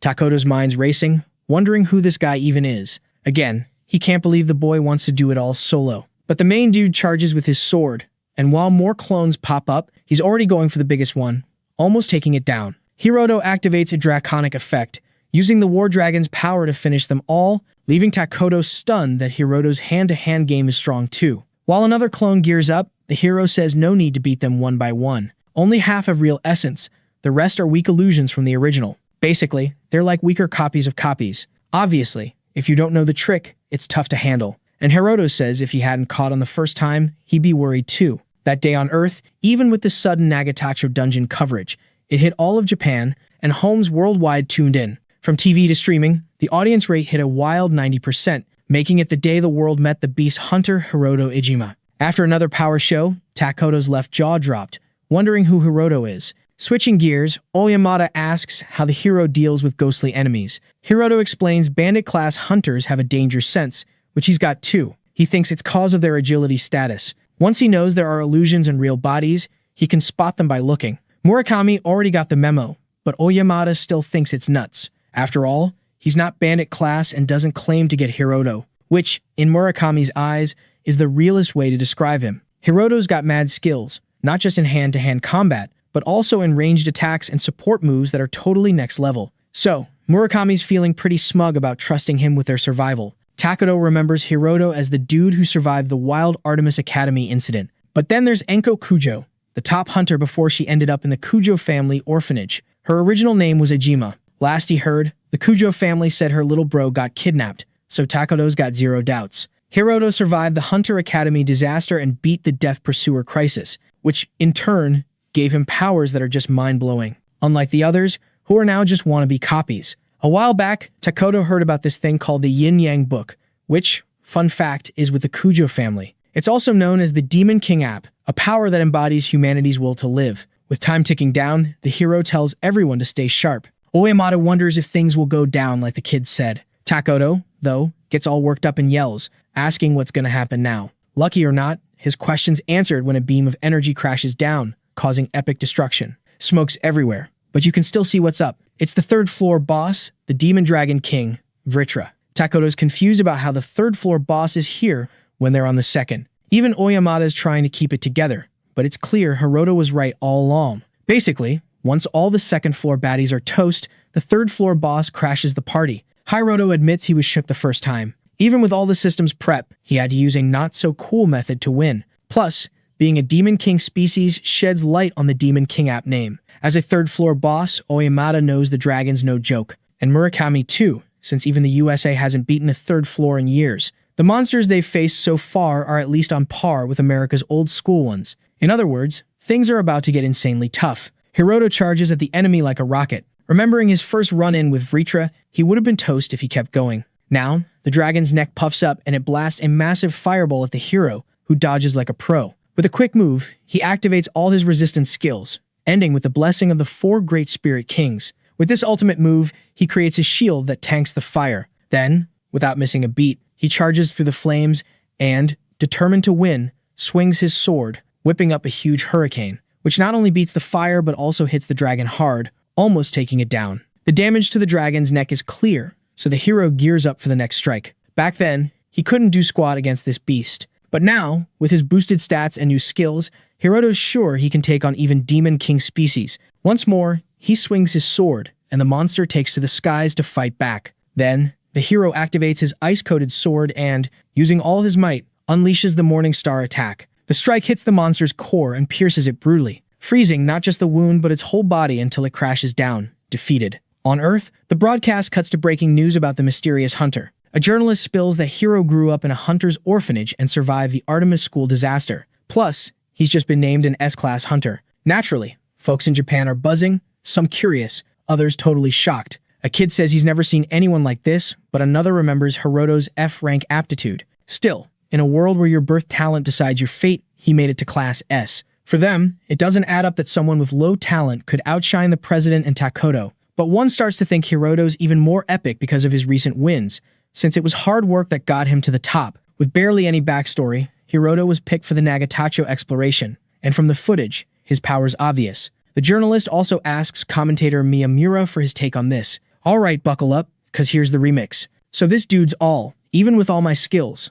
I'm totally blanking on what to say. But hey, he can at least shout out that they just saw a real-deal hero being born. Meanwhile, somewhere in the city, Yuzuki's strolling past this massive screen, and everyone's glued to it. She's feeling kinda bummed, thinking she can't even keep up with them. Cause now, Yuzuki's realizing Hiroto's way out of her league. Over in the Japanese Prime Minister's office, Eiichiro Tokunaga is grinning about the Hunters Association's secret weapon. With this move, Japan's gonna be neck and neck with America in the dungeon domination game. All those dungeon goodies and tech are like gold for leveling up. So, for a country that used to be a big shot, they could totally reclaim the top spot. The new gen's got the Kujo fam backing them, and the old guard's got Hiroto. One official's all, so what's the game plan, Prime Minister? And everyone's like, good question. In the USA, in some swanky Washington building, a bunch of hunters are glued to the TV. 2 kids are all, whoa, there's a Demon King app user in Japan too. They're super curious about who's the strongest of the trio. Another dude's like, even with the God of Destruction's power punch,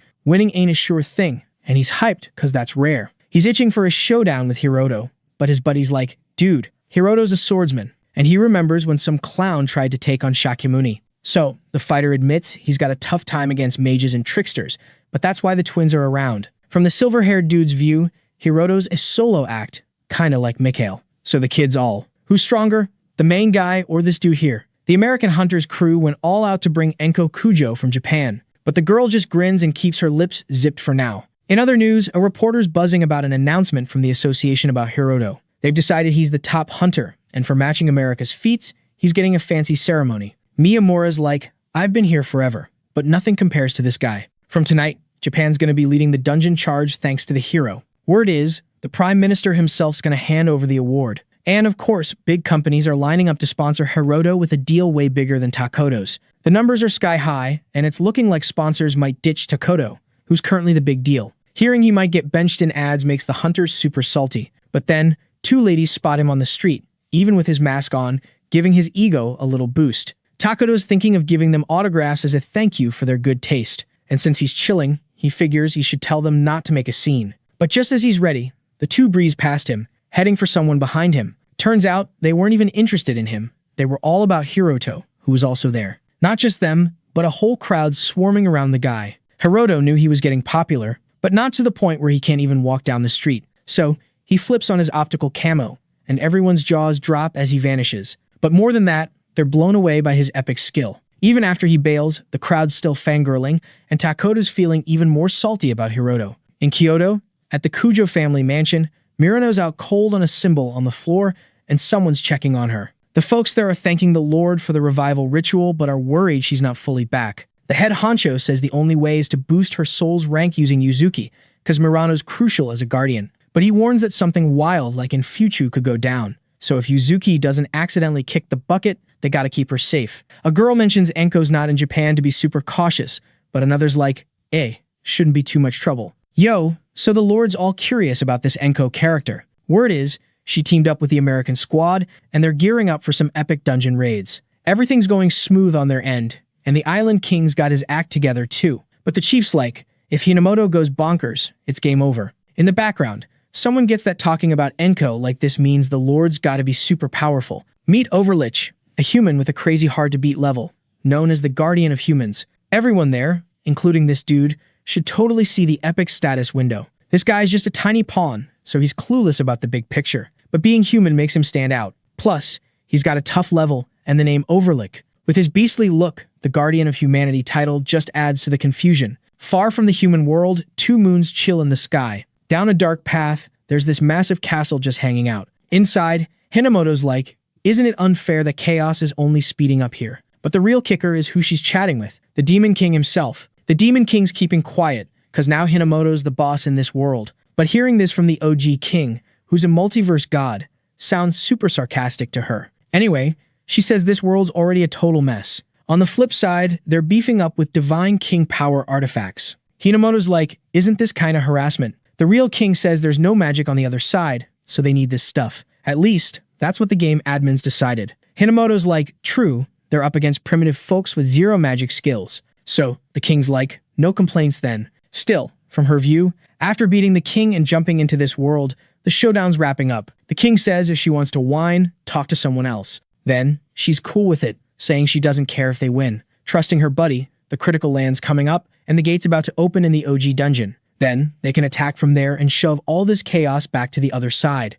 But the king warns it won't be a walk in the park, though he's got a gift for her. Obviously, she's hyped. Even though she's hit divinity, she can't do it all solo. But Hiroto might avenge her and get back at the traitors. Right now, he's just a spirit, unable to do anything. Finally, she asks if pretending to be a god is fun. Even if it is, the king's like, he's just one of many. Though he admits power lovers might dig it. Back on Earth, Takoto's cruising through the city in disguise. He's the most handsome, top hunter, and knows how to act in public. Both a hunter and a celeb, he's even got ties with the Kujo fam. If he sticks with the association, he could aim for the presidency and prime minister gig. Finally, in an elevator, he hits all the buttons, because the building's got a garage floor listed. But rumors say there's a secret second garage floor way underground. When he gets there, it's like a party, nightclub vibes. When Takoto hits a table, his name's called Cause. When a famous dude shows up, it's serious. He says he doesn't want to meet old pals who turn to crime. His buddy asks what he's doing there, and Takoto's like, it's personal revenge.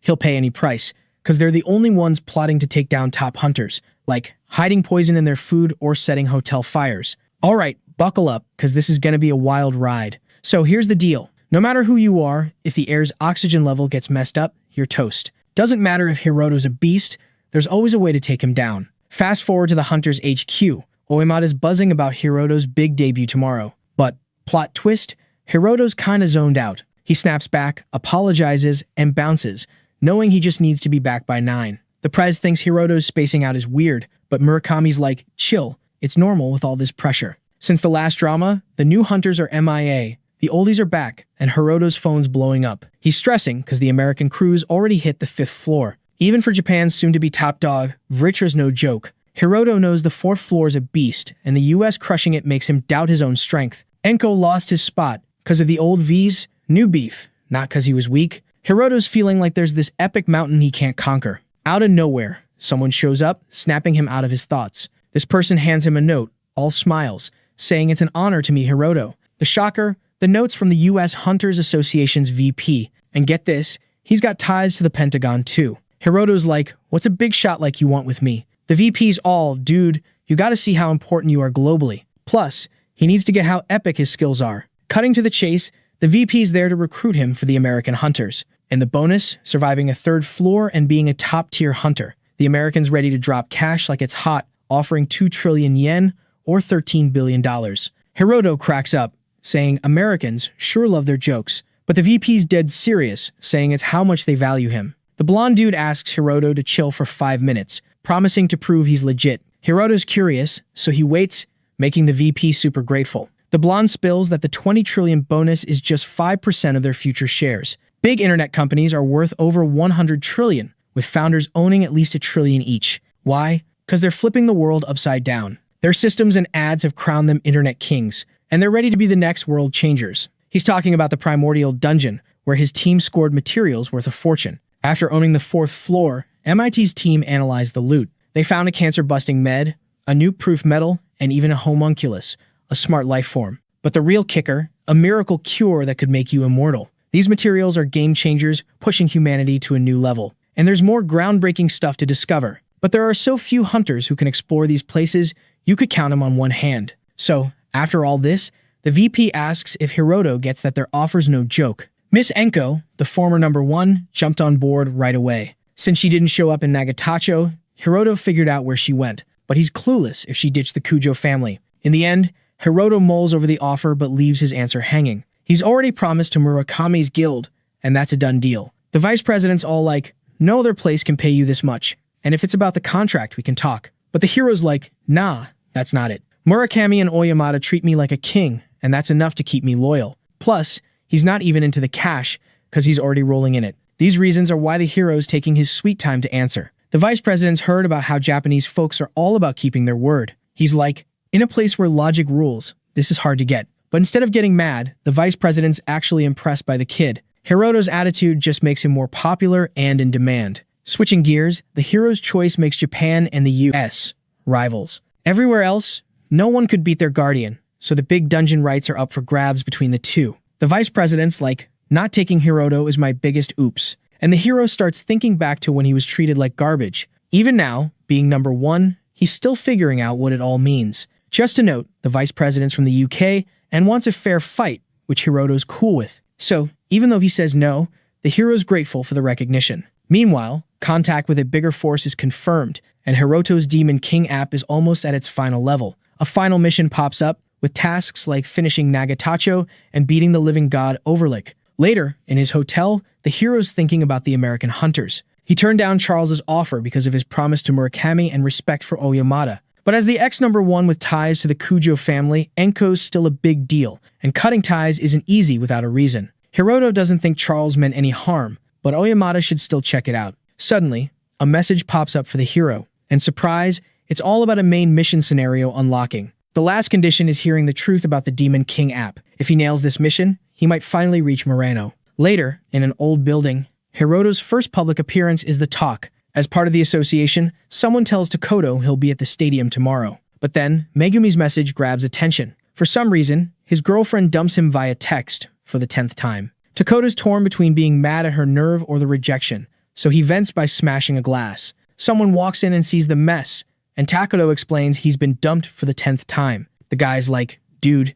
you could have 30 or 40 girls if you wanted. But it bugs Takoto to be treated like that, cause without being the top dog, he's not a celeb. Companies are dropping him from their ads, and he thinks Hiroto's the reason for his fall in the biz. Switching topics, the buddy asks what Takoto will do after taking down the hero, since he won't bounce back right away. Takoto's like, I'm defecting to the Southern Kingdom, which shocks everyone. He remembers making bank as a hunter, so he's got savings. But cash alone can't make the ladies scream for him again, even though he's always been the star. Besides being born good-looking, he became a hunter with S-rank skills, which made him think he had a God-given mission to be #1. So, Takoto wants to go beyond being a hunter and be a legend. Using showbiz as a launch pad, he aims for prime minister or to start a global company. Eventually, Takoto plans to become the defense minister of the country he defects to, all for the fame. But first, his main goal is to end Hiroto's reign. While the hero sleeps, it's explained that monster hunters have a shield that protects them, which only their own core can pierce. Alright, so here's the revamped version,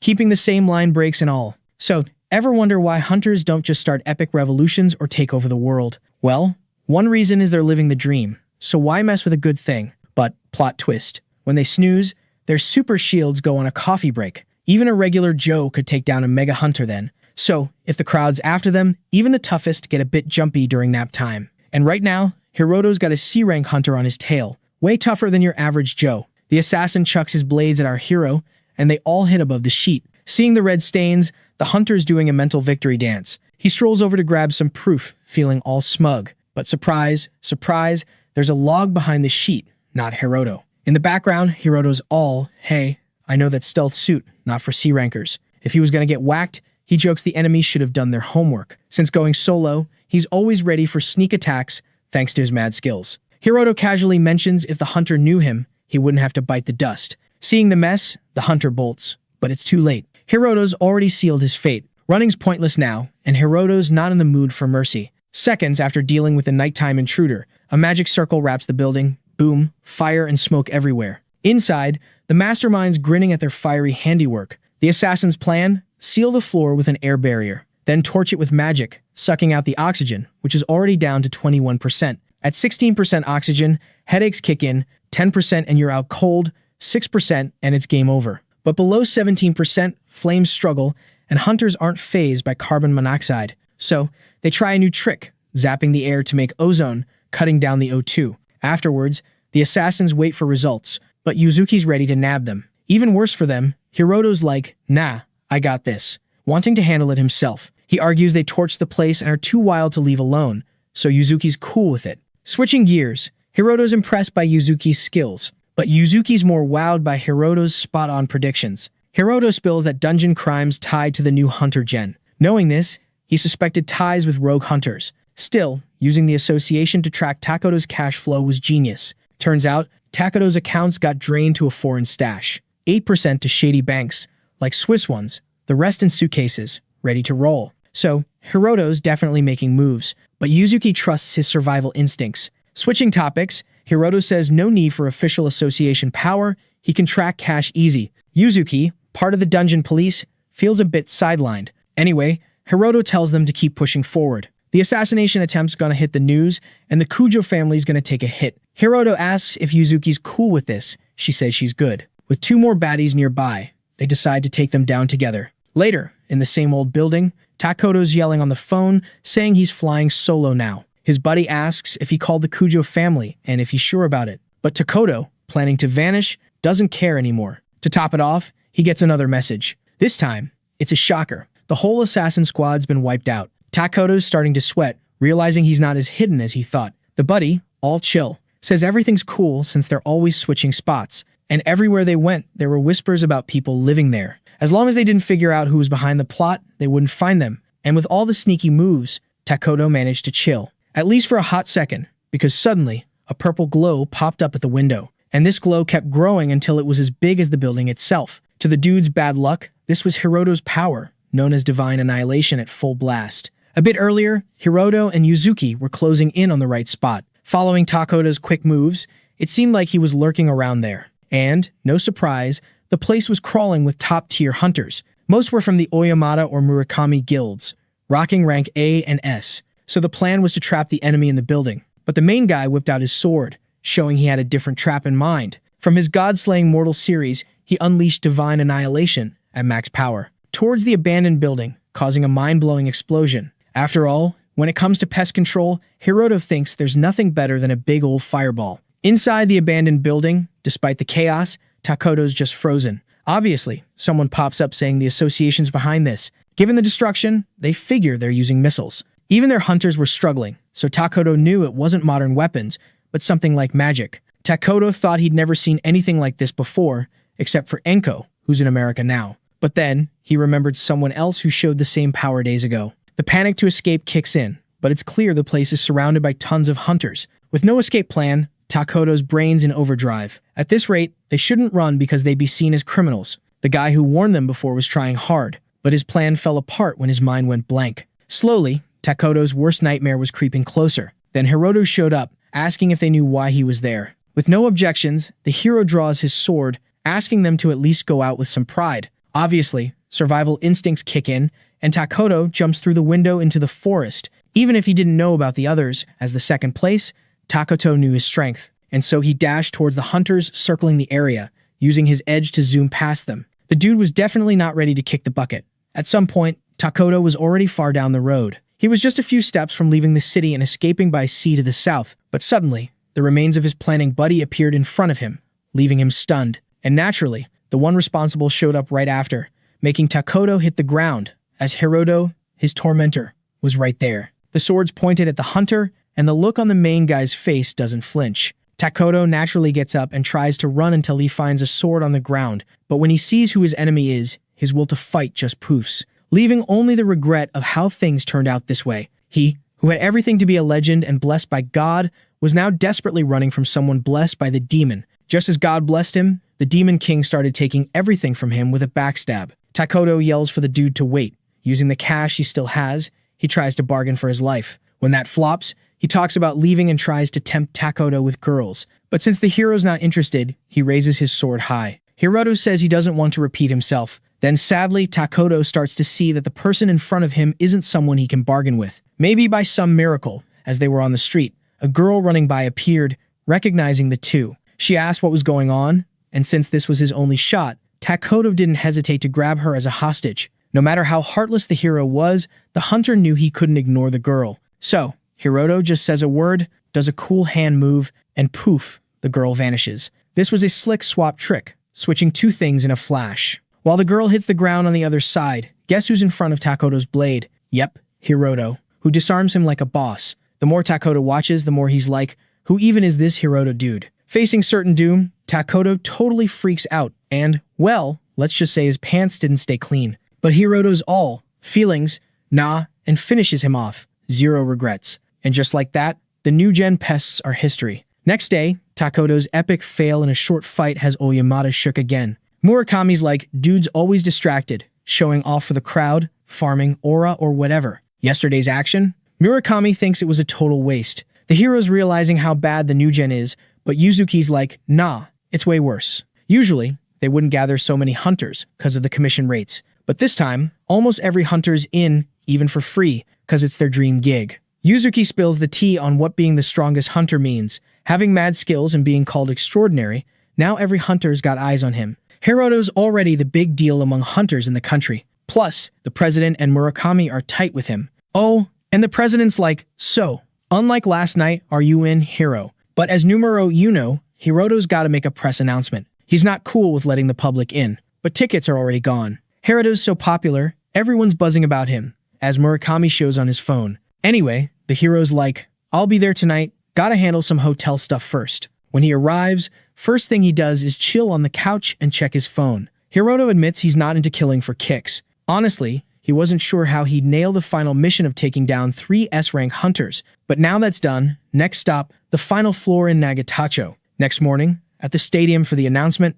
it's packed with people. In the VIP room, Yuzuki's like, the hero's different. All the big guild leaders and top hunters are here. She's like, this didn't even happen when Enko got an award. It's like the boy's gone far away, leaving her feeling lonely, but saying it sounds kinda selfish. Hiroto tries to chill her out, also surprised by his own growth. But that's not what she meant. Her face says she just wants to be close to him. Finally, Oyamata jumps in, asking for a sec, so Hiroto puts the convo on pause. The president announces that someone big just made a decision, even though they were going to skip due to beef with the Kujo family. The prime minister, Ichiro Tokunaga, steps in. He stood up to the Kujo family's pressure to join the ceremony, which is huge. Considering the crazy offer from Charles to recruit him, Hiroto thought he got it, but didn't see this coming. Finally, since they've got common enemies, the prime minister shakes hands, saying Japan's got his back. In fact, he says everyone in the room's supporting the hero. Anyway, Ichiro apologizes, saying he's less formal with younger folks as he gets older. Ichiro spills that the country's in crisis,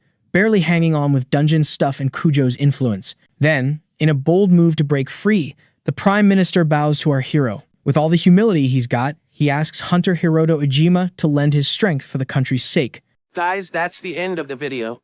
If you liked this video, please leave a comment in the comment section. Also subscribe to the channel and hit the bell icon. Like the video and share it too. Thank you for watching and see you next time again.